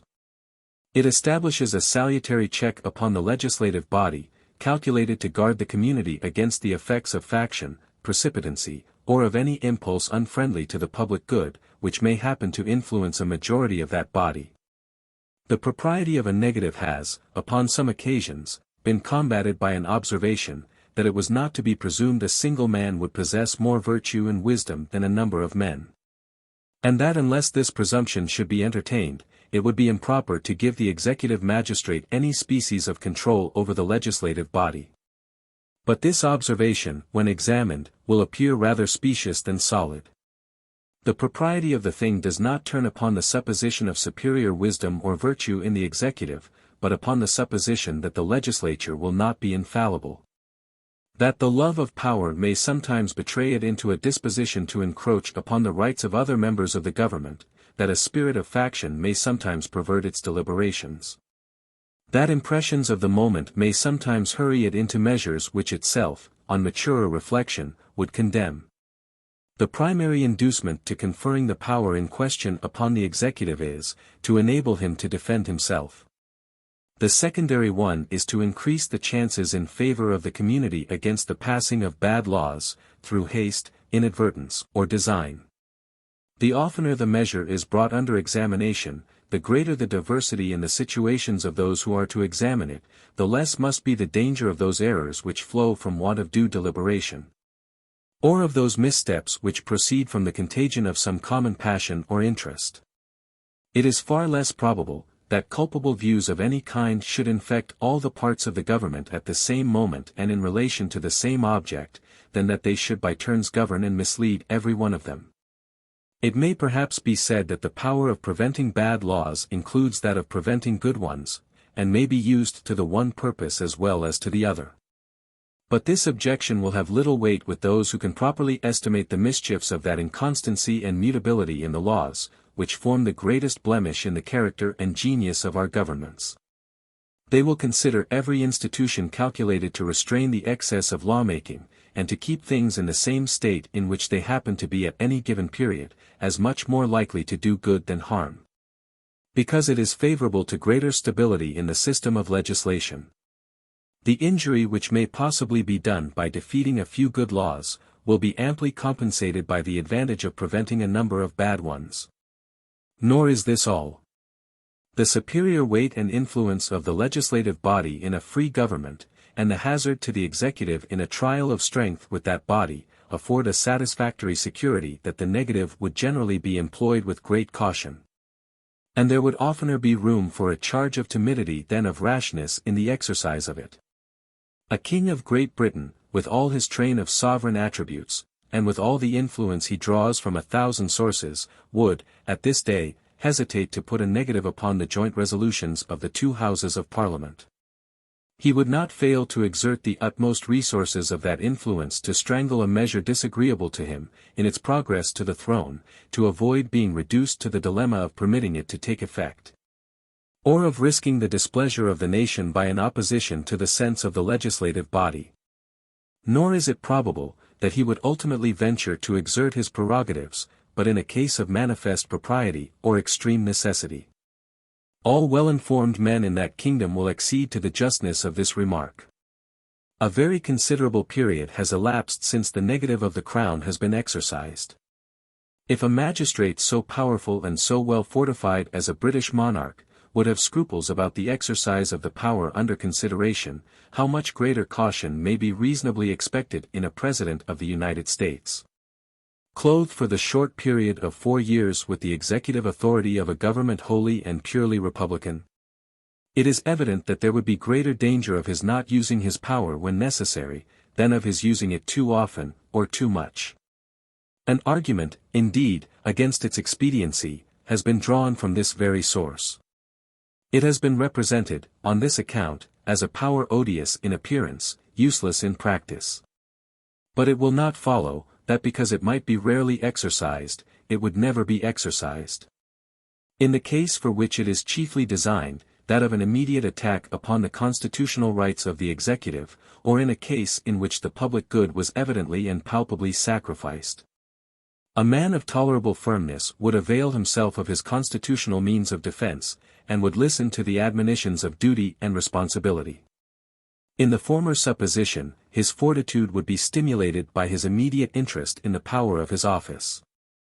In the latter, by the probability of the sanction of his constituents, who, though they would naturally incline to the legislative body in a doubtful case, would hardly suffer their partiality to delude them in a very plain case. I speak now with an eye to a magistrate possessing only a common share of firmness. There are men who, under any circumstances, will have the courage to do their duty at every hazard. But the Convention have pursued a mean in this business, which will both facilitate the exercise of the power vested in this respect in the executive magistrate, and make its efficacy to depend on the sense of a considerable part of the legislative body. Instead of an absolute negative, it is proposed to give the executive the qualified negative already described. This is a power which would be much more readily exercised than the other. A man who might be afraid to defeat a law by his single veto, might not scruple to return it for reconsideration, subject to being finally rejected only in the event of more than 1/3 of each house concurring in the sufficiency of his objections. He would be encouraged by the reflection, that if his opposition should prevail, it would embark in it a very respectable proportion of the legislative body, whose influence would be united with his in supporting the propriety of his conduct in the public opinion. A direct and categorical negative has something in the appearance of it more harsh, and more apt to irritate, than the mere suggestion of argumentative objections to be approved or disapproved by those to whom they are addressed. In proportion as it would be less apt to offend, it would be more apt to be exercised, and for this very reason, it may in practice be found more effectual. It is to be hoped that it will not often happen that improper views will govern so large a proportion as 2/3 of both branches of the legislature at the same time, and this, too, in spite of the counterposing weight of the executive. It is at any rate far less probable that this should be the case, than that such views should taint the resolutions and conduct of a bare majority. A power of this nature in the executive, will often have a silent and unperceived, though forcible, operation. When men, engaged in unjustifiable pursuits, are aware that obstructions may come from a quarter which they cannot control, they will often be restrained by the bare apprehension of opposition, from doing what they would with eagerness rush into. If no such external impediments were to be feared. This qualified negative, as has been elsewhere remarked, is in this state vested in a council, consisting of the governor, with the chancellor and judges of the Supreme Court, or any two of them. It has been freely employed upon a variety of occasions, and frequently with success. And its utility has become so apparent, that persons who, in compiling the Constitution, were violent opposers of it, have from experience become its declared admirers. 52. I have in another place remarked, that the Convention, in the formation of this part of their plan, had departed from the model of the Constitution of this state, in favor of that of Massachusetts. Two strong reasons may be imagined for this preference. One is that the judges, who are to be the interpreters of the law, might receive an improper bias, from having given a previous opinion in their revisionary capacities.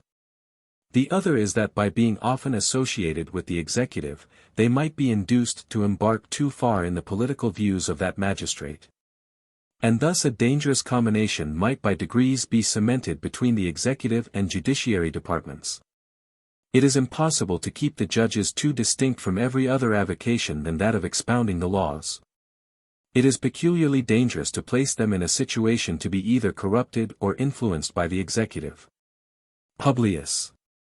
74. The command of the military and naval forces, and the pardoning power of the executive. Hamilton, from the New York Packet, Tuesday, March 25, 1788. To the people of the State of New York. The President of the United States is to be Commander-in-Chief of the Army and Navy of the United States, and of the militia of the several states when called into the actual service of the United States. The propriety of this provision is so evident in itself, and it is, at the same time, so consonant to the precedents of the state constitutions in general, that little need be said to explain or enforce it. Even those of them which have, in other respects, coupled the chief magistrate with a council, have for the most part concentrated the military authority in him alone.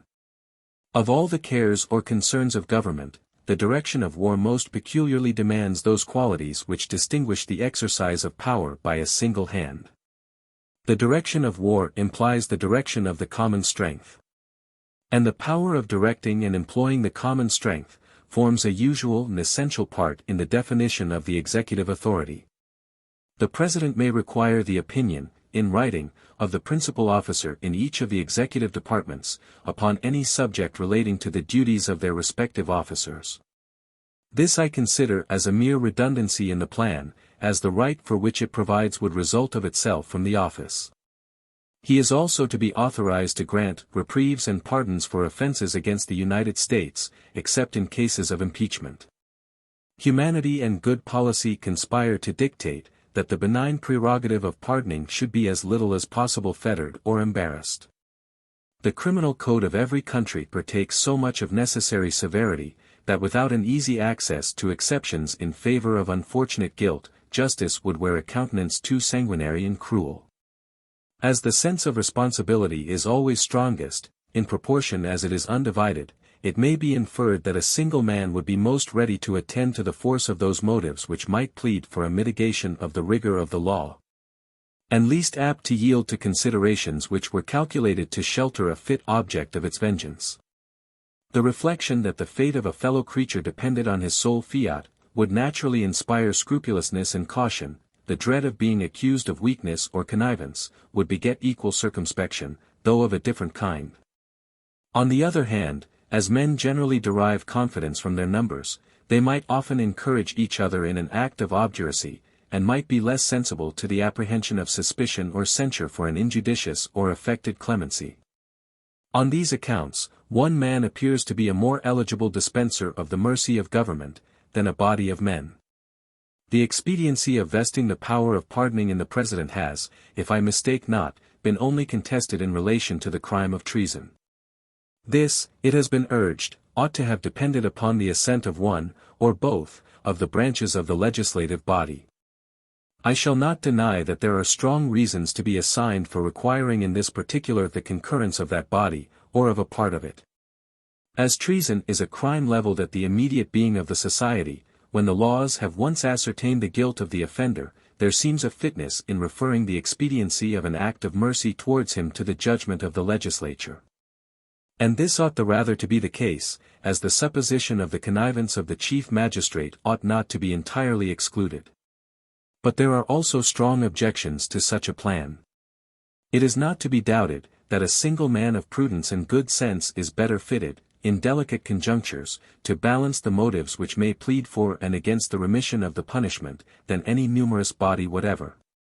It deserves particular attention, that treason will often be connected with seditions which embrace a large proportion of the community, as lately happened in Massachusetts. In every such case, we might expect to see the representation of the people tainted with the same spirit which had given birth to the offense. And when parties were pretty equally matched, the secret sympathy of the friends and favorers of the condemned person, availing itself of the good nature and weakness of others, might frequently bestow impunity where the terror of an example was necessary.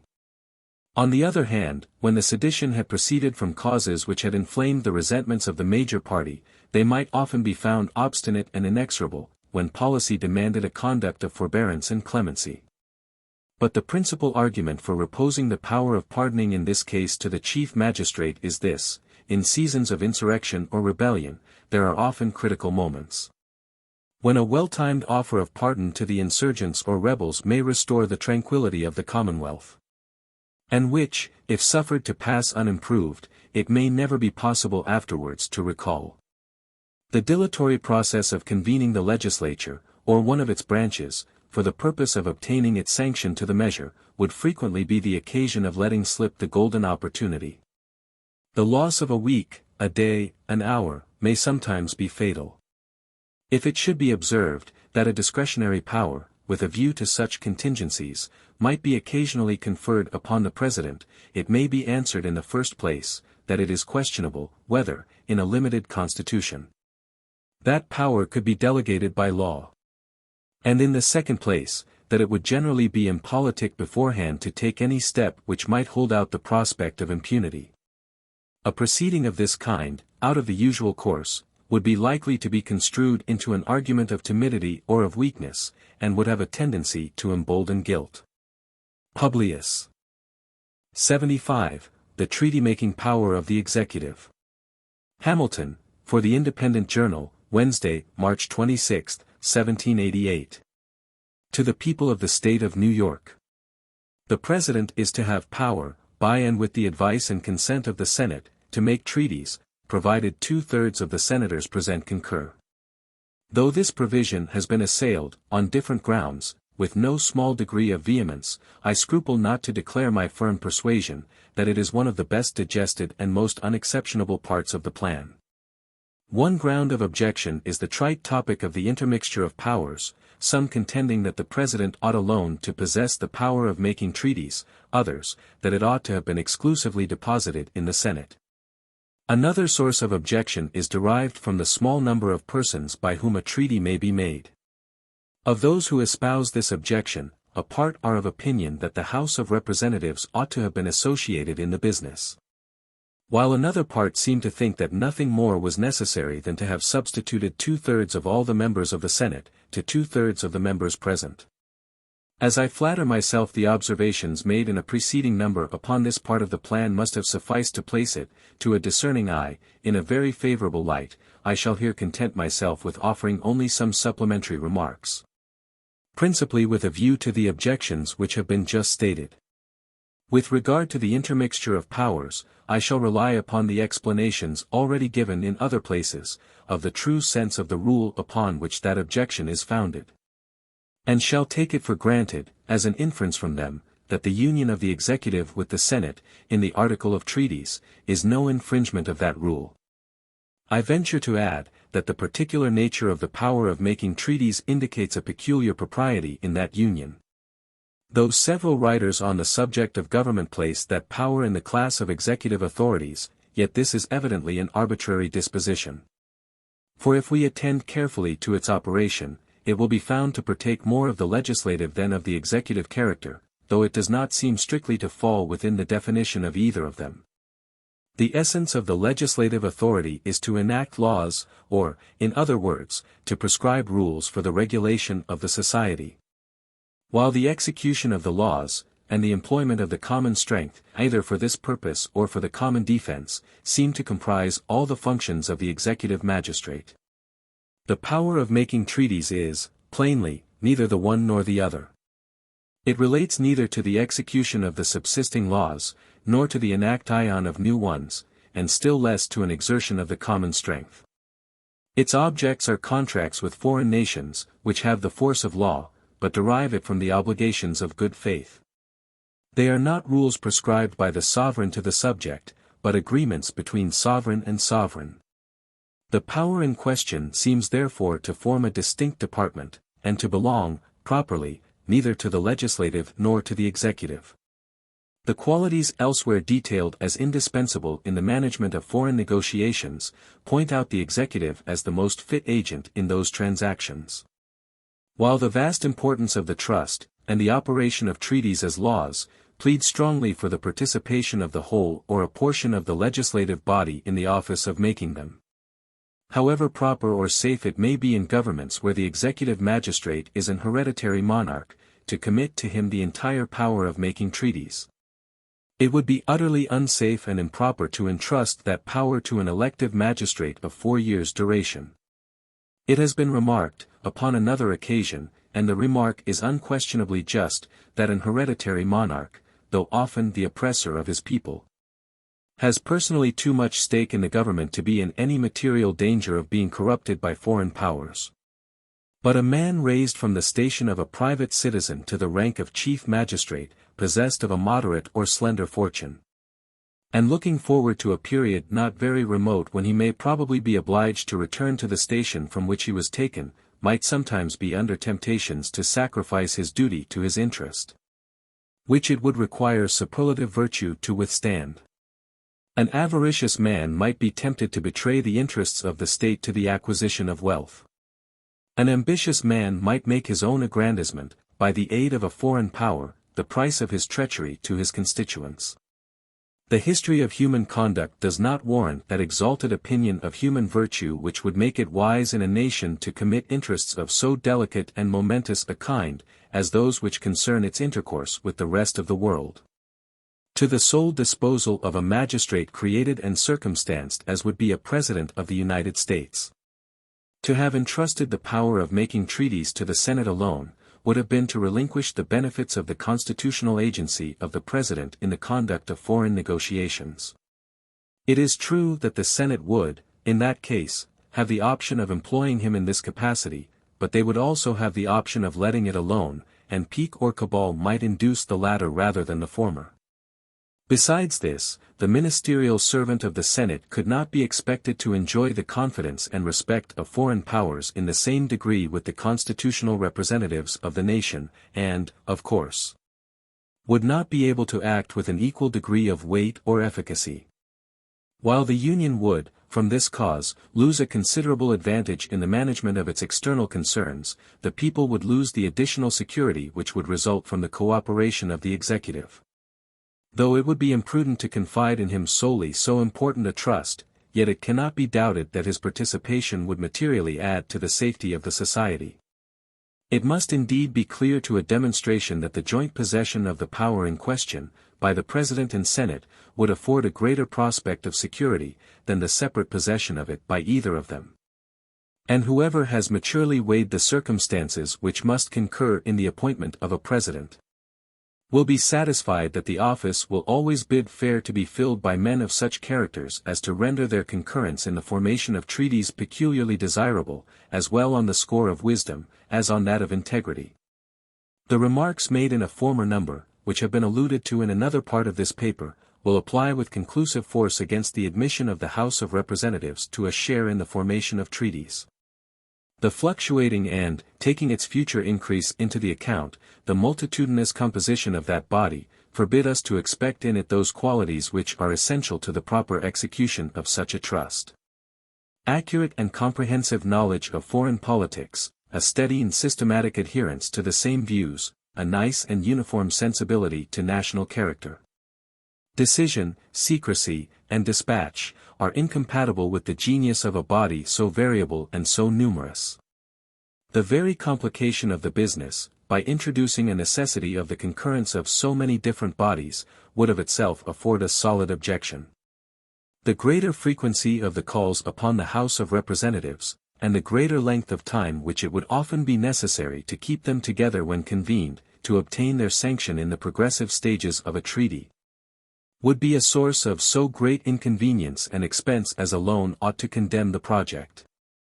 The only objection which remains to be canvassed, is that which would substitute the proportion of 2/3 of all the members composing the senatorial body, to that of 2/3 of the members present. It has been shown, under the second head of our inquiries, that all provisions which require more than the majority of anybody to its resolutions, have a direct tendency to embarrass the operations of the government, and an indirect one to subject the sense of the majority to that of the minority. This consideration seems sufficient to determine our opinion. That the convention have gone as far in the endeavor to secure the advantage of numbers in the formation of treaties as could have been reconciled either with the activity of the public councils or with a reasonable regard to the major sense of the community. If 2/3 of the whole number of members had been required, it would, in many cases, from the non-attendance of a part, amount in practice to a necessity of unanimity. And the history of every political establishment in which this principle has prevailed, is a history of impotence, perplexity, and disorder.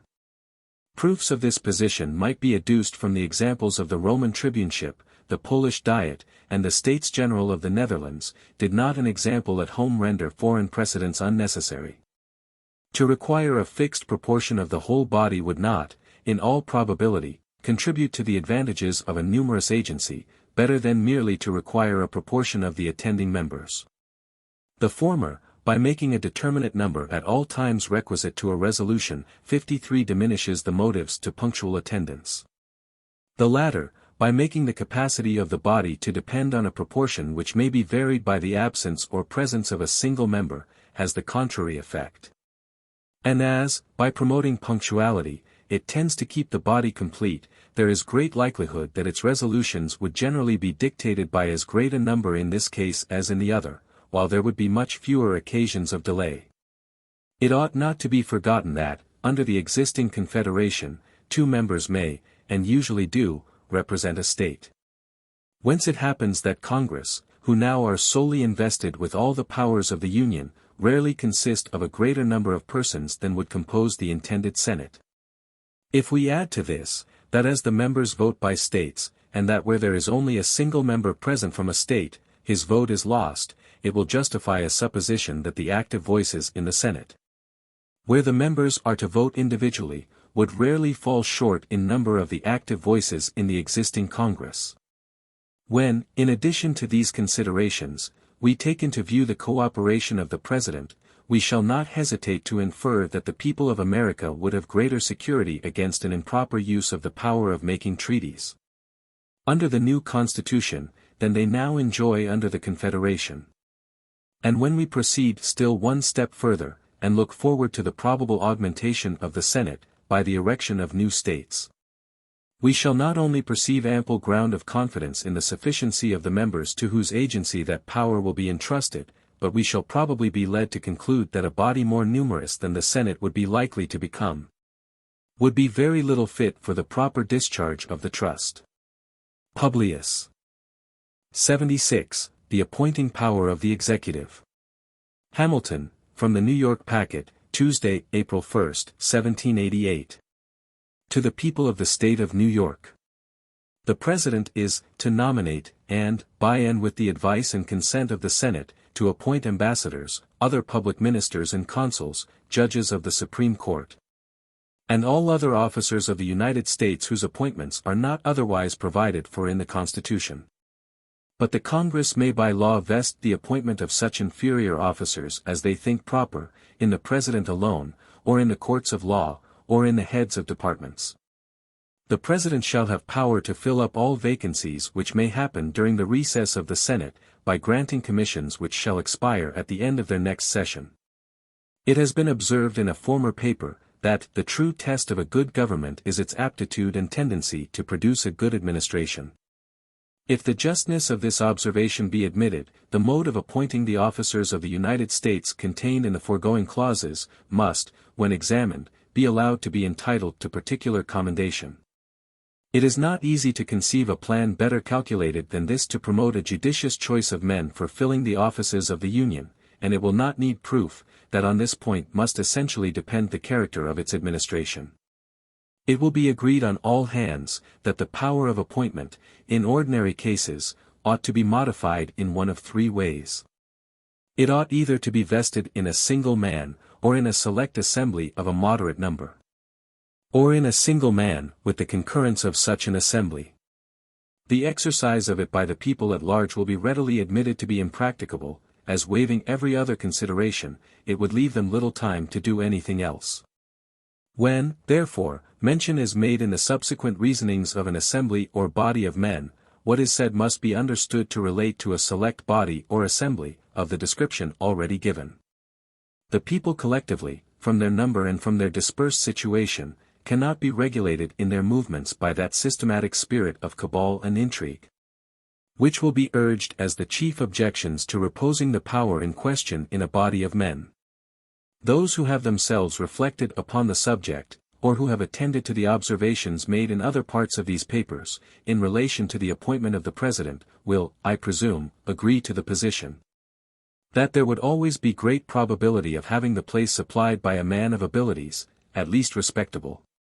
Premising this, I proceed to lay it down as a rule, that one man of discernment is better fitted to analyze and estimate the peculiar qualities adapted to particular offices, than a body of men of equal or perhaps even of superior discernment. The sole and undivided responsibility of one man will naturally beget a livelier sense of duty and a more exact regard to reputation. He will, on this account, feel himself under stronger obligations, and more interested to investigate with care the qualities requisite to the stations to be filled, and to prefer with impartiality the persons who may have the fairest pretensions to them. He will have fewer personal attachments to gratify, than a body of men who may each be supposed to have an equal number, and will be so much the less liable to be misled by the sentiments of friendship and of affection. A single well-directed man, by a single understanding, cannot be distracted and warped by that diversity of views, feelings, and interests, which frequently distract and warp the resolutions of a collective body. There is nothing so apt to agitate the passions of mankind as personal considerations, whether they relate to ourselves or to others, who are to be the objects of our choice or preference. Hence, in every exercise of the power of appointing to offices, by an assembly of men, we must expect to see a full display of all the private and party likings and dislikes, partialities and antipathies, attachments and animosities, which are felt by those who compose the assembly. The choice which may at any time happen to be made under such circumstances, will of course be the result either of a victory gained by one party over the other, or of a compromise between the parties. In either case, the intrinsic merit of the candidate will be too often out of sight. In the first, the qualifications best adapted to uniting the suffrages of the party, will be more considered than those which fit the person for the station. In the last, the coalition will commonly turn upon some interested equivalent: give us the man we wish for this office, and you shall have the one you wish for that. This will be the usual condition of the bargain. And it will rarely happen that the advancement of the public service will be the primary object either of party victories or of party negotiations. The truth of the principles here advanced seems to have been felt by the most intelligent of those who have found fault with the provision made, in this respect, by the Convention. They contend that the President ought solely to have been authorized to make the appointments under the federal government. But it is easy to show that every advantage to be expected from such an arrangement would, in substance, be derived from the power of nomination, which is proposed to be conferred upon him. While several disadvantages which might attend the absolute power of appointment in the hands of that officer would be avoided. In the act of nomination, his judgment alone would be exercised. And as it would be his sole duty to point out the man who, with the approbation of the Senate, should fill an office, his responsibility would be as complete as if he were to make the final appointment. There can, in this view, be no difference between nominating and appointing. The same motives which would influence a proper discharge of his duty in one case, would exist in the other. And as no man could be appointed but on his previous nomination, every man who might be appointed would be, in fact, his choice. But might not his nomination be overruled? I grant it might, yet this could only be to make place for another nomination by himself. The person ultimately appointed must be the object of his preference, though perhaps not in the first degree. It is also not very probable that his nomination would often be overruled. The Senate could not be tempted, by the preference they might feel to another, to reject the one proposed. Because they could not assure themselves, that the person they might wish would be brought forward by a second or by any subsequent nomination. They could not even be certain, that a future nomination would present a candidate in any degree more acceptable to them. And as their dissent might cast a kind of stigma upon the individual rejected, and might have the appearance of a reflection upon the judgment of the chief magistrate, it is not likely that their sanction would often be refused. Where there were not special and strong reasons for the refusal. To what purpose then require the cooperation of the Senate? I answer, that the necessity of their concurrence would have a powerful, though, in general, a silent operation. It would be an excellent check upon a spirit of favoritism in the President, and would tend greatly to prevent the appointment of unfit characters from state prejudice, from family connection, from personal attachment, or from a view to popularity. In addition to this, it would be an efficacious source of stability in the administration. It will readily be comprehended, that a man who had himself the sole disposition of offices, would be governed much more by his private inclinations and interests, than when he was bound to submit the propriety of his choice to the discussion and determination of a different and independent body, and that body an entire branch of the legislature. The possibility of rejection would be a strong motive to care in proposing. The danger to his own reputation, and, in the case of an elective magistrate, to his political existence, from betraying a spirit of favoritism, or an unbecoming pursuit of popularity. To the observation of a body whose opinion would have great weight in forming that of the public, could not fail to operate as a barrier to the one and to the other.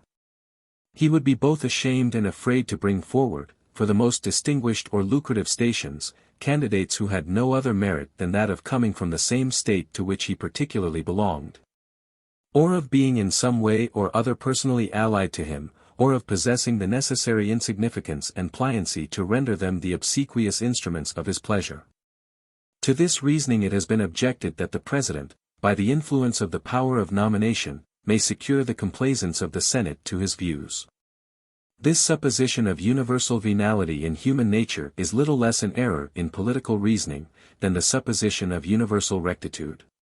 The institution of delegated power implies, that there is a portion of virtue and honor among mankind, which may be a reasonable foundation of confidence, and experience justifies the theory. It has been found to exist in the most corrupt periods of the most corrupt governments. The venality of the British House of Commons has been long a topic of accusation against that body, in the country to which they belong as well as in this. And it cannot be doubted that the charge is, to a considerable extent, well founded. But it is as little to be doubted, that there is always a large proportion of the body, which consists of independent and public-spirited men, who have an influential weight in the councils of the nation. Hence it is, the present reign not excepted, that the sense of that body is often seen to control the inclinations of the monarch, both with regard to men and to measures. Though it might therefore be allowable to suppose that the executive might occasionally influence some individuals in the Senate, yet the supposition, that he could in general purchase the integrity of the whole body, would be forced and improbable. A man disposed to view human nature as it is, without either flattering its virtues or exaggerating its vices, will see sufficient ground of confidence in the probity of the Senate, to rest satisfied.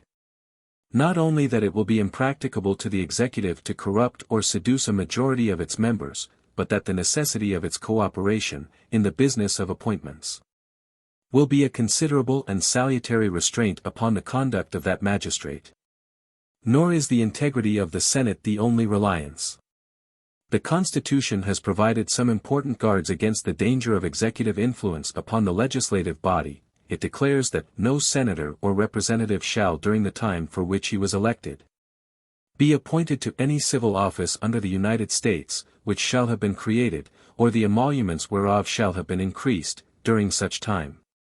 And no person, holding any office under the United States, shall be a member of either house during his continuance in office. Publius. 77. The appointing power continued and other powers of the executive considered. Hamilton, from the Independent Journal, Wednesday, April 2, 1788. To the People of the State of New York. It has been mentioned as one of the advantages to be expected from the cooperation of the Senate, in the business of appointments, that it would contribute to the stability of the administration. The consent of that body would be necessary to displace as well as to appoint. A change of the chief magistrate, therefore, would not occasion so violent or so general a revolution in the officers of the government as might be expected, if he were the sole disposer of offices. Where a man in any station had given satisfactory evidence of his fitness for it, a new president would be restrained from attempting a change in favor of a person more agreeable to him, by the apprehension that a discountenance of the Senate might frustrate the attempt, and bring some degree of discredit upon himself. Those who can best estimate the value of a steady administration, will be most disposed to prize a provision which connects the official existence of public men with the approbation or disapprobation of that body which, from the greater permanency of its own composition, will in all probability be less subject to inconstancy than any other member of the government.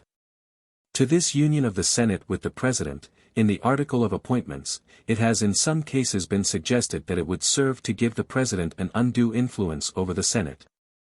And in others that it would have an opposite tendency, a strong proof that neither suggestion is true. To state the first in its proper form, is to refute it.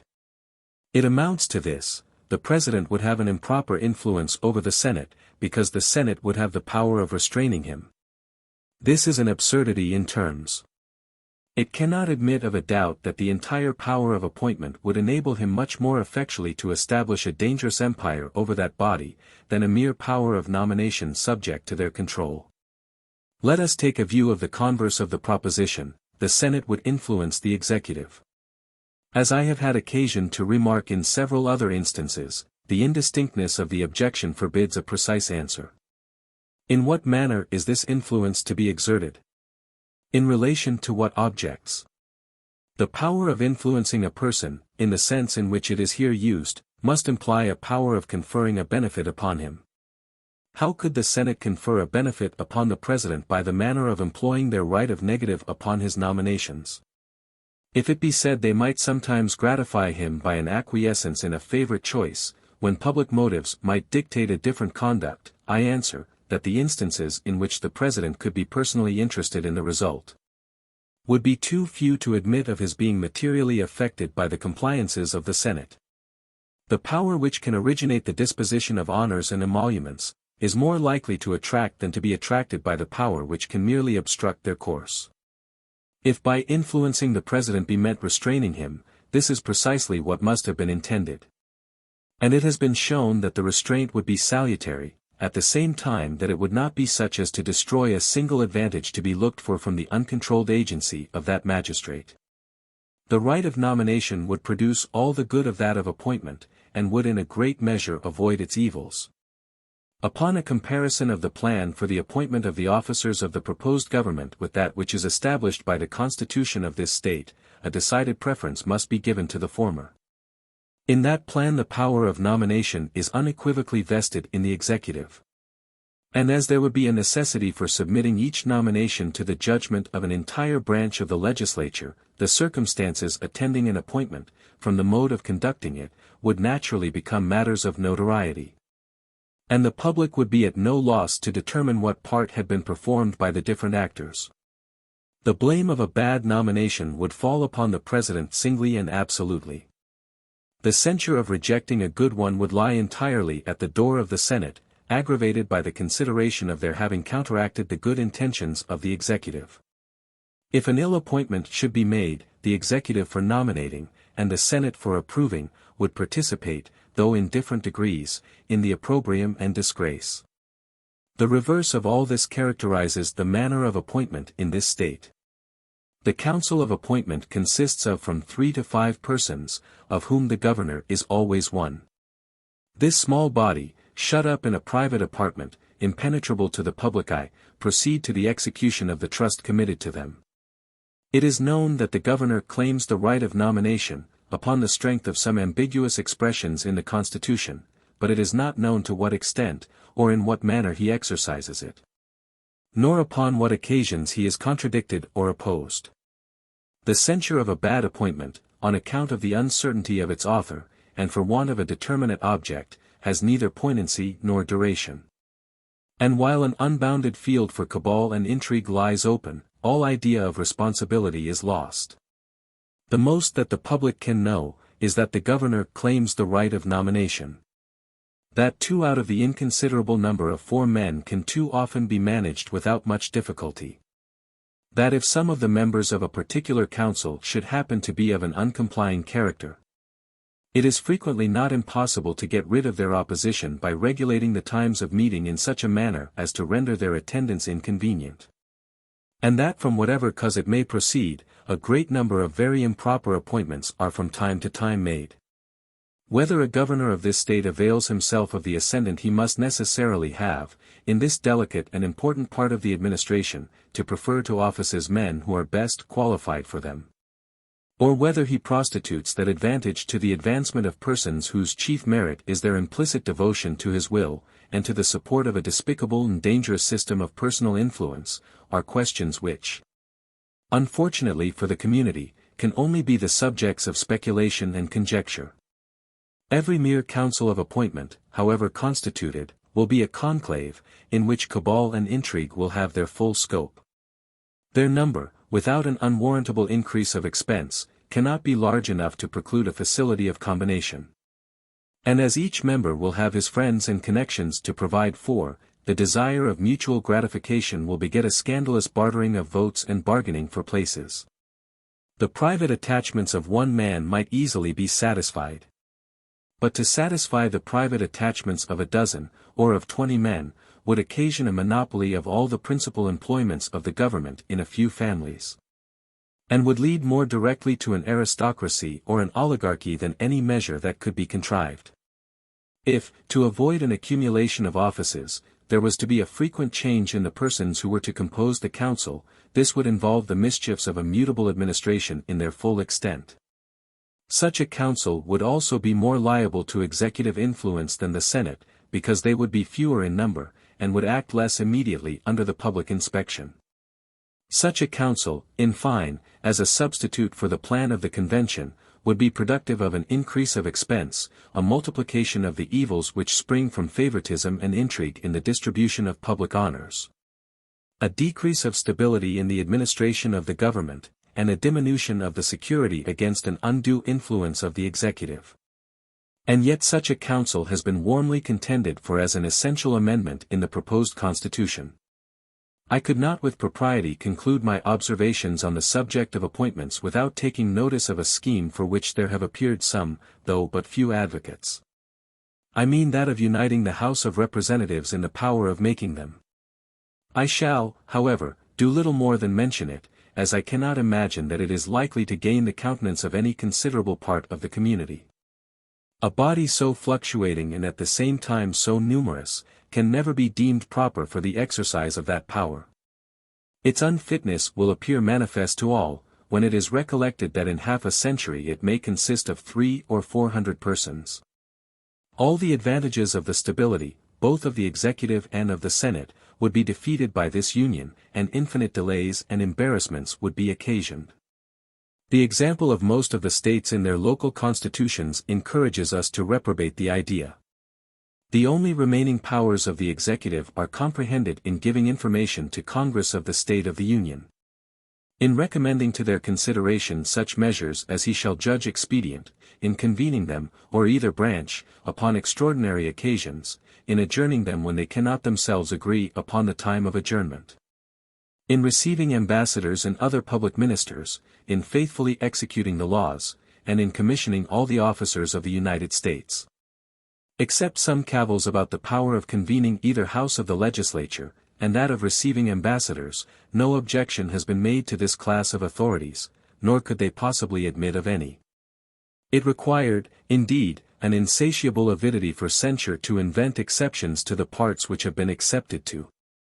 In regard to the power of convening either house of the legislature, I shall barely remark, that in respect to the Senate at least, we can readily discover a good reason for it. As this body has a concurrent power with the executive in the article of treaties, it might often be necessary to call it together with a view to this object, when it would be unnecessary and improper to convene the House of Representatives. As to the reception of ambassadors, what I have said in a former paper will furnish a sufficient answer.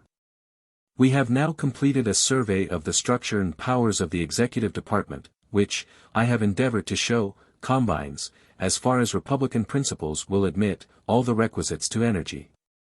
The remaining inquiry is, does it also combine the requisites to safety, in a Republican sense, a due dependence on the people, a due responsibility?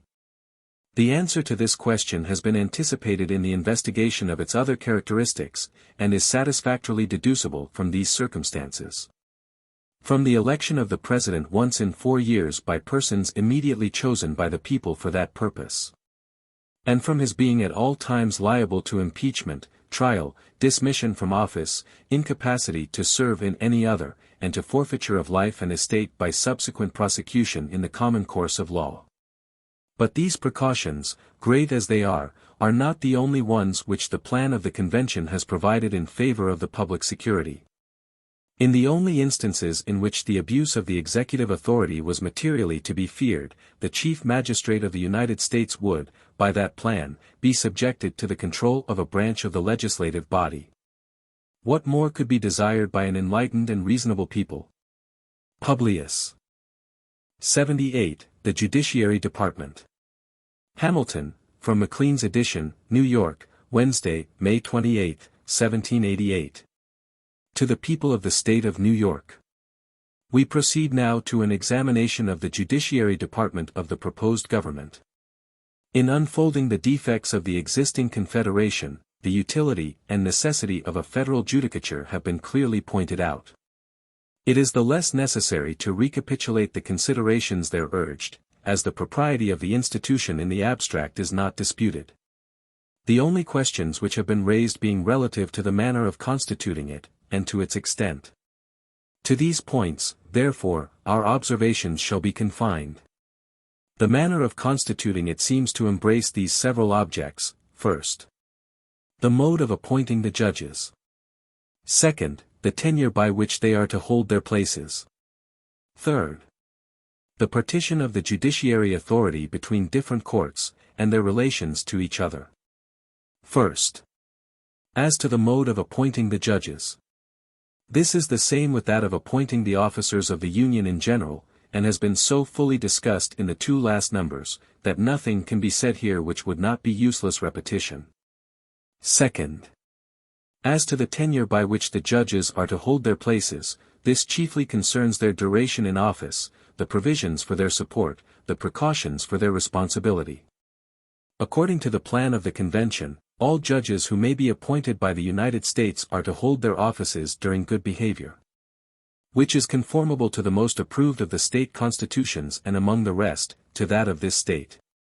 Its propriety having been drawn into question by the adversaries of that plan, is no light symptom of the rage for objection, which disorders their imaginations and judgments.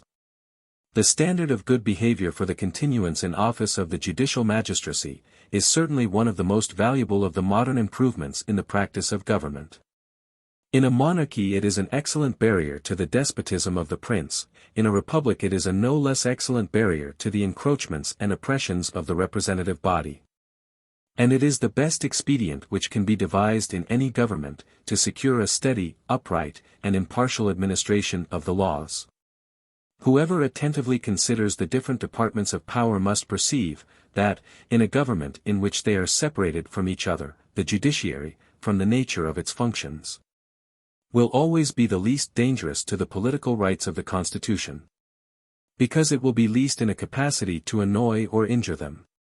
The executive not only dispenses the honors, but holds the sword of the community. The legislature not only commands the purse, but prescribes the rules by which the duties and rights of every citizen are to be regulated. The judiciary, on the contrary, has no influence over either the sword or the purse. No direction either of the strength or of the wealth of the society, and can take no active resolution whatever. It may truly be said to have neither force nor will, but merely judgment. And must ultimately depend upon the aid of the executive arm even for the efficacy of its judgments. This simple view of the matter suggests several important consequences. It proves incontestably, that the judiciary is beyond comparison the weakest of the three departments of power, 54 that it can never attack with success either of the other two. And that all possible care is requisite to enable it to defend itself against their attacks. It equally proves, that though individual oppression may now and then proceed from the courts of justice, the general liberty of the people can never be endangered from that quarter. I mean so long as the judiciary remains truly distinct from both the legislature and the executive. For I agree, that there is no liberty, if the power of judging be not separated from the legislative and executive powers. 55 And it proves, in the last place, that as liberty can have nothing to fear from the judiciary alone, but would have everything to fear from its union with either of the other departments. That as all the effects of such a union must ensue from a dependence of the former on the latter, notwithstanding a nominal and apparent separation. That as, from the natural feebleness of the judiciary, it is in continual jeopardy of being overpowered, awed, or influenced by its coordinate branches. And that as nothing can contribute so much to its firmness and independence as permanency in office, this quality may therefore be justly regarded as an indispensable ingredient in its constitution, and, in a great measure, as the citadel of the public justice and the public security. The complete independence of the courts of justice is peculiarly essential in a limited constitution. By a limited constitution, I understand one which contains certain specified exceptions to the legislative authority. Such, for instance, as that it shall pass no bills of attainder, no ex post facto laws, and the like. Limitations of this kind can be preserved in practice no other way than through the medium of courts of justice, whose duty it must be to declare all acts contrary to the manifest tenor of the Constitution void. Without this, all the reservations of particular rights or privileges would amount to nothing. Some perplexity respecting the rights of the courts to pronounce legislative acts void, because contrary to the Constitution, has arisen from an imagination that the doctrine would imply a superiority of the judiciary to the legislative power. It is urged that the authority which can declare the acts of another void, must necessarily be superior to the one whose acts may be declared void. As this doctrine is of great importance in all the American constitutions, a brief discussion of the ground on which it rests cannot be unacceptable. There is no position which depends on clearer principles, than that every act of a delegated authority, contrary to the tenor of the commission under which it is exercised, is void. No legislative act, therefore, contrary to the Constitution, can be valid.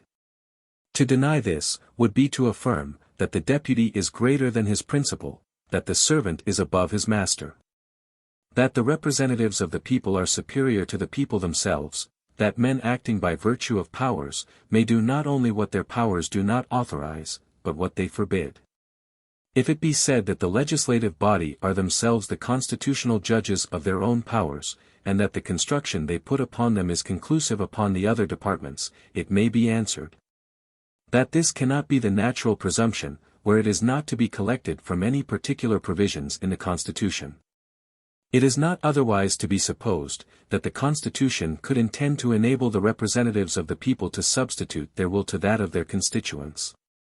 It is far more rational to suppose, that the courts were designed to be an intermediate body between the people and the legislature, in order, among other things, to keep the latter within the limits assigned to their authority.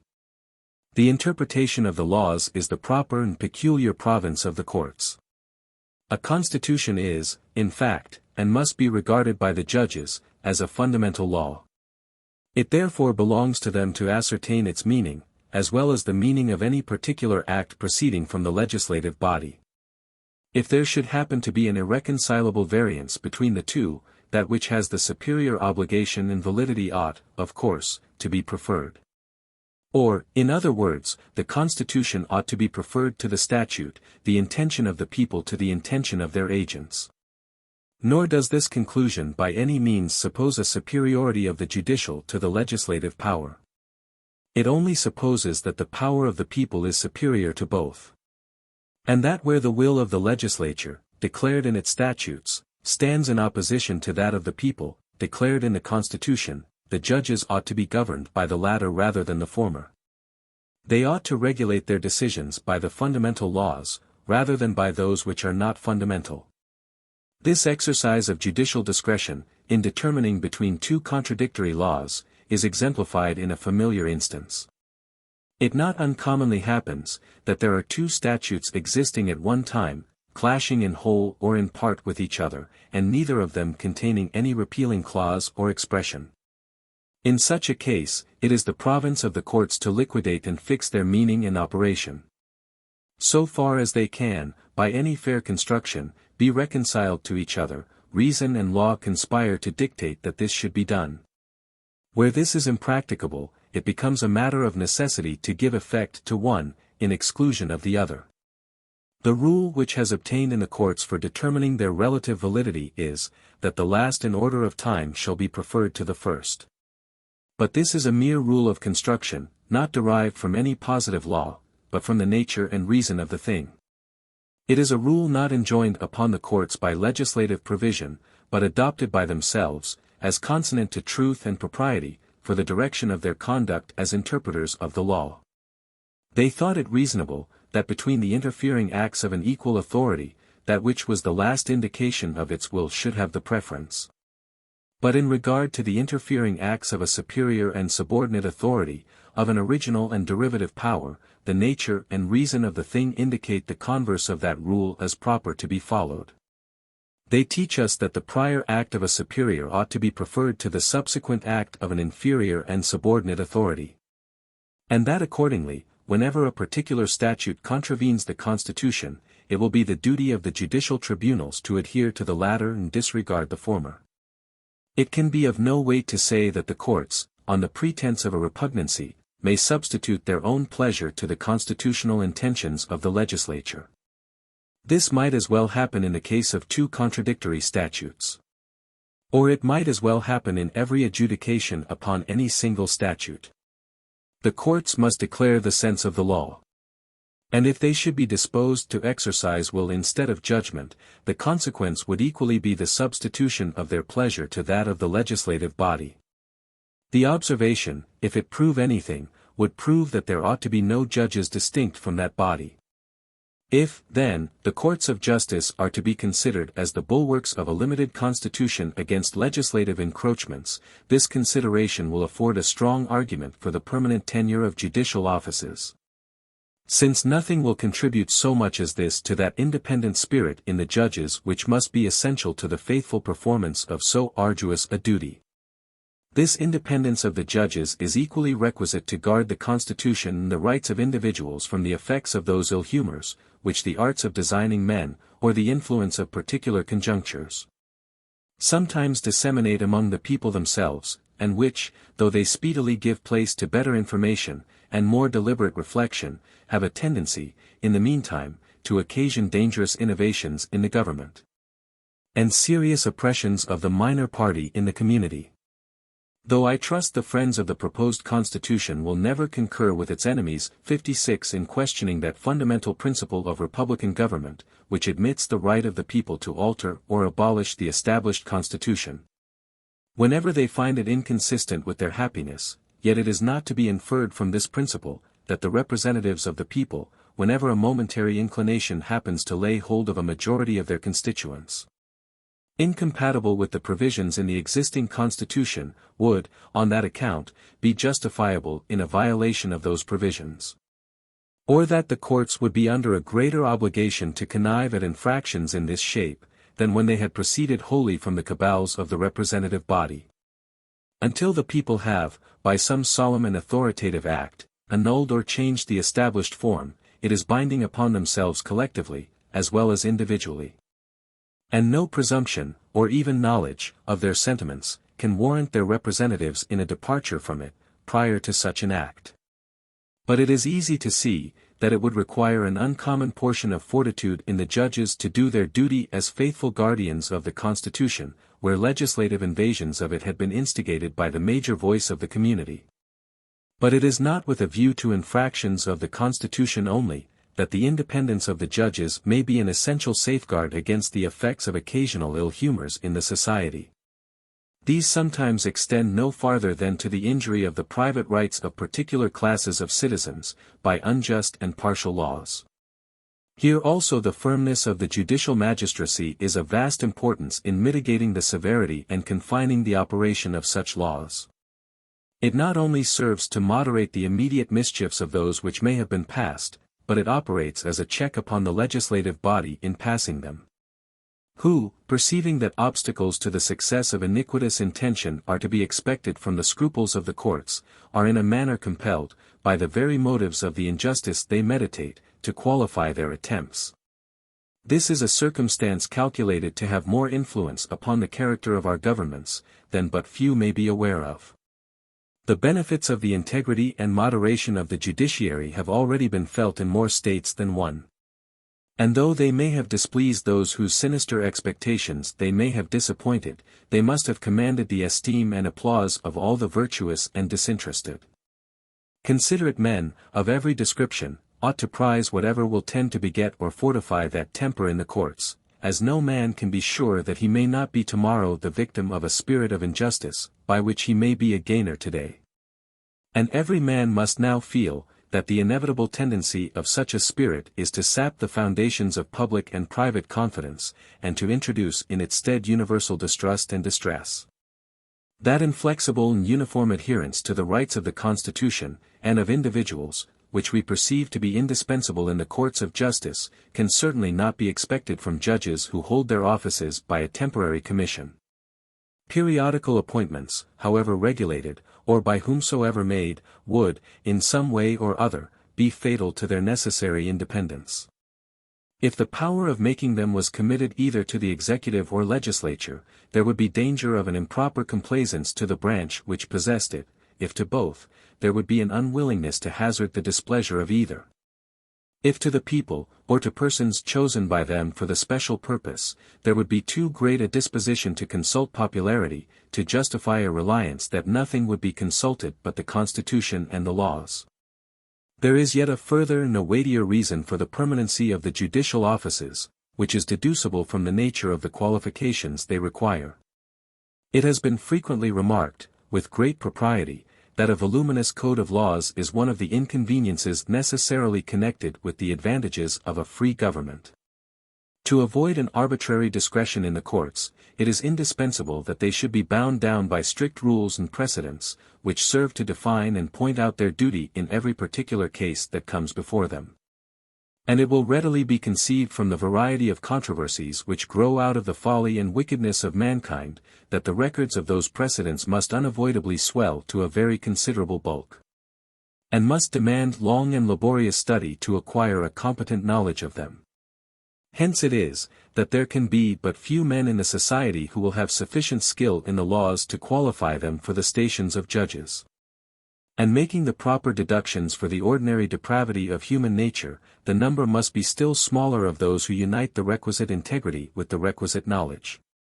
These considerations apprise us, that the government can have no great option between fit character, and that a temporary duration in office, which would naturally discourage such characters from quitting a lucrative line of practice to accept a seat on the bench, would have a tendency to throw the administration of justice into hands less able and less well qualified to conduct it with utility and dignity. In the present circumstances of this country, and in those in which it is likely to be for a long time to come, the disadvantages on this score would be greater than they may at first sight appear. But it must be confessed, that they are far inferior to those which present themselves under the other aspects of the subject. Upon the whole, there can be no room to doubt that the Convention acted wisely in copying from the models of those constitutions which have established good behavior as the tenure of their judicial offices, in point of duration. And that so far from being blamable on this account, their plan would have been inexcusably defective, if it had wanted this important feature of good government. The experience of Great Britain affords an illustrious comment on the excellence of the institution. Publius. 79. The Judiciary Continued. Hamilton, from Maclean's edition, New York, Wednesday, May 28, 1788. To the People of the State of New York. Next to permanency in office, nothing can contribute more to the independence of the judges than a fixed provision for their support. The remark made in relation to the President is equally applicable here. In the general course of human nature, a power over a man's subsistence amounts to a power over his will. And we can never hope to see realized in practice, the complete separation of the judicial from the legislative power, in any system which leaves the former dependent for pecuniary resources on the occasional grants of the latter. The enlightened friends to good government in every state, have seen cause to lament the want of precise and explicit precautions in the state constitutions on this head. Some of these indeed have declared that permanent 57 salaries should be established for the judges, but the experiment has in some instances shown that such expressions are not sufficiently definite to preclude legislative evasions. Something still more positive and unequivocal has been evinced to be requisite. The plan of the Convention accordingly has provided that the judges of the United States shall at stated times receive for their services a compensation which shall not be diminished during their continuance in office. This, all circumstances considered, is the most eligible provision that could have been devised. It will readily be understood that the fluctuations in the value of money and in the state of society rendered a fixed rate of compensation in the Constitution inadmissible. What might be extravagant today, might in half a century become penurious and inadequate. It was therefore necessary to leave it to the discretion of the legislature to vary its provisions in conformity to the variations in circumstances. Yet under such restrictions as to put it out of the power of that body to change the condition of the individual for the worse. A man may then be sure of the ground upon which he stands, and can never be deterred from his duty by the apprehension of being placed in a less eligible situation. The clause which has been quoted combines both advantages. The salaries of judicial officers may from time to time be altered, as occasion shall require, yet so as never to lessen the allowance with which any particular judge comes into office, in respect to him. It will be observed that a difference has been made by the Convention between the compensation of the President and of the judges, that of the former can neither be increased nor diminished, that of the latter can only not be diminished. This probably arose from the difference in the duration of the respective offices. As the President is to be elected for no more than 4 years, it can rarely happen that an adequate salary, fixed at the commencement of that period, will not continue to be such to its end. But with regard to the judges, who, if they behave properly, will be secured in their places for life, it may well happen, especially in the early stages of the government, that a stipend, which would be very sufficient at their first appointment, would become too small in the progress of their service. This provision for the support of the judges bears every mark of prudence and efficacy. And it may be safely affirmed that, together with the permanent tenure of their offices, it affords a better prospect of their independence than is discoverable in the constitutions of any of the states in regard to their own judges. The precautions for their responsibility are comprised in the article respecting impeachments. They are liable to be impeached for malconduct by the House of Representatives, and tried by the Senate. and, if convicted, may be dismissed from office, and disqualified for holding any other. This is the only provision on the point which is consistent with the necessary independence of the judicial character, and is the only one which we find in our own Constitution in respect to our own judges. The want of a provision for removing the judges on account of inability has been a subject of complaint. But all considerate men will be sensible that such a provision would either not be practiced upon or would be more liable to abuse than calculated to answer any good purpose. The mensuration of the faculties of the mind has, I believe, no place in the catalogue of known arts. An attempt to fix the boundary between the regions of ability and inability would much oftener give scope to personal and party attachments and enmities than advance the interests of justice or the public good. The result, except in the case of insanity, must for the most part be arbitrary, and insanity, without any formal or express provision, may be safely pronounced to be a virtual disqualification. The Constitution of New York, to avoid investigations that must forever be vague and dangerous, has taken a particular age as the criterion of inability. No man can be a judge beyond 60. I believe there are few at present who do not disapprove of this provision. There is no station, in relation to which it is less proper than to that of a judge. The deliberating and comparing faculties generally preserve their strength much beyond that period in men who survive it. And when, in addition to this circumstance, we consider how few there are who outlive the season of intellectual vigor, and how improbable it is that any considerable portion of the bench, whether more or less numerous, should be in such a situation at the same time, we shall be ready to conclude that limitations of this sort have little to recommend them. In a republic, where fortunes are not affluent, and pensions not expedient, the dismission of men from stations in which they have served their country long and usefully, on which they depend for subsistence, and from which it will be too late to resort to any other occupation for a livelihood, ought to have some better apology to humanity than is to be found in the imaginary danger of a superannuated bench. Publius. 80. The Powers of the Judiciary. Hamilton, from Maclean's edition, New York, Wednesday, May 28, 1788. To the People of the State of New York. To judge with accuracy of the proper extent of the federal judicature, it will be necessary to consider, in the first place, what are its proper objects. It seems scarcely to admit of controversy, that the judiciary authority of the Union ought to extend to these several descriptions of cases: first, to all those which arise out of the laws of the United States, passed in pursuance of their just and constitutional powers of legislation; second, to all those which concern the execution of the provisions expressly contained in the Articles of Union, 3 nd., to all those in which the United States are a party; fourth, to all those which involve the peace of the Confederacy, whether they relate to the intercourse between the United States and foreign nations, or to that between the states themselves; fifth, to all those which originate on the high seas, and are of admiralty or maritime jurisdiction; and, lastly, to all those in which the state tribunals cannot be supposed to be impartial and unbiased. The first point depends upon this obvious consideration, that there ought always to be a constitutional method of giving efficacy to constitutional provisions. What, for instance, would avail restrictions on the authority of the state legislatures, without some constitutional mode of enforcing the observance of them?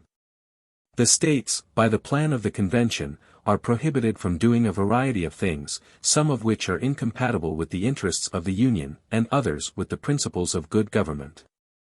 The imposition of duties on imported articles, and the emission of paper money, are specimens of each kind.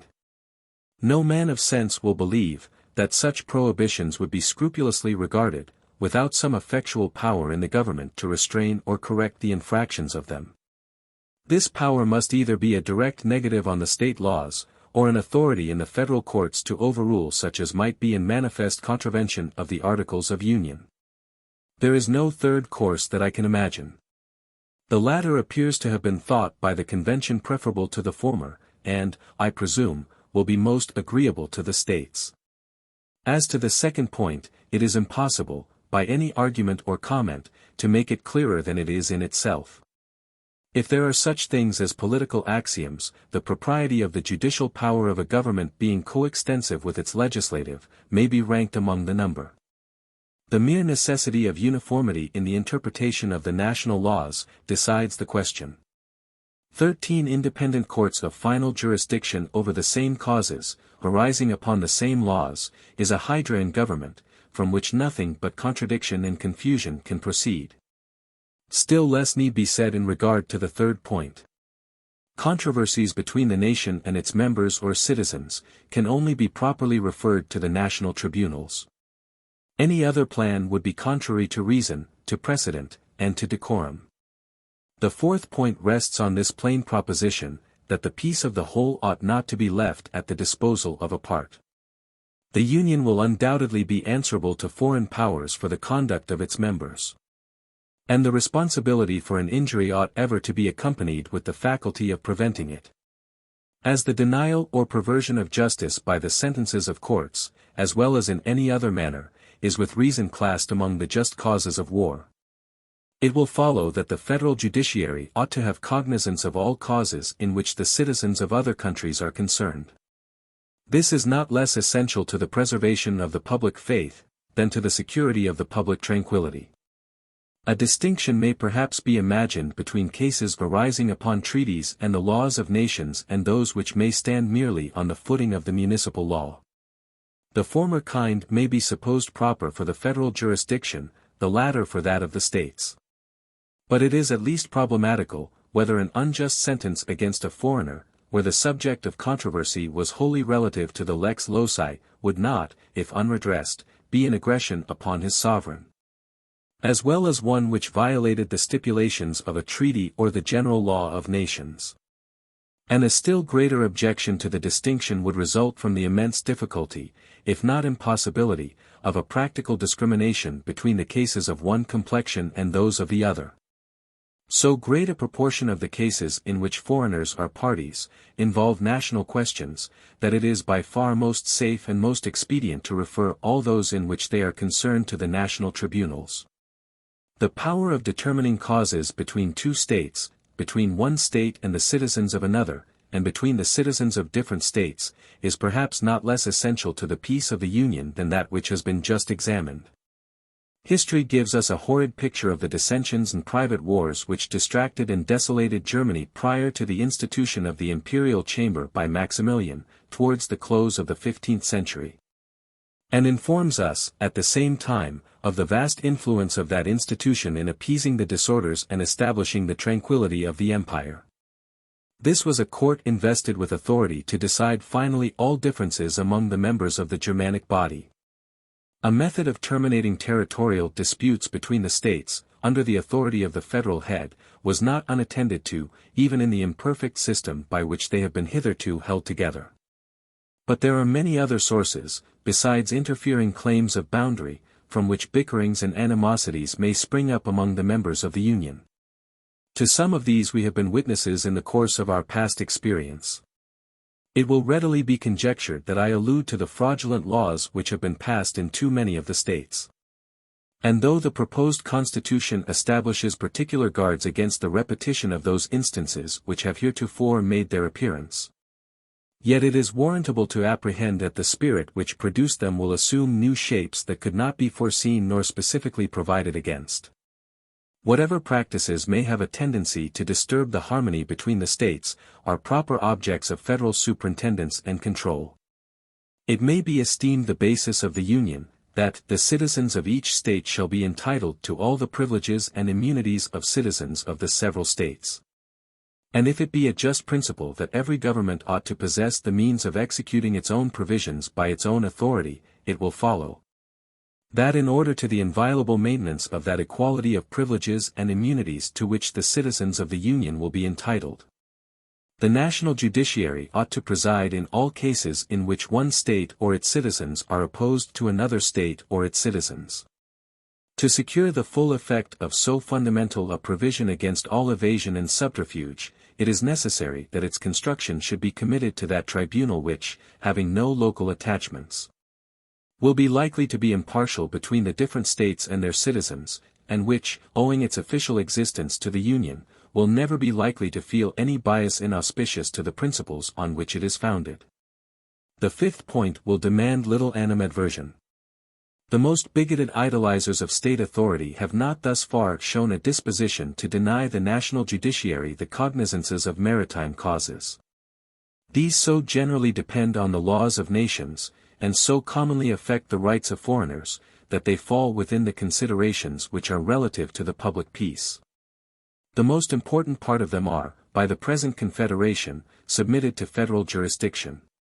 The reasonableness of the agency of the national courts in cases in which the state tribunals cannot be supposed to be impartial, speaks for itself.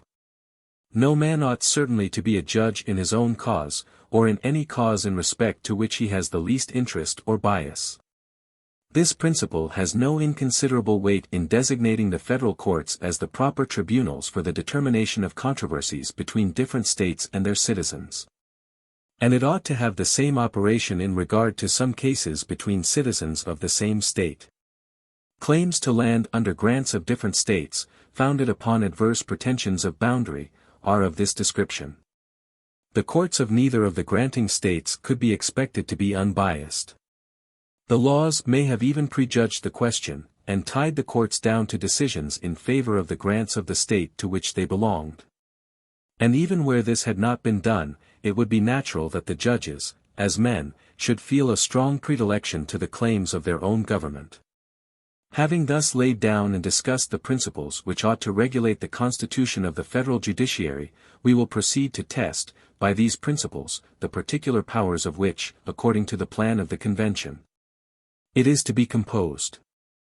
It is to comprehend all cases in law and equity arising under the Constitution, the laws of the United States, and treaties made, or which shall be made, under their authority. To all cases affecting ambassadors, other public ministers, and consuls, to all cases of admiralty and maritime jurisdiction, to controversies to which the United States shall be a party, to controversies between two or more states. Between a state and citizens of another state, between citizens of different states, between citizens of the same state claiming lands and grants of different states. And between a state or the citizens thereof and foreign states, citizens, and subjects. This constitutes the entire mass of the judicial authority of the Union. Let us now review it in detail. It is, then, to extend. First, to all cases in law and equity, arising under the Constitution and the laws of the United States. This corresponds with the two first classes of causes, which have been enumerated, as proper for the jurisdiction of the United States. It has been asked, what is meant by cases arising under the Constitution, in contradiction from those arising under the laws of the United States? The difference has been already explained. All the restrictions upon the authority of the state legislatures furnish examples of it. They are not, for instance, to emit paper money. But the interdiction results from the Constitution, and will have no connection with any law of the United States.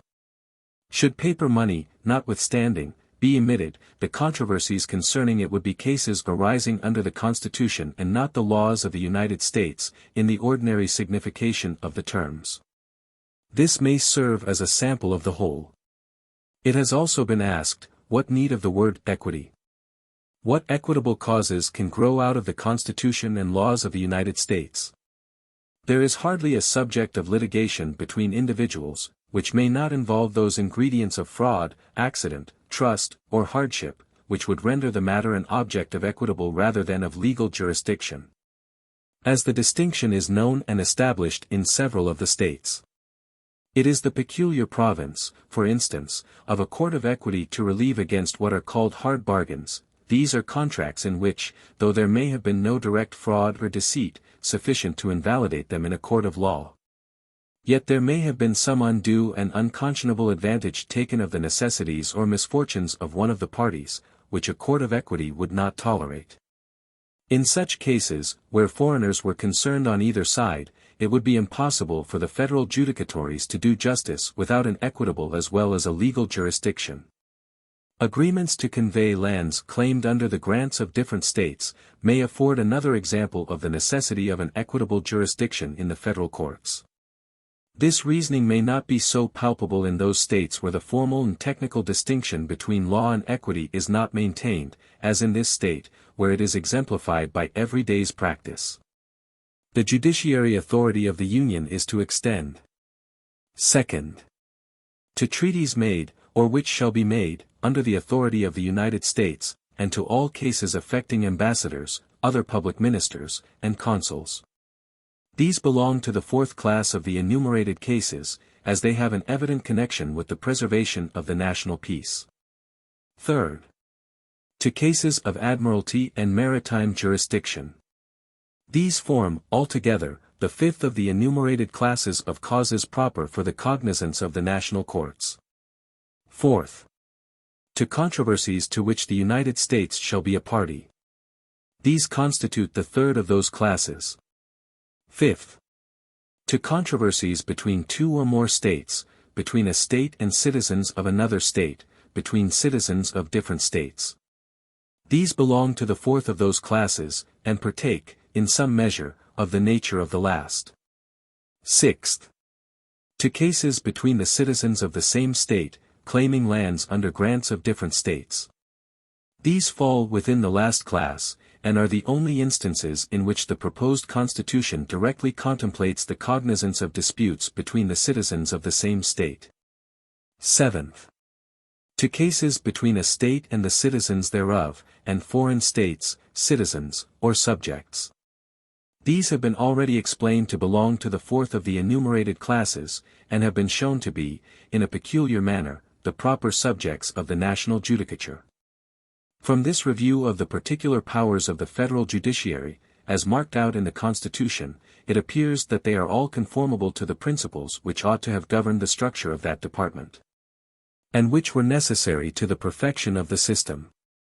If some partial inconveniences should appear to be connected with the incorporation of any of them into the plan, it ought to be recollected that the national legislature will have ample authority to make such exceptions, and to prescribe such regulations as will be calculated to obviate or remove these inconveniences. The possibility of particular mischiefs can never be viewed, by a well-informed mind, as a solid objection to a general principle, which is calculated to avoid general mischiefs and to obtain general advantages. Publius. 81. The Judiciary Continued, and the Distribution of the Judicial Authority. Hamilton, from Maclean's edition, New York, Wednesday, May 28, 1788. To the People of the State of New York. Let us now return to the partition of the judiciary authority between different courts, and their relations to each other. The judicial power of the United States is, by the plan of the Convention, to be vested in one Supreme Court, and in such inferior courts as the Congress may, from time to time, ordain and establish. 58. That there ought to be one court of supreme and final jurisdiction, is a proposition which is not likely to be contested. The reasons for it have been assigned in another place, and are too obvious to need repetition. The only question that seems to have been raised concerning it, is, whether it ought to be a distinct body or a branch of the legislature. The same contradiction is observable in regard to this matter which has been remarked in several other cases. The very men who object to the Senate as a court of impeachments, on the ground of an improper intermixture of powers, advocate, by implication at least, the propriety of vesting the ultimate decision of all causes in the whole or in a part of the legislative body. The arguments, or rather suggestions, upon which this charge is founded, are to this effect. The authority of the proposed Supreme Court of the United States, which is to be a separate and independent body, will be superior to that of the legislature. The power of construing the laws according to the spirit of the Constitution, will enable that court to mold them into whatever shape it may think proper, especially as its decisions will not be in any manner subject to the revision or correction of the legislative body. This is as unprecedented as it is dangerous. In Britain, the judicial power, in the last resort, resides in the House of Lords, which is a branch of the legislature, and this part of the British government has been imitated in the state constitutions in general. The Parliament of Great Britain, and the legislatures of the several states, can at any time rectify, by law, the exceptionable decisions of their respective courts. But the errors and usurpations of the Supreme Court of the United States will be uncontrollable and remediless. This, upon examination, will be found to be made up altogether of false reasoning upon misconceived fact. In the first place, there is not a syllable in the plan under consideration which directly empowers the national courts to construe the laws according to the spirit of the Constitution, or which gives them any greater latitude in this respect than may be claimed by the courts of every state. I admit, however, that the Constitution ought to be the standard of construction for the laws, and that wherever there is an evident opposition, the laws ought to give place to the Constitution. But this doctrine is not deducible from any circumstance peculiar to the plan of the Convention, but from the general theory of a limited Constitution, and as far as it is true, is equally applicable to most, if not to all the state governments. There can be no objection, therefore, on this account, to the federal judicature which will not lie against the local judicatures in general, and which will not serve to condemn every constitution that attempts to set bounds to legislative discretion. But perhaps the force of the objection may be thought to consist in the particular organization of the Supreme Court. In its being composed of a distinct body of magistrates, instead of being one of the branches of the legislature, as in the government of Great Britain and that of the state. To insist upon this point, the authors of the objection must renounce the meaning they have labored to annex to the celebrated maxim, requiring a separation of the departments of power. It shall, nevertheless, be conceded to them, agreeably to the interpretation given to that maxim in the course of these papers, that it is not violated by vesting the ultimate power of judging in a part of the legislative body. But though this be not an absolute violation of that excellent rule, yet it verges so nearly upon it, as on this account alone to be less eligible than the mode preferred by the Convention. From a body which had even a partial agency in passing bad laws, we could rarely expect a disposition to temper and moderate them in the application. The same spirit which had operated in making them, would be too apt in interpreting them. Still less could it be expected that men who had infringed the Constitution in the character of legislators, would be disposed to repair the breach in the character of judges. Nor is this all. Every reason which recommends the tenure of good behavior for judicial offices, militates against placing the judiciary power, in the last resort, in a body composed of men chosen for a limited period. There is an absurdity in referring the determination of causes, in the first instance, to judges of permanent standing, in the last, to those of a temporary immutable constitution. And there is a still greater absurdity in subjecting the decisions of men, selected for their knowledge of the laws, acquired by long and laborious study, to the revision and control of men who, for want of the same advantage, cannot but be deficient in that knowledge. The members of the legislature will rarely be chosen with a view to those qualifications which fit men for the stations of judges. And as, on this account, there will be great reason to apprehend all the ill consequences of defective information, so, on account of the natural propensity of such bodies to party divisions, there will be no less reason to fear that the pestilential breath of faction may poison the fountains of justice. The habit of being continually marshaled on opposite sides will be too apt to stifle the voice both of law and of equity. These considerations teach us to applaud the wisdom of those states who have committed the judicial power, in the last resort, not to a part of the legislature, but to distinct and independent bodies of men. Contrary to the supposition of those who have represented the plan of the Convention, in this respect, as novel and unprecedented, it is but a copy of the constitutions of New Hampshire, Massachusetts, Pennsylvania, Delaware, Maryland, Virginia, North Carolina, South Carolina, and Georgia. And the preference which has been given to those models is highly to be commended. It is not true, in the second place, that the Parliament of Great Britain, or the legislatures of the particular states, can rectify the exceptionable decisions of their respective courts, in any other sense than might be done by a future legislature of the United States. The theory, neither of the British, nor the state constitutions, authorizes the revisal of a judicial sentence by a legislative act. Nor is there anything in the proposed constitution, more than in either of them, by which it is forbidden. In the former, as well as in the latter, the impropriety of the thing, on the general principles of law and reason, is the sole obstacle. A legislature, without exceeding its province, cannot reverse a determination once made in a particular case, though it may prescribe a new rule for future cases. This is the principle, and it applies in all its consequences, exactly in the same manner and extent, to the state governments, as to the national government now under consideration. Not the least difference can be pointed out in any view of the subject. It may in the last place be observed that the supposed danger of judiciary encroachments on the legislative authority, which has been upon many occasions reiterated, is in reality a phantom. Particular misconstructions and contraventions of the will of the legislature may now and then happen, but they can never be so extensive as to amount to an inconvenience, or in any sensible degree to affect the order of the political system. This may be inferred with certainty, from the general nature of the judicial power, from the objects to which it relates, from the manner in which it is exercised, from its comparative weakness, and from its total incapacity to support its usurpations by force. And the inference is greatly fortified by the consideration of the important constitutional check which the power of instituting impeachments in one part of the legislative body, and of determining upon them in the other, would give to that body upon the members of the Judicial Department. This is alone a complete security.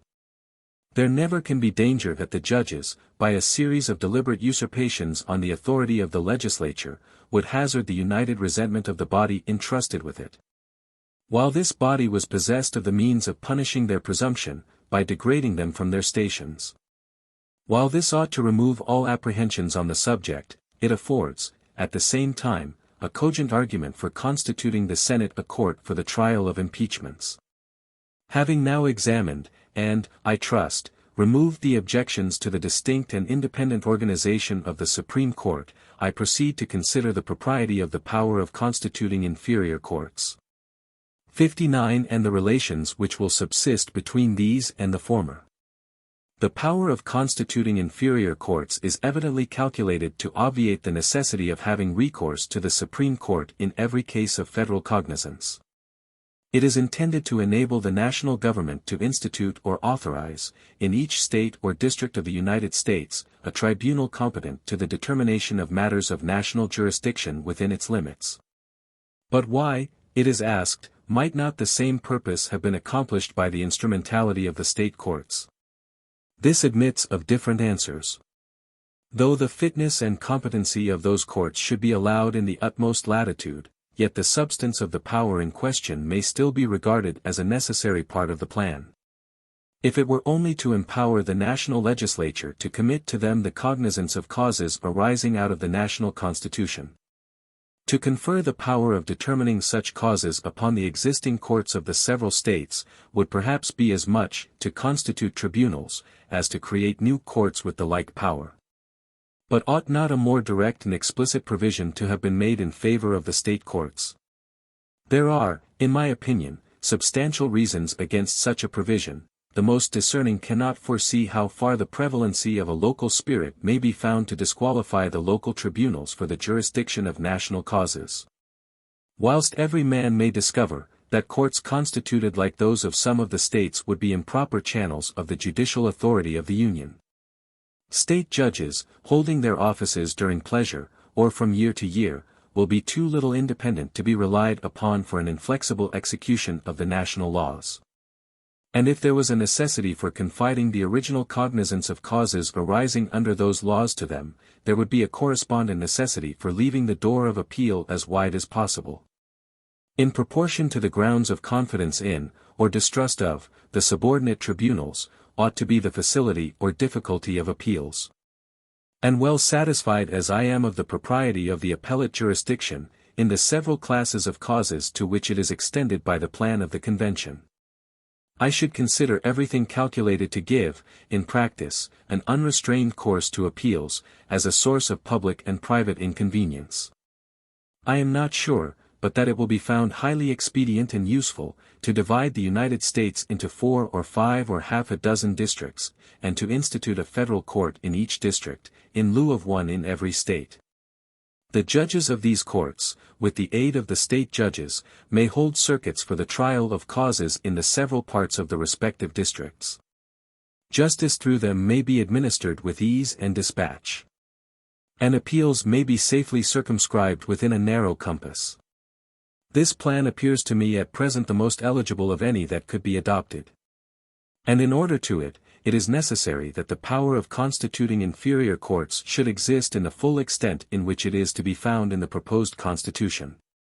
These reasons seem sufficient to satisfy a candid mind, that the want of such a power would have been a great defect in the plan.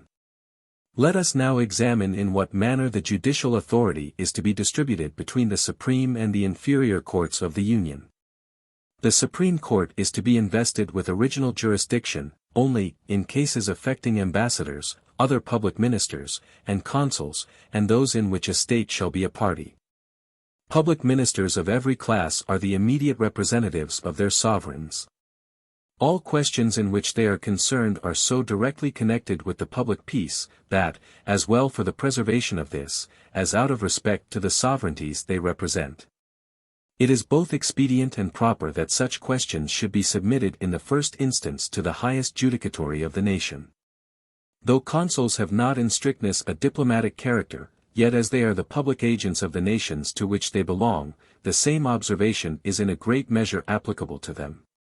In cases in which a state might happen to be a party, it would ill suit its dignity to be turned over to an inferior tribunal.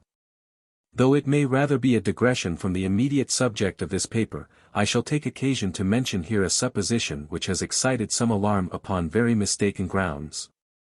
It has been suggested that an assignment of the public securities of one state to the citizens of another, would enable them to prosecute that state in the federal courts for the amount of those securities.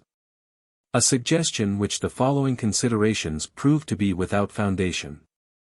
It is inherent in the nature of sovereignty not to be amenable to the suit of an individual without its consent. This is the general sense, and the general practice of mankind, and the exemption, as one of the attributes of sovereignty, is now enjoyed by the government of every state in the Union. Unless, therefore, there is a surrender of this immunity in the plan of the Convention, it will remain with the states, and the danger intimated must be merely ideal. The circumstances which are necessary to produce an alienation of state sovereignty were discussed in considering the article of taxation, and need not be repeated here. A recurrence to the principles there established will satisfy us, that there is no color to pretend that the state governments would, by the adoption of that plan, be divested of the privilege of paying their own debts in their own way, free from every constraint but that which flows from the obligations of good faith. The contracts between a nation and individuals are only binding on the conscience of the sovereign, and have no pretensions to a compulsive force. They confer no right of action, independent of the sovereign will. To what purpose would it be to authorize suits against states for the debts they owe?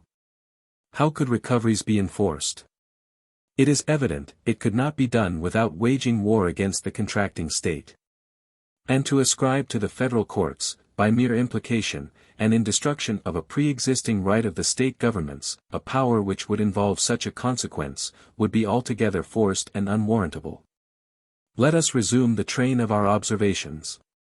We have seen that the original jurisdiction of the Supreme Court would be confined to two classes of causes, and those of a nature rarely to occur.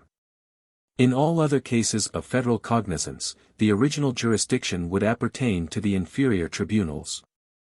And the Supreme Court would have nothing more than an appellate jurisdiction, with such exceptions and under such regulations as the Congress shall make. The propriety of this appellate jurisdiction has been scarcely called in question in regard to matters of law, but the clamors have been loud against it as applied to matters of fact. Some well-intentioned men in this state, deriving their notions from the language and forms which obtain in our courts, have been induced to consider it as an implied supersedure of the trial by jury, in favor of the civil law mode of trial, which prevails in our courts of admiralty, probate, and chancery. A technical sense has been affixed to the term appellate, which, in our law parlance, is commonly used in reference to appeals in the course of the civil law. But if I am not misinformed, the same meaning would not be given to it in any part of New England. There an appeal from one jury to another, is familiar both in language and practice, and is even a matter of course, until there have been two verdicts on one side. The word appellate, therefore, will not be understood in the same sense in New England as in New York, which shows the impropriety of a technical interpretation derived from the jurisprudence of any particular state. The expression, taken in the abstract, denotes nothing more than the power of one tribunal to review the proceedings of another, either as to the law or fact, or both. The mode of doing it may depend on ancient custom or legislative provision. In a new government it must depend on the latter, and may be with or without the aid of a jury, as may be judged advisable. If, therefore, the re-examination of a fact once determined by a jury, should in any case be admitted under the proposed constitution, it may be so regulated as to be done by a second jury. Either by remanding the cause to the court below for a second trial of the fact, or by directing an issue immediately out of the Supreme Court. But it does not follow that the re-examination of a fact once ascertained by a jury, will be permitted in the Supreme Court. Why may not it be said, with the strictest propriety, when a writ of error is brought from an inferior to a superior court of law in this state, that the latter has jurisdiction of the fact as well as the law? It is true it cannot institute a new inquiry concerning the fact, but it takes cognizance of it as it appears upon the record, and pronounces the law arising upon it. 60 This is jurisdiction of both fact and law. Nor is it even possible to separate them. Though the common law courts of this state ascertain disputed facts by a jury, yet they unquestionably have jurisdiction of both fact and law. And accordingly when the former is agreed in the pleadings, they have no recourse to a jury, but proceed at once to judgment. I contend, therefore, on this ground, that the expressions, appellate jurisdiction, both as to law and fact, do not necessarily imply a re-examination in the Supreme Court of facts decided by juries in the inferior courts. The following train of ideas may well be imagined to have influenced the Convention, in relation to this particular provision. The appellate jurisdiction of the Supreme Court, it may have been argued, will extend to causes determinable in different modes, some in the course of the common law, others in the course of the civil law. In the former, the revision of the law only will be, generally speaking, the proper province of the Supreme Court. In the latter, the re-examination of the fact is agreeable to usage, and in some cases, of which prize causes are an example, might be essential to the preservation of the public peace. It is therefore necessary that the appellate jurisdiction should, in certain cases, extend in the broadest sense to matters of fact. It will not answer to make an express exception of cases which shall have been originally tried by a jury, because in the courts of some of the states all causes are tried in this mode. 61 And such an exception would preclude the revision of matters of fact, as well where it might be proper, as where it might be improper. To avoid all inconveniencies, it will be safest to declare generally, that the Supreme Court shall possess appellate jurisdiction both as to law and fact. And that this jurisdiction shall be subject to such exceptions and regulations as the national legislature may prescribe. This will enable the government to modify it in such a manner as will best answer the ends of public justice and security. This view of the matter, at any rate, puts it out of all doubt that the supposed abolition of the trial by jury, by the operation of this provision, is fallacious and untrue. The legislature of the United States would certainly have full power to provide, that in appeals to the Supreme Court there should be no re-examination of facts where they had been tried in the original causes by juries. This would certainly be an authorized exception, but if, for the reason already intimated, it should be thought too extensive, it might be qualified with a limitation to such causes only as are determinable at common law in that mode of trial. The amount of the observations hitherto made on the authority of the Judicial Department is this, that it has been carefully restricted to those causes which are manifestly proper for the cognizance of the national judicature. That in the partition of this authority a very small portion of original jurisdiction has been preserved to the Supreme Court, and the rest consigned to the subordinate tribunals. That the Supreme Court will possess an appellate jurisdiction, both as to law and fact, in all the cases referred to them, both subject to any exceptions and regulations which may be thought advisable. That this appellate jurisdiction does, in no case, abolish the trial by jury. And that an ordinary degree of prudence and integrity in the national councils will ensure us solid advantages from the establishment of the proposed judiciary, without exposing us to any of the inconveniences which have been predicted from that source. Publius. 82. The Judiciary Continued. Hamilton, from Maclean's edition, New York, Wednesday, May 28, 1788. To the People of the State of New York. The erection of a new government, whatever care or wisdom may distinguish the work, cannot fail to originate questions of intricacy in nicety. And these may, in a particular manner, be expected to flow from the establishment of a constitution founded upon the total or partial incorporation of a number of distinct sovereignties.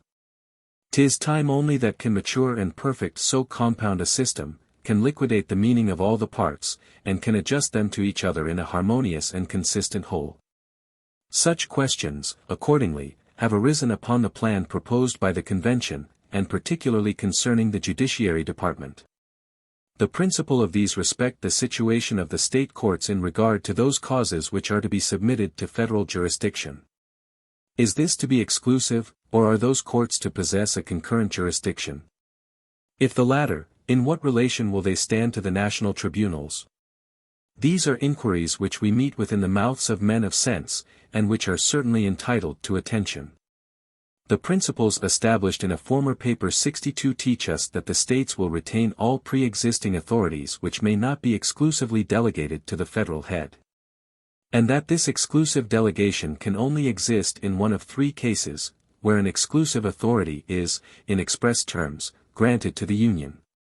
Or where a particular authority is granted to the Union, and the exercise of a like authority is prohibited to the states, or where an authority is granted to the Union, with which a similar authority in the states would be utterly incompatible. Though these principles may not apply with the same force to the judiciary as to the legislative power, yet I am inclined to think that they are, in the main, just with respect to the former, as well as the latter. And under this impression, I shall lay it down as a rule, that the state courts will retain the jurisdiction they now have, unless it appears to be taken away in one of the enumerated modes. The only thing in the proposed Constitution, which wears the appearance of confining the causes of federal cognizance to the federal courts, is contained in this passage: the judicial power of the United States shall be vested in one Supreme Court, and in such inferior courts as the Congress shall from time to time ordain and establish. This might either be construed to signify, that the supreme and subordinate courts of the Union should alone have the power of deciding those causes to which their authority is to extend, or simply to denote, that the organs of the national judiciary should be one Supreme Court, and as many subordinate courts as Congress should think proper to appoint. Or in other words, that the United States should exercise the judicial power with which they are to be invested, through one supreme tribunal, and a certain number of inferior ones, to be instituted by them. The first excludes, the last admits, the concurrent jurisdiction of the state tribunals, and as the first would amount to an alienation of state power by implication, the last appears to me the most natural and the most defensible construction. But this doctrine of concurrent jurisdiction is only clearly applicable to those descriptions of causes of which the state courts have previous cognizance. It is not equally evident in relation to cases which may grow out of, and be peculiar to, the Constitution to be established. For not to allow the state courts a right of jurisdiction in such cases, can hardly be considered as the abridgment of a pre-existing authority. I mean not therefore to contend that the United States, in the course of legislation upon the objects entrusted to their direction, may not commit the decision of causes arising upon a particular regulation to the federal courts solely, if such a measure should be deemed expedient. But I hold that the state courts will be divested of no part of their primitive jurisdiction, further than may relate to an appeal. And I am even of opinion that in every case in which they were not expressly excluded by the future acts of the national legislature, they will of course take cognizance of the causes to which those acts may give birth. This I infer from the nature of judiciary power, and from the general genius of the system. The judiciary power of every government looks beyond its own local or municipal laws, and in civil cases lays hold of all subjects of litigation between parties within its jurisdiction. Though the causes of dispute are relative to the laws of the most distant part of the globe, those of Japan, not less than of New York, may furnish the objects of legal discussion to our courts. When in addition to this we consider the state governments and the national governments, as they truly are, in the light of kindred systems, and as parts of one whole, the inference seems to be conclusive. That the state courts would have a concurrent jurisdiction in all cases arising under the laws of the Union, where it was not expressly prohibited. Here another question occurs: what relation would subsist between the national and state courts in these instances of concurrent jurisdiction? I answer, that an appeal would certainly lie from the latter, to the Supreme Court of the United States. The Constitution in direct terms gives an appellate jurisdiction to the Supreme Court in all the enumerated cases of federal cognizance in which it is not to have an original one, without a single expression to confine its operation to the inferior federal courts. The objects of appeal, not the tribunals from which it is to be made, are alone contemplated.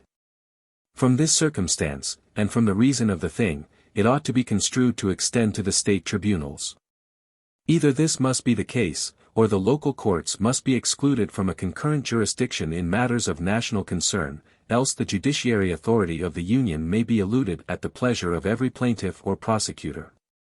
Neither of these consequences ought, without evident necessity, to be involved.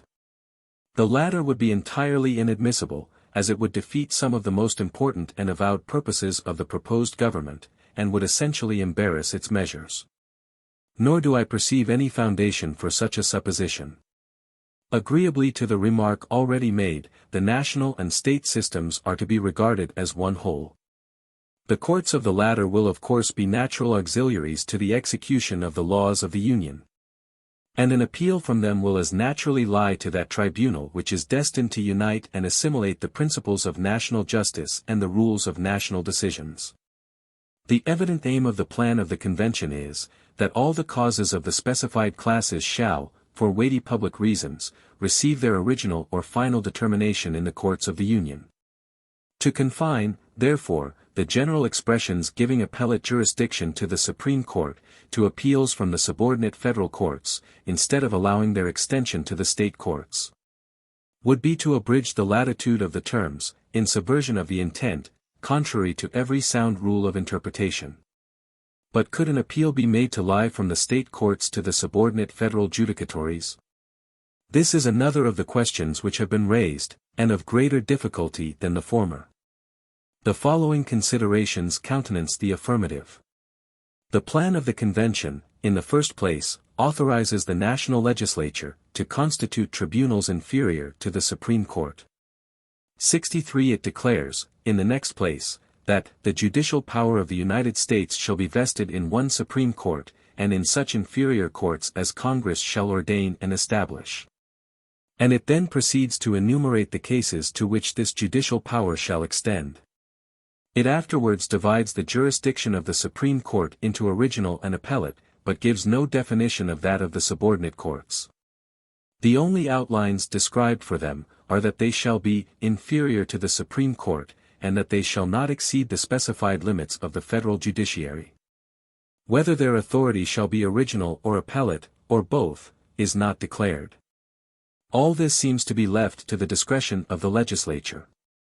And this being the case, I perceive at present no impediment to the establishment of an appeal from the state courts to the subordinate national tribunals, and many advantages attending the power of doing it may be imagined. It would diminish the motives to the multiplication of federal courts, and would admit of arrangements calculated to contract the appellate jurisdiction of the Supreme Court. The state tribunals may then be left with a more entire charge of federal causes. And appeals, in most cases in which they may be deemed proper, instead of being carried to the Supreme Court, may be made to lie from the state courts to district courts of the Union. Publius. 83. The Judiciary Continued in relation to trial by jury. Hamilton, from Maclean's edition, New York, Wednesday, May 28, 1788. To the People of the State of New York. The objection to the plan of the Convention, which has met with most success in this state, and perhaps in several of the other states, is that relative to the want of a constitutional provision for the trial by jury in civil cases. The disingenuous form in which this objection is usually stated has been repeatedly adverted to and exposed, but continues to be pursued in all the conversations and writings of the opponents of the plan. The mere silence of the Constitution in regard to civil causes is represented as an abolition of the trial by jury. And the declamations to which it has afforded a pretext are artfully calculated to induce a persuasion that this pretended abolition is complete and universal, extending not only to every species of civil, but even to criminal causes. To argue with respect to the latter would, however, be as vain and fruitless as to attempt the serious proof of the existence of matter, or to demonstrate any of those propositions which, by their own internal evidence, force conviction, when expressed in language adapted to convey their meaning. With regard to civil causes, subtleties almost too contemptible for refutation have been employed to countenance the surmise that a thing which is only not provided for, is entirely abolished. Every man of discernment must at once perceive the wide difference between silence and abolition. But as the inventors of this fallacy have attempted to support it by certain legal maxims of interpretation, which they have perverted from their true meaning, it may not be wholly useless to explore the ground they have taken. The maxims on which they rely are of this nature: a specification of particulars is an exclusion of generals, or, the expression of one thing is the exclusion of another. Hence, say they, as the Constitution has established the trial by jury in criminal cases, and is silent in respect to civil, this silence is an implied prohibition of trial by jury in regard to the latter. The rules of legal interpretation are rules of common sense, adopted by the courts in the construction of the laws. The true test, therefore, of a just application of them is its conformity to the source from which they are derived. This being the case, let me ask if it is consistent with common sense to suppose that a provision obliging the legislative power to commit the trial of criminal causes to juries is a privation of its right to authorize or permit that mode of trial in other cases? Is it natural to suppose that a command to do one thing is a prohibition to the doing of another, which there was a previous power to do, and which is not incompatible with the thing commanded to be done? If such a supposition would be unnatural and unreasonable, it cannot be rational to maintain that an injunction of the trial by jury in certain cases is an interdiction of it in others. A power to constitute courts is a power to prescribe the mode of trial, and consequently, if nothing was said in the Constitution on the subject of juries, the legislature would be at liberty either to adopt that institution or to let it alone. This discretion, in regard to criminal causes, is abridged by the express injunction of trial by jury in all such cases, but it is, of course, left at large in relation to civil causes, there being a total silence on this head. The specification of an obligation to try all criminal causes in a particular mode, excludes indeed the obligation or necessity of employing the same mode in civil causes, but does not abridge the power of the legislature to exercise that mode if it should be thought proper. The pretense, therefore, that the national legislature would not be at full liberty to submit all the civil causes of federal cognizance to the determination of juries, is a pretense destitute of all just foundation. From these observations this conclusion results, that the trial by jury in civil cases would not be abolished, and that the use attempted to be made of the maxims which have been quoted, is contrary to reason and common sense, and therefore not admissible. Even if these maxims had a precise technical sense, corresponding with the idea of those who employ them upon the present occasion, which, however, is not the case, they would still be inapplicable to a constitution of government. In relation to such a subject, the natural and obvious sense of its provisions, apart from any technical rules, is the true criterion of construction. Having now seen that the maxims relied upon will not bear the use made of them, let us endeavor to ascertain their proper use and true meaning. This will be best done by examples. The plan of the convention declares that the power of Congress, or, in other words, of the national legislature, shall extend to certain enumerated cases. This specification of particulars evidently excludes all pretension to a general legislative authority, because an affirmative grant of special powers would be absurd, as well as useless, if a general authority was intended. In like manner the judicial authority of the federal judicatures is declared by the Constitution to comprehend certain cases particularly specified. The expression of those cases marks the precise limits, beyond which the federal courts cannot extend their jurisdiction, because the objects of their cognizance being enumerated. The specification would be nugatory if it did not exclude all ideas of more extensive authority. These examples are sufficient to elucidate the maxims which have been mentioned, and to designate the manner in which they should be used. But that there may be no misapprehensions upon this subject, I shall add one case more, to demonstrate the proper use of these maxims, and the abuse which has been made of them. 64. Let us suppose that by the laws of this state a married woman was incapable of conveying her estate, and that the legislature, considering this as an evil, should enact that she might dispose of her property by deed executed in the presence of a magistrate. In such a case there can be no doubt but the specification would amount to an exclusion of any other mode of conveyance, because the woman having no previous power to alienate her property. The specification determines the particular mode which she is, for that purpose, to avail herself of. But let us further suppose that in a subsequent part of the same act it should be declared that no woman should dispose of any estate of a determinate value without the consent of 3 of her nearest relations, signified by their signing the deed. Could it be inferred from this regulation that a married woman might not procure the approbation of her relations to a deed for conveying property of inferior value? The position is too absurd to merit a refutation, and yet this is precisely the position which those must establish who contend that the trial by juries in civil cases is abolished, because it is expressly provided for in cases of a criminal nature. From these observations it must appear unquestionably true, that trial by jury is in no case abolished by the proposed Constitution, and it is equally true that in those controversies between individuals in which the great body of the people are likely to be interested, that institution will remain precisely in the same situation in which it is placed by the state constitutions, and will be in no degree altered or influenced by the adoption of the plan under consideration. 65. The foundation of this assertion is, that the national judiciary will have no cognizance of them, and of course they will remain determinable as heretofore by the state courts only, and in the manner which the state constitutions and laws prescribe. All land causes, except where claims under the grants of different states come into question, and all other controversies between the citizens of the same state, unless where they depend upon positive violations of the Articles of Union, by acts of the state legislatures, will belong exclusively to the jurisdiction of the state tribunals. Add to this, that admiralty causes, and almost all those which are of equity jurisdiction, are determinable under our own government without the intervention of a jury, and the inference from the whole will be, that this institution, as it exists with us at present, cannot possibly be affected to any great extent by the proposed alteration in our system of government.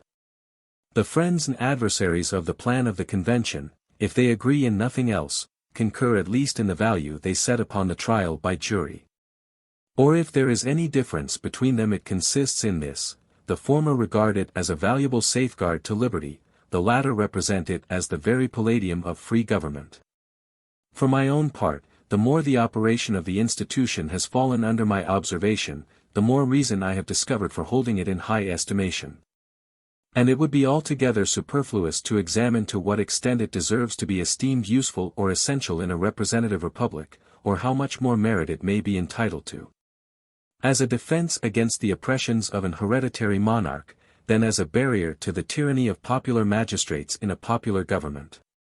Discussions of this kind would be more curious than beneficial, as all are satisfied of the utility of the institution, and of its friendly aspect to liberty. But I must acknowledge that I cannot readily discern the inseparable connection between the existence of liberty, and the trial by jury in civil cases. Arbitrary impeachments, arbitrary methods of prosecuting pretended offenses, and arbitrary punishments upon arbitrary convictions, have ever appeared to me to be the great engines of judicial despotism. And these have all relation to criminal proceedings. The trial by jury in criminal cases, aided by the Habeas Corpus Act, seems therefore to be alone concerned in the question. And both of these are provided for, in the most ample manner, in the plan of the convention. It has been observed, that trial by jury is a safeguard against an oppressive exercise of the power of taxation. This observation deserves to be canvassed.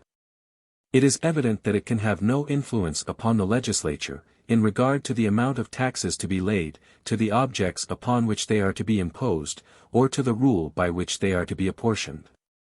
If it can have any influence, therefore, it must be upon the mode of collection, and the conduct of the officers entrusted with the execution of the revenue laws. As to the mode of collection in this state, under our own Constitution, the trial by jury is in most cases out of use. The taxes are usually levied by the more summary proceeding of distress and sale, as in cases of rent. And it is acknowledged on all hands, that this is essential to the efficacy of the revenue laws. The dilatory course of a trial at law to recover the taxes imposed on individuals, would neither suit the exigencies of the public nor promote the convenience of the citizens. It would often occasion an accumulation of costs, more burdensome than the original sum of the tax to be levied. And as to the conduct of the officers of the revenue, the provision in favor of trial by jury in criminal cases, will afford the security aimed at. Willful abuses of a public authority, to the oppression of the subject, and every species of official extortion, are offenses against the government, for which the persons who commit them may be indicted and punished according to the circumstances of the case. The excellence of the trial by jury in civil cases appears to depend on circumstances foreign to the preservation of liberty. The strongest argument in its favor is, that it is a security against corruption. As there is always more time and better opportunity to tamper with a standing body of magistrates than with a jury summoned for the occasion, there is room to suppose that a corrupt influence would more easily find its way to the former than to the latter. The force of this consideration is, however, diminished by others. The sheriff, who is the summoner of ordinary juries, and the clerks of courts, who have the nomination of special juries, are themselves standing officers, and, acting individually, may be supposed more accessible to the touch of corruption than the judges, who are a collective body. It is not difficult to see, that it would be in the power of those officers to select jurors who would serve the purpose of the party as well as a corrupted bench. In the next place, it may fairly be supposed, that there would be less difficulty in gaining some of the jurors promiscuously taken from the public mass, than in gaining men who had been chosen by the government for their probity and good character. But making every deduction for these considerations, the trial by jury must still be a valuable check upon corruption. It greatly multiplies the impediments to its success. As matters now stand, it would be necessary to corrupt both court and jury. For where the jury have gone evidently wrong, the court will generally grant a new trial, and it would be in most cases of little use to practice upon the jury, unless the court could be likewise gained. Here then is a double security. And it will readily be perceived that this complicated agency tends to preserve the purity of both institutions. By increasing the obstacles to success, it discourages attempts to seduce the integrity of either. The temptations to prostitution which the judges might have to surmount, must certainly be much fewer, while the cooperation of a jury is necessary, than they might be, if they had themselves the exclusive determination of all causes. Notwithstanding, therefore, the doubts I have expressed, as to the essentiality of trial by jury in civil cases to liberty, I admit that it is in most cases, under proper regulations, an excellent method of determining questions of property. And that on this account alone it would be entitled to a constitutional provision in its favor if it were possible to fix the limits within which it ought to be comprehended. There is, however, in all cases, great difficulty in this. And men not blinded by enthusiasm must be sensible that in a federal government, which is a composition of societies whose ideas and institutions in relation to the matter materially vary from each other, that difficulty must be not a little augmented. For my own part, at every new view I take of the subject, I become more convinced of the reality of the obstacles which, we are authoritatively informed, prevented the insertion of a provision on this head in the plan of the convention. The great difference between the limits of the jury trial in different states is not generally understood. And as it must have considerable influence on the sentence, we ought to pass upon the omission complained of in regard to this point. An explanation of it is necessary. In this state, our judicial establishments resemble, more nearly than in any other, those of Great Britain. We have courts of common law, courts of probates, analogous in certain matters to the spiritual courts in England, a court of admiralty and a court of chancery. In the courts of common law only, the trial by jury prevails, and this with some exceptions. In all the others a single judge presides, and proceeds in general either according to the course of the canon or civil law, without the aid of a jury. 66 In New Jersey, there is a court of chancery which proceeds like ours, but neither courts of admiralty nor of probates, in the sense in which these last are established with us. In that state the courts of common law have the cognizance of those causes which with us are determinable in the courts of admiralty and of probates, and of course the jury trial is more extensive in New Jersey than in New York. In Pennsylvania, this is perhaps still more the case, for there is no court of chancery in that state, and its common law courts have equity jurisdiction. It has a court of admiralty, but none of probates, at least on the plan of ours. Delaware has in these respects imitated Pennsylvania. Maryland approaches more nearly to New York, as does also Virginia, except that the latter has a plurality of chancellors. North Carolina bears most affinity to Pennsylvania. South Carolina to Virginia. I believe, however, that in some of those states which have distinct courts of admiralty, the causes depending in them are triable by juries. In Georgia there are none but common law courts, and an appeal of course lies from the verdict of one jury to another, which is called a special jury, and for which a particular mode of appointment is marked out. In Connecticut, they have no distinct courts either of chancery or of admiralty, and their courts of probates have no jurisdiction of causes. Their common law courts have admiralty and, to a certain extent, equity jurisdiction. In cases of importance, their General Assembly is the only court of chancery. In Connecticut, therefore, the trial by jury extends in practice further than in any other state yet mentioned. Rhode Island is, I believe, in this particular, pretty much in the situation of Connecticut. Massachusetts and New Hampshire, in regard to the blending of law, equity, and admiralty jurisdictions, are in a similar predicament. In the 4 eastern states, the trial by jury not only stands upon a broader foundation than in the other states, but it is attended with a peculiarity unknown, in its full extent, to any of them. There is an appeal of course from one jury to another, till there have been 2 verdicts out of 3 on one side. From this sketch it appears that there is a material diversity, as well in the modification as in the extent of the institution of trial by jury in civil cases, in the several states. And from this fact these obvious reflections flow, first, that no general rule could have been fixed upon by the convention which would have corresponded with the circumstances of all the states. And secondly, that more or at least as much might have been hazarded by taking the system of any one state for a standard, as by omitting a provision altogether and leaving the matter, as has been done, to legislative regulation. The propositions which have been made for supplying the omission have rather served to illustrate than to obviate the difficulty of the thing.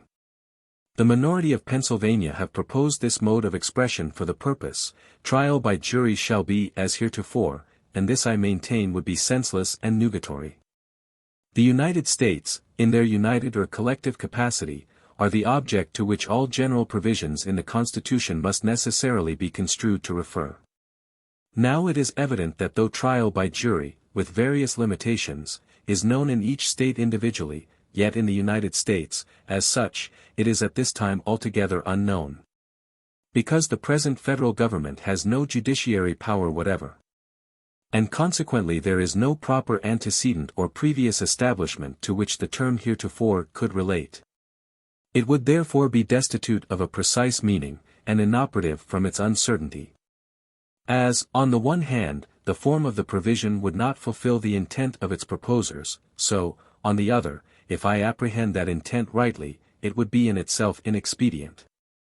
I presume it to be, that causes in the federal courts should be tried by jury, if, in the state where the court sat, that mode of trial would obtain in a similar case in the state courts.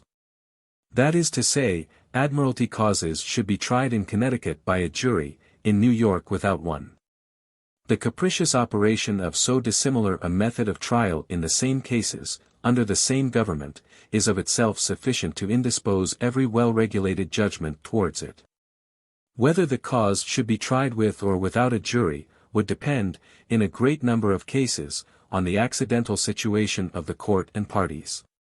But this is not, in my estimation, the greatest objection. I feel a deep and deliberate conviction that there are many cases in which the trial by jury is an ineligible one. I think it so particularly in cases which concern the public peace with foreign nations, that is, in most cases where the question turns wholly on the laws of nations. Of this nature, among others, are all prize causes. Juries cannot be supposed competent to investigations that require a thorough knowledge of the laws and usages of nations. And they will sometimes be under the influence of impressions which will not suffer them to pay sufficient regard to those considerations of public policy which ought to guide their inquiries. There would of course be always danger that the rights of other nations might be infringed by their decisions, so as to afford occasions of reprisal and war. Though the proper province of juries be to determine matters of fact, yet in most cases legal consequences are complicated with fact in such a manner as to render a separation impracticable.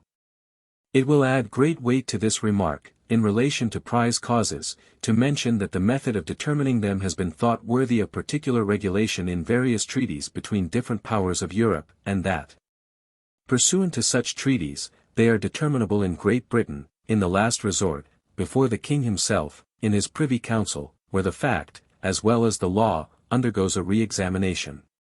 This alone demonstrates the impolicy of inserting a fundamental provision in the Constitution which would make the state systems a standard for the national government in the article under consideration. And the danger of encumbering the government with any constitutional provisions the propriety of which is not indisputable. My convictions are equally strong that great advantages result from the separation of the equity from the law jurisdiction, and that the causes which belong to the former would be improperly committed to juries. The great and primary use of a court of equity is to give relief in extraordinary cases, which are exceptions 67 to general rules. To unite the jurisdiction of such cases with the ordinary jurisdiction, must have a tendency to unsettle the general rules, and to subject every case that arises to a special determination. While a separation of the one from the other has the contrary effect of rendering one a sentinel over the other, and of keeping each within the expedient limits.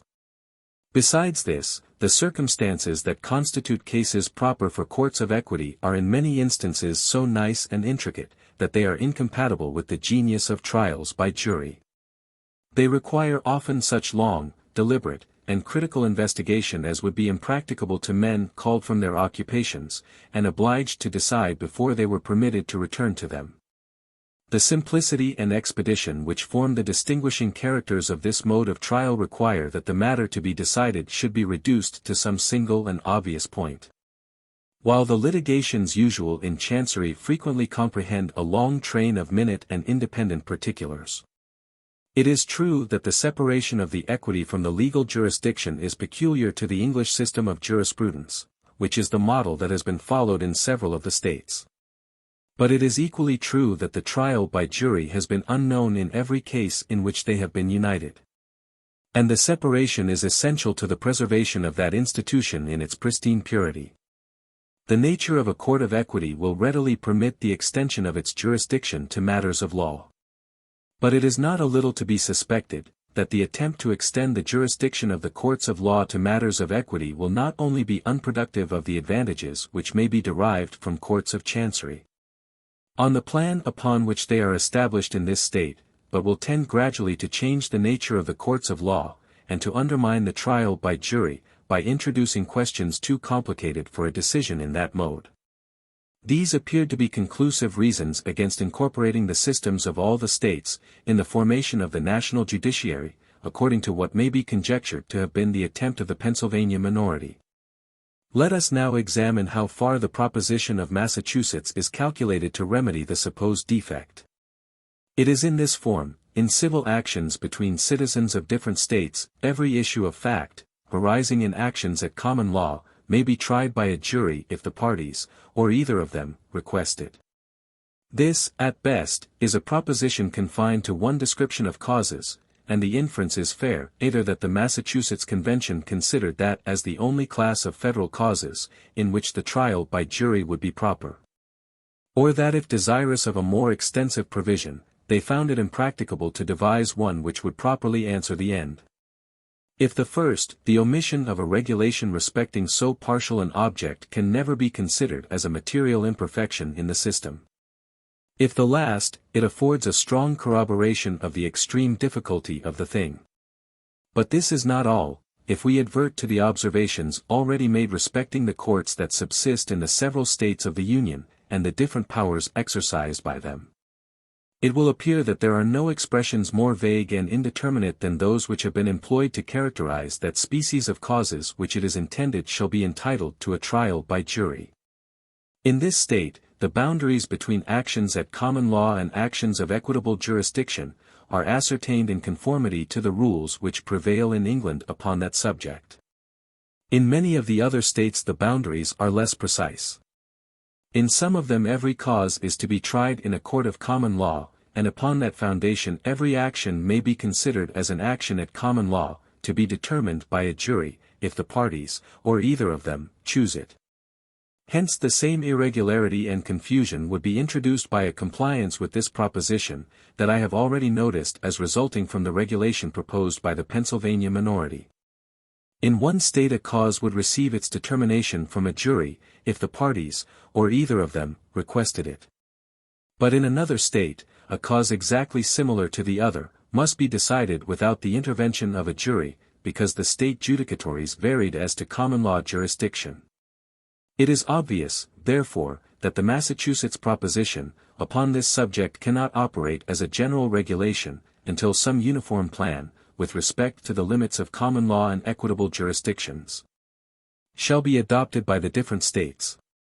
To devise a plan of that kind is a task arduous in itself, and which it would require much time and reflection to mature.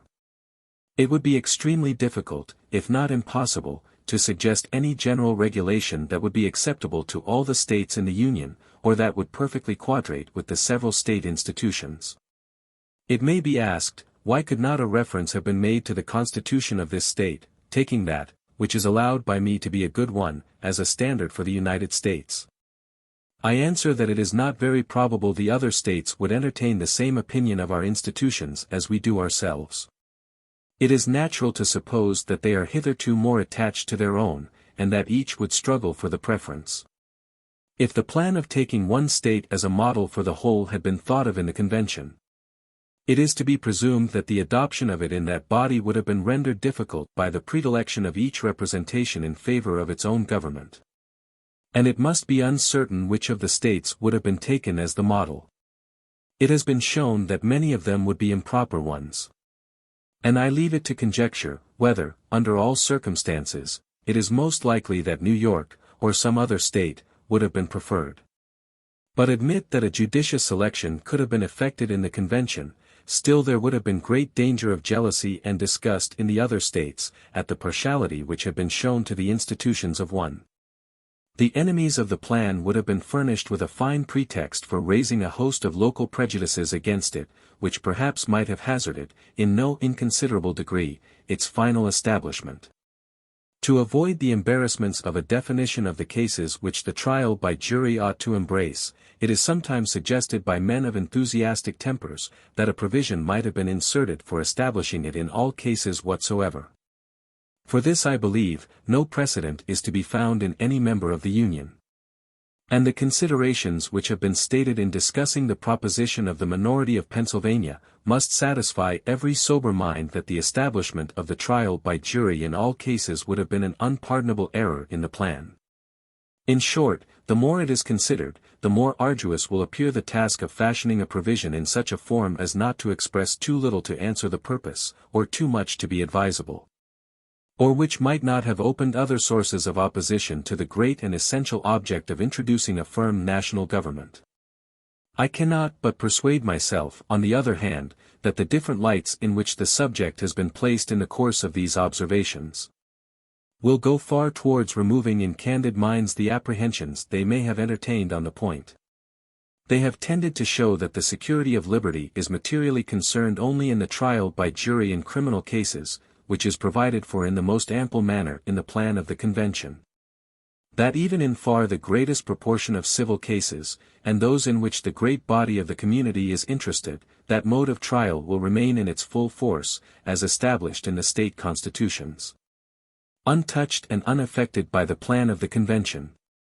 That it is in no case abolished 68 by that plan, and that there are great if not insurmountable difficulties in the way of making any precise and proper provision for it in a constitution for the United States. The best judges of the matter will be the least anxious for a constitutional establishment of the trial by jury in civil cases. And will be the most ready to admit that the changes which are continually happening in the affairs of society may render a different mode of determining questions of property preferable in many cases in which that mode of trial now prevails. For my part, I acknowledge myself to be convinced that even in this state it might be advantageously extended to some cases to which it does not at present apply, and might as advantageously be abridged in others. It is conceded by all reasonable men that it ought not to obtain in all cases. The examples of innovations which contract its ancient limits, as well in these states as in Great Britain, afford a strong presumption that its former extent has been found inconvenient. And give room to suppose that future experience may discover the propriety and utility of other exceptions. I suspect it to be impossible in the nature of the thing to fix the salutary point at which the operation of the institution ought to stop, and this is with me a strong argument for leaving the matter to the discretion of the legislature. This is now clearly understood to be the case in Great Britain, and it is equally so in the state of Connecticut. And yet it may be safely affirmed that more numerous encroachments have been made upon the trial by jury in this state since the Revolution, though provided for by a positive article of our Constitution, than has happened in the same time either in Connecticut or Great Britain. It may be added that these encroachments have generally originated with the men who endeavor to persuade the people they are the warmest defenders of popular liberty, but who have rarely suffered constitutional obstacles to arrest them in a favorite career. The truth is that the general genius of a government is all that can be substantially relied upon for permanent effects. Particular provisions, though not altogether useless, have far less virtue and efficacy than are commonly ascribed to them. And the want of them will never be, with men of sound discernment, a decisive objection to any plan which exhibits the leading characters of a good government. It certainly sounds not a little harsh and extraordinary to affirm that there is no security for liberty in a constitution which expressly establishes the trial by jury in criminal cases, because it does not do it in civil also. While it is a notorious fact that Connecticut, which has been always regarded as the most popular state in the Union, can boast of no constitutional provision for either. Publius. 84. Certain general and miscellaneous objections to the Constitution considered and answered. Hamilton, from Maclean's edition, New York, Wednesday, May 28, 1788. To the People of the State of New York. In the course of the foregoing review of the Constitution, I have taken notice of, and endeavored to answer most of the objections which have appeared against it. There, however, remain a few which either did not fall naturally under any particular head or were forgotten in their proper places.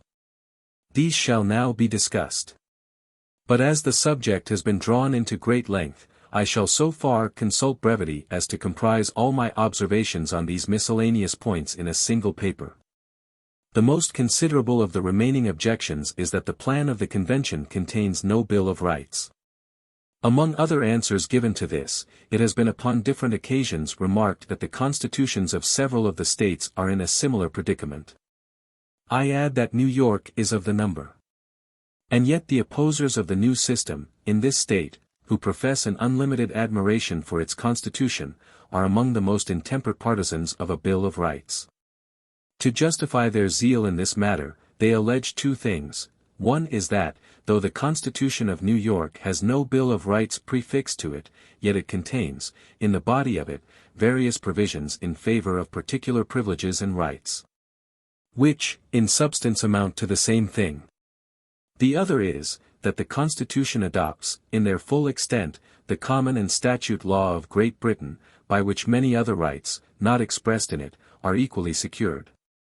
To the first I answer, that the Constitution proposed by the Convention contains, as well as the Constitution of this state, a number of such provisions. Independent of those which relate to the structure of the government, we find the following: Article 1, Section 3, Clause 7, judgment in cases of impeachment shall not extend further than to removal from office and disqualification to hold and enjoy any office of honor, trust, or profit under the United States. But the party convicted shall, nevertheless, be liable and subject to indictment, trial, judgment, and punishment according to law. Section 9, of the same article, Clause 2, the privilege of the writ of habeas corpus shall not be suspended, unless when in cases of rebellion or invasion the public safety may require it. Clause 3, no bill of attainder or ex post facto law shall be passed. Clause 7, no title of nobility shall be granted by the United States. And no person holding any office of profit or trust under them, shall, without the consent of the Congress, accept of any present, emolument, office, or title of any kind whatever, from any king, prince, or foreign state. Article 3, Section 2, Clause 3, the trial of all crimes, except in cases of impeachment, shall be by jury, and such trial shall be held in the state where the said crimes shall have been committed. But when not committed within any state, the trial shall be at such place or places as the Congress may by law have directed. Section 3, of the same article, treason against the United States shall consist only in levying war against them, or in adhering to their enemies, giving them aid and comfort. No person shall be convicted of treason, unless on the testimony of 2 witnesses to the same overt act, or on confession in open court. And Clause 3, of the same section, the Congress shall have power to declare the punishment of treason.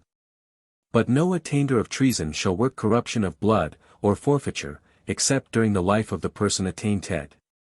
It may well be a question, whether these are not, upon the whole, of equal importance with any which are to be found in the Constitution of this state.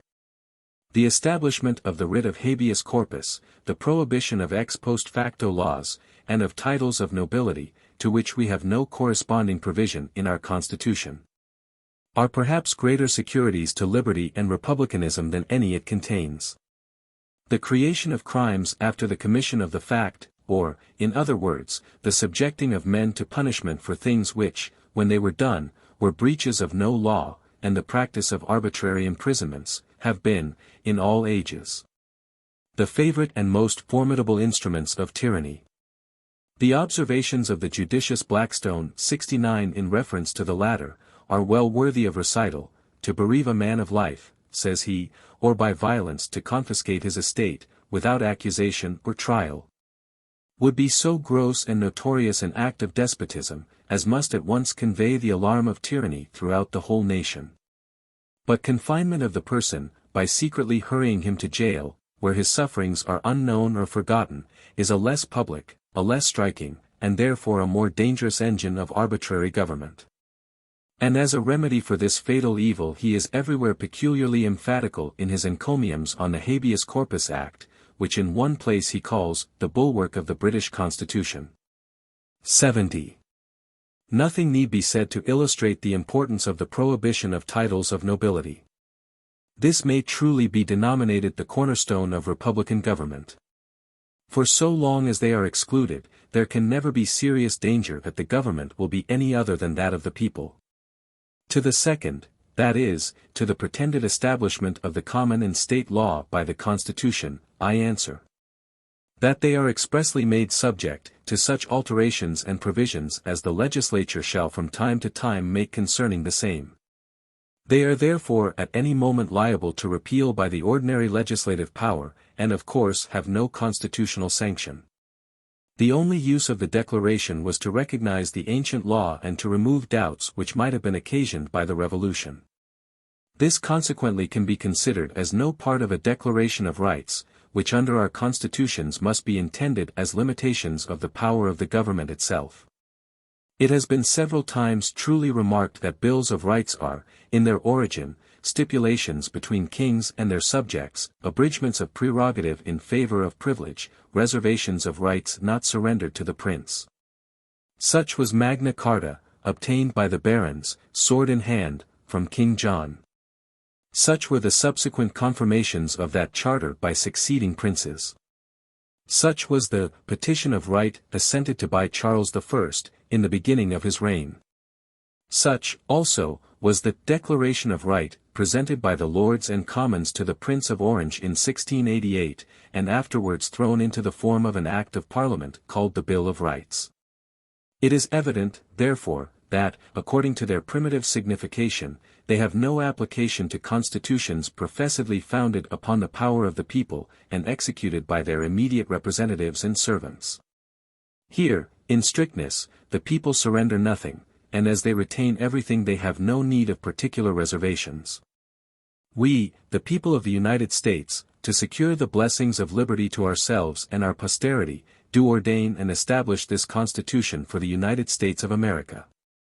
Here is a better recognition of popular rights, than volumes of those aphorisms which make the principal figure in several of our state bills of rights, and which would sound much better in a treatise of ethics than in a constitution of government. But a minute detail of particular rights is certainly far less applicable to a constitution like that under consideration, which is merely intended to regulate the general political interests of the nation, than to a constitution which has the regulation of every species of personal and private concerns. If, therefore, the loud clamors against the plan of the convention, on this score, are well founded, no epithets of reprobation will be too strong for the constitution of this state.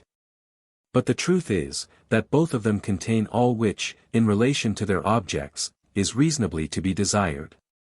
I go further, and affirm that bills of rights, in the sense and to the extent in which they are contended for, are not only unnecessary in the proposed Constitution, but would even be dangerous.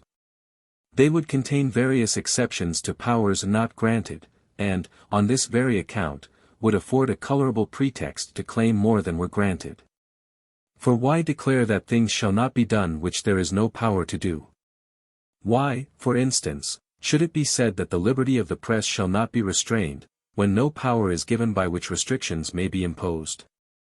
I will not contend that such a provision would confer a regulating power.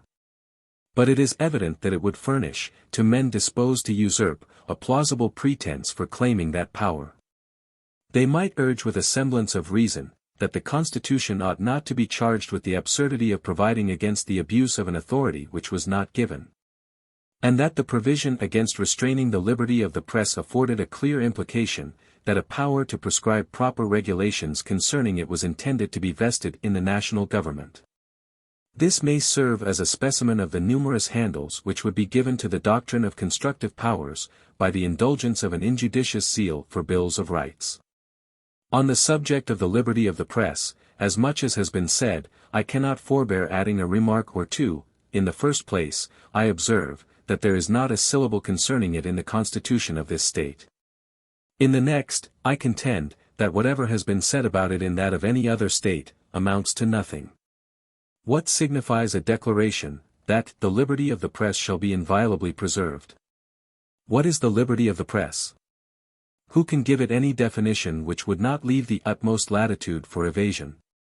I hold it to be impracticable. And from this I infer, that its security, whatever fine declarations may be inserted in any constitution respecting it, must altogether depend on public opinion, and on the general spirit of the people and of the government. 71. And here, after all, as is intimated upon another occasion, must we seek for the only solid basis of all our rights. There remains but one other view of this matter to conclude the point. The truth is, after all the declamations we have heard, that the Constitution is itself, in every rational sense, and to every useful purpose, a Bill of Rights. The several Bills of Rights in Great Britain form its Constitution, and conversely the Constitution of each state is its Bill of Rights. And the proposed Constitution, if adopted, will be the Bill of Rights of the Union. Is it one object of a Bill of Rights to declare and specify the political privileges of the citizens in the structure and administration of the government? This is done in the most ample and precise manner in the plan of the Convention, comprehending various precautions for the public security, which are not to be found in any of the state constitutions. Is another object of a Bill of Rights to define certain immunities and modes of proceeding, which are relative to personal and private concerns. This we have seen has also been attended to, in a variety of cases, in the same plan. Adverting therefore to the substantial meaning of a Bill of Rights, it is absurd to allege that it is not to be found in the work of the Convention. It may be said that it does not go far enough, though it will not be easy to make this appear. But it can with no propriety be contended that there is no such thing. It certainly must be immaterial what mode is observed as to the order of declaring the rights of the citizens, if they are to be found in any part of the instrument which establishes the government. And hence it must be apparent, that much of what has been said on this subject rests merely on verbal and nominal distinctions, entirely foreign from the substance of the thing. Another objection which has been made, and which, from the frequency of its repetition, it is to be presumed is relied on, is of this nature: it is improper, say the objectors, to confer such large powers, as are proposed upon the national government, because the seat of that government must of necessity be too remote from many of the states to admit of a proper knowledge on the part of the constituent, of the conduct of the representative body. This argument, if it proves anything, proves that there ought to be no general government whatever. For the powers which, it seems to be agreed on all hands, ought to be vested in the Union, cannot be safely entrusted to a body which is not under every requisite control. But there are satisfactory reasons to show that the objection is in reality not well founded. There is in most of the arguments which relate to distance a palpable illusion of the imagination. What are the sources of information by which the people in Montgomery County must regulate their judgment of the conduct of their representatives in the state legislature? Of personal observation they can have no benefit. This is confined to the citizens on the spot. They must therefore depend on the information of intelligent men, in whom they confide, and how must these men obtain their information? Evidently from the complexion of public measures, from the public prints, from correspondences with their representatives, and with other persons who reside at the place of their deliberations. This does not apply to Montgomery County only, but to all the counties at any considerable distance from the seat of government. It is equally evident that the same sources of information would be open to the people in relation to the conduct of their representatives in the general government. And the impediments to a prompt communication which distance may be supposed to create, will be overbalanced by the effects of the vigilance of the state governments. The executive and legislative bodies of each state will be so many sentinels over the persons employed in every department of the national administration. And as it will be in their power to adopt and pursue a regular and effectual system of intelligence, they can never be at a loss to know the behavior of those who represent their constituents in the national councils, and can readily communicate the same knowledge to the people. Their disposition to apprise the community of whatever may prejudice its interests from another quarter, may be relied upon, if it were only from the rivalship of power. And we may conclude with the fullest assurance that the people, through that channel, will be better informed of the conduct of their national representatives, than they can be by any means they now possess of that of their state representatives. It ought also to be remembered that the citizens who inhabit the country at and near the seat of government will, in all questions that affect the general liberty and prosperity, have the same interest with those who are at a distance. And that they will stand ready to sound the alarm when necessary, and to point out the actors in any pernicious project. The public papers will be expeditious messengers of intelligence to the most remote inhabitants of the Union. Among the many curious objections which have appeared against the proposed Constitution, the most extraordinary and the least colorable is derived from the want of some provision respecting the debts due to the United States. This has been represented as a tacit relinquishment of those debts, and as a wicked contrivance to screen public defaulters. The newspapers have teemed with the most inflammatory railings on this head. Yet there is nothing clearer than that the suggestion is entirely void of foundation, the offspring of extreme ignorance or extreme dishonesty. In addition to the remarks I have made upon the subject in another place, I shall only observe that as it is a plain dictate of common sense, so it is also an established doctrine of political law, that states neither lose any of their rights, nor are discharged from any of their obligations, by a change in the form of their civil government. 72. The last objection of any consequence, which I at present recollect, turns upon the article of expense.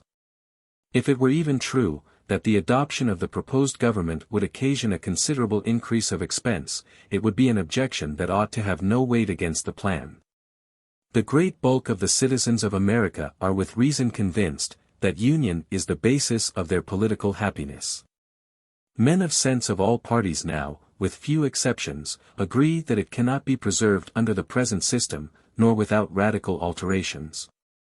That new and extensive powers ought to be granted to the national head, and that these require a different organization of the federal government, a single body being an unsafe depositary of such ample authorities. In conceding all this, the question of expense must be given up, for it is impossible, with any degree of safety, to narrow the foundation upon which the system is to stand. The two branches of the legislature are, in the first instance, to consist of only 65 persons, which is the same number of which Congress, under the existing Confederation, may be composed. It is true that this number is intended to be increased, but this is to keep pace with the progress of the population and resources of the country. It is evident that a less number would, even in the first instance, have been unsafe, and that a continuance of the present number would, in a more advanced stage of population, be a very inadequate representation of the people. Whence is the dreaded augmentation of expense to spring? One source indicated, is the multiplication of offices under the new government. Let us examine this a little. It is evident that the principal departments of the administration under the present government, are the same which will be required under the new.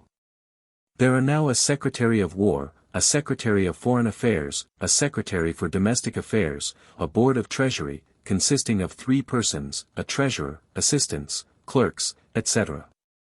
These officers are indispensable under any system, and will suffice under the new as well as the old. As to ambassadors and other ministers and agents in foreign countries, the proposed constitution can make no other difference than to render their characters, where they reside, more respectable, and their services more useful. As to persons to be employed in the collection of the revenues, it is unquestionably true that these will form a very considerable addition to the number of federal officers. But it will not follow that this will occasion an increase of public expense. It will be in most cases nothing more than an exchange of state for national officers. In the collection of all duties, for instance, the persons employed will be wholly of the latter description. The states individually will stand in no need of any for this purpose. What difference can it make in point of expense to pay officers of the customs appointed by the state or by the United States? There is no good reason to suppose that either the number or the salaries of the latter will be greater than those of the former. 73. Where then are we to seek for those additional articles of expense which are to swell the account to the enormous size that has been represented to us? The chief item which occurs to me respects the support of the judges of the United States.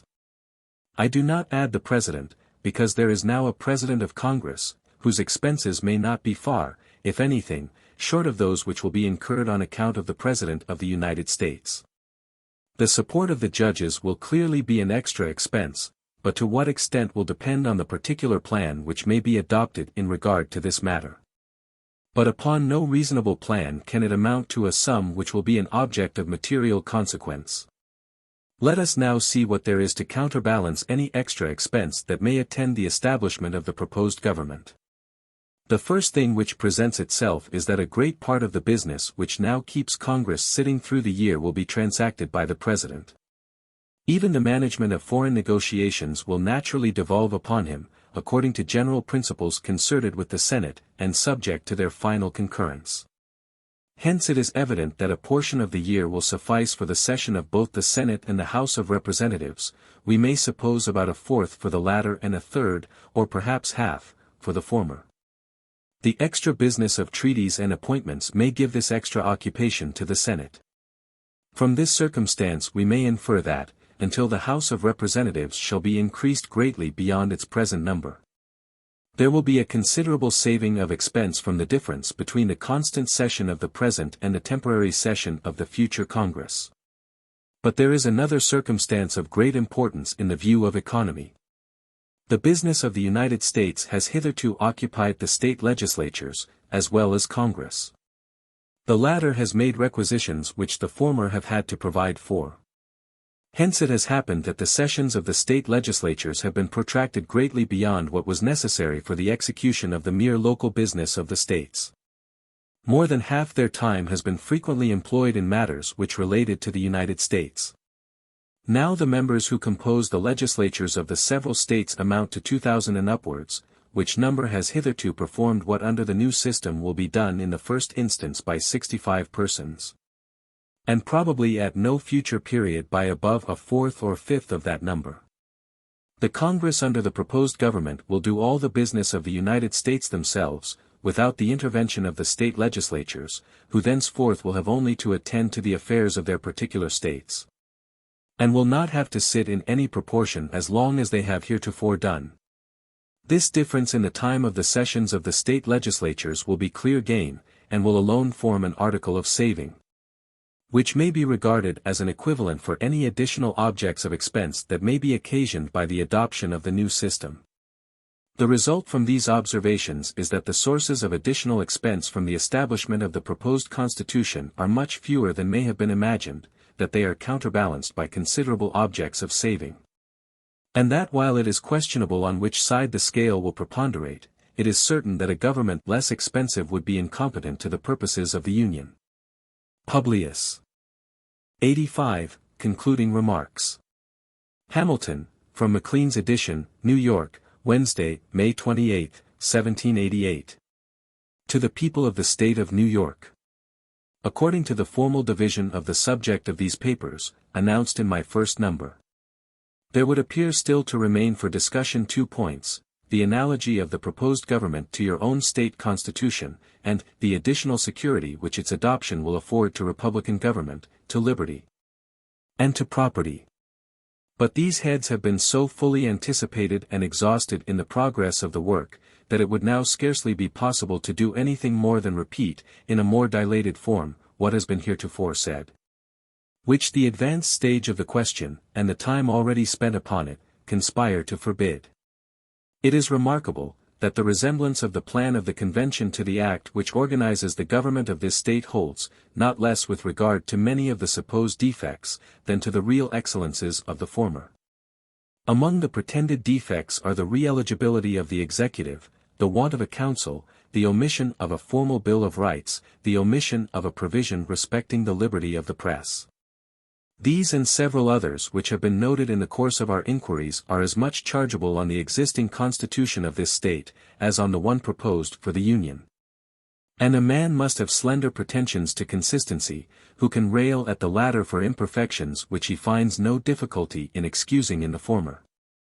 Nor indeed can there be a better proof of the insincerity and affectation of some of the zealous adversaries of the plan of the Convention among us, who profess to be the devoted admirers of the government under which they live.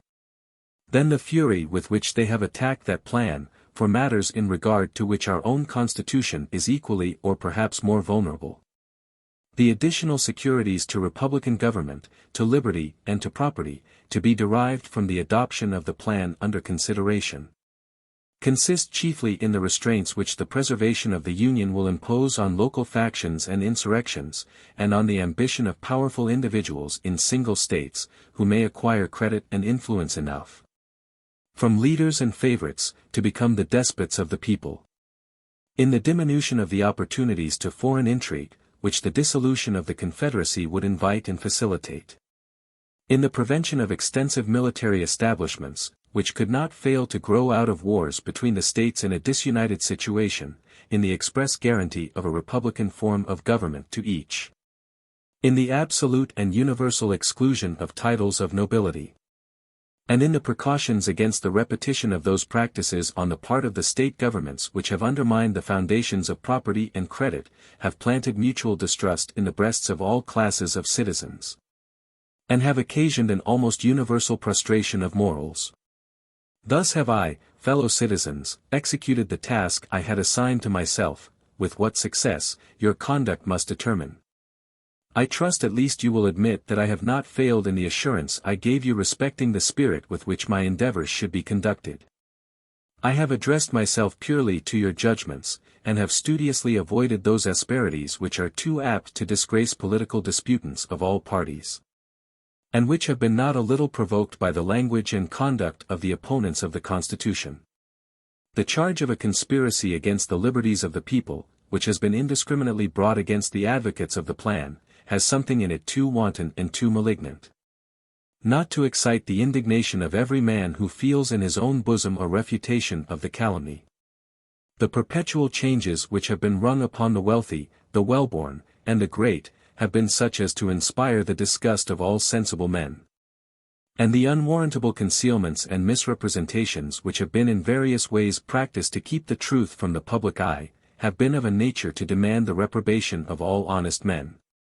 It is not impossible that these circumstances may have occasionally betrayed me into intemperances of expression which I did not intend. It is certain that I have frequently felt a struggle between sensibility and moderation. And if the former has in some instances prevailed, it must be my excuse that it has been neither often nor much. Let us now pause and ask ourselves whether, in the course of these papers, the proposed Constitution has not been satisfactorily vindicated from the aspersions thrown upon it. And whether it has not been shown to be worthy of the public approbation, and necessary to the public safety and prosperity. Every man is bound to answer these questions to himself, according to the best of his conscience and understanding, and to act agreeably to the genuine and sober dictates of his judgment. This is a duty from which nothing can give him a dispensation. 'Tis one that he is called upon, nay, constrained by all the obligations that form the bands of society, to discharge sincerely and honestly. No partial motive, no particular interest, no pride of opinion, no temporary passion or prejudice, will justify to himself, to his country, or to his posterity, an improper election of the part he is to act. Let him beware of an obstinate adherence to party, let him reflect that the object upon which he is to decide is not a particular interest of the community, but the very existence of the nation. And let him remember that a majority of America has already given its sanction to the plan which he is to approve or reject. I shall not dissemble that I feel an entire confidence in the arguments which recommend the proposed system to your adoption, and that I am unable to discern any real force in those by which it has been opposed. I am persuaded that it is the best which our political situation, habits, and opinions will admit, and superior to any the Revolution has produced. Concessions on the part of the friends of the plan, that it has not a claim to absolute perfection, have afforded matter of no small triumph to its enemies. Why, say they, should we adopt an imperfect thing? Why not amend it and make it perfect before it is irrevocably established? This may be plausible enough, but it is only plausible. In the first place I remark, that the extent of these concessions has been greatly exaggerated. They have been stated as amounting to an admission that the plan is radically defective, and that without material alterations the rights and the interests of the community cannot be safely confided to it. This, as far as I have understood the meaning of those who make the concessions, is an entire perversion of their sense. No advocate of the measure can be found, who will not declare as his sentiment, that the system, though it may not be perfect in every part, is, upon the whole, a good one. Is the best that the present views and circumstances of the country will permit, and is such an one as promises every species of security which a reasonable people can desire. I answer in the next place, that I should esteem it the extreme of imprudence to prolong the precarious state of our national affairs, and to expose the Union to the jeopardy of successive experiments, in the chimerical pursuit of a perfect plan. I never expect to see a perfect work from imperfect man. The result of the deliberations of all collective bodies must necessarily be a compound, as well of the errors and prejudices, as of the good sense and wisdom, of the individuals of whom they are composed. The compacts which are to embrace 13 distinct states in a common bond of amity and union, must as necessarily be a compromise of as many dissimilar interests and inclinations. How can perfection spring from such materials? The reasons assigned in an excellent little pamphlet lately published in this city, 74, are unanswerable to show the utter improbability of assembling a new convention, under circumstances in any degree so favorable to a happy issue as those in which the late convention met, deliberated, and concluded. I will not repeat the arguments there used, as I presume the production itself has had an extensive circulation. It is certainly well worthy the perusal of every friend to his country. There is, however, one point of light in which the subject of amendments still remains to be considered, and in which it has not yet been exhibited to public view. I cannot resolve to conclude without first taking a survey of it in this aspect. It appears to me susceptible of absolute demonstration, that it will be far more easy to obtain subsequent than previous amendments to the Constitution. The moment an alteration is made in the present plan, it becomes, to the purpose of adoption, a new one, and must undergo a new decision of each state. To its complete establishment throughout the Union, it will therefore require the concurrence of 13 states. If, on the contrary, the Constitution proposed should once be ratified by all the states as it stands, alterations in it may at any time be effected by 9 states. Here, then, the chances are as 13 to 975 in favor of subsequent amendment, rather than of the original adoption of an entire system. This is not all. Every constitution for the United States must inevitably consist of a great variety of particulars, in which 13 independent states are to be accommodated in their interests or opinions of interest. We may of course expect to see, in any body of men charged with its original formation, very different combinations of the parts upon different points. Many of those who form a majority on one question, may become the minority on a second, and an association dissimilar to either may constitute the majority on a third. Hence the necessity of molding and arranging all the particulars which are to compose the whole, in such a manner as to satisfy all the parties to the compact. And hence, also, an immense multiplication of difficulties and casualties in obtaining the collective assent to a final act. The degree of that multiplication must evidently be in a ratio to the number of particulars and the number of parties. But every amendment to the Constitution, if once established, would be a single proposition, and might be brought forward singly. There would then be no necessity for management or compromise, in relation to any other point, no giving nor taking. The will of the requisite number would at once bring the matter to a decisive issue. And consequently, whenever 9, or rather 10 states, were united in the desire of a particular amendment, that amendment must infallibly take place. There can, therefore, be no comparison between the facility of effecting an amendment, and that of establishing in the first instance a complete constitution. In opposition to the probability of subsequent amendments, it has been urged that the persons delegated to the administration of the national government will always be disinclined to yield up any portion of the authority of which they were once possessed. For my own part, I acknowledge a thorough conviction that any amendments which may, upon mature consideration, be thought useful, will be applicable to the organization of the government, not to the mass of its powers. And on this account alone, I think there is no weight in the observation just stated. I also think there is little weight in it on another account. The intrinsic difficulty of governing 13 states at any rate, independent of calculations upon an ordinary degree of public spirit and integrity, will, in my opinion, constantly impose on the national rulers the necessity of a spirit of accommodation to the reasonable expectations of their constituents. But there is yet a further consideration, which proves beyond the possibility of a doubt, that the observation is futile. It is this, that the national rulers, whenever 9 states concur, will have no option upon the subject. By the 5th article of the plan, the Congress will be obliged, on the application of the legislatures of 2/3 of the states, which at present amount to 9, to call a convention for proposing amendments, which shall be valid. To all intents and purposes, as part of the Constitution, when ratified by the legislatures of 3/4 of the states, or by conventions in 3/4 thereof. The words of this article are peremptory. The Congress shall call a convention. Nothing in this particular is left to the discretion of that body. And of consequence, all the declamation about the disinclination to a change vanishes in air. Nor however difficult it may be supposed to unite 2/3 or 3/4 of the state legislatures, in amendments which may affect local interests, can there be any room to apprehend any such difficulty in a union on points which are merely relative to the general liberty or security of the people? We may safely rely on the disposition of the state legislatures to erect barriers against the encroachments of the national authority. If the foregoing argument is a fallacy, certain it is that I am myself deceived by it, for it is, in my conception, one of those rare instances in which a political truth can be brought to the test of a mathematical demonstration.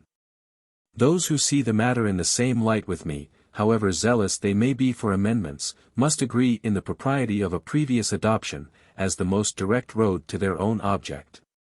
The zeal for attempts to amend, prior to the establishment of the Constitution, must abate in every man who is ready to accede to the truth of the following observations of a writer equally solid and ingenious: to balance a large state or society, says he, whether monarchical or republican, on general laws, is a work of so great difficulty, that no human genius, however comprehensive, is able, by the mere dint of reason and reflection, to effect it.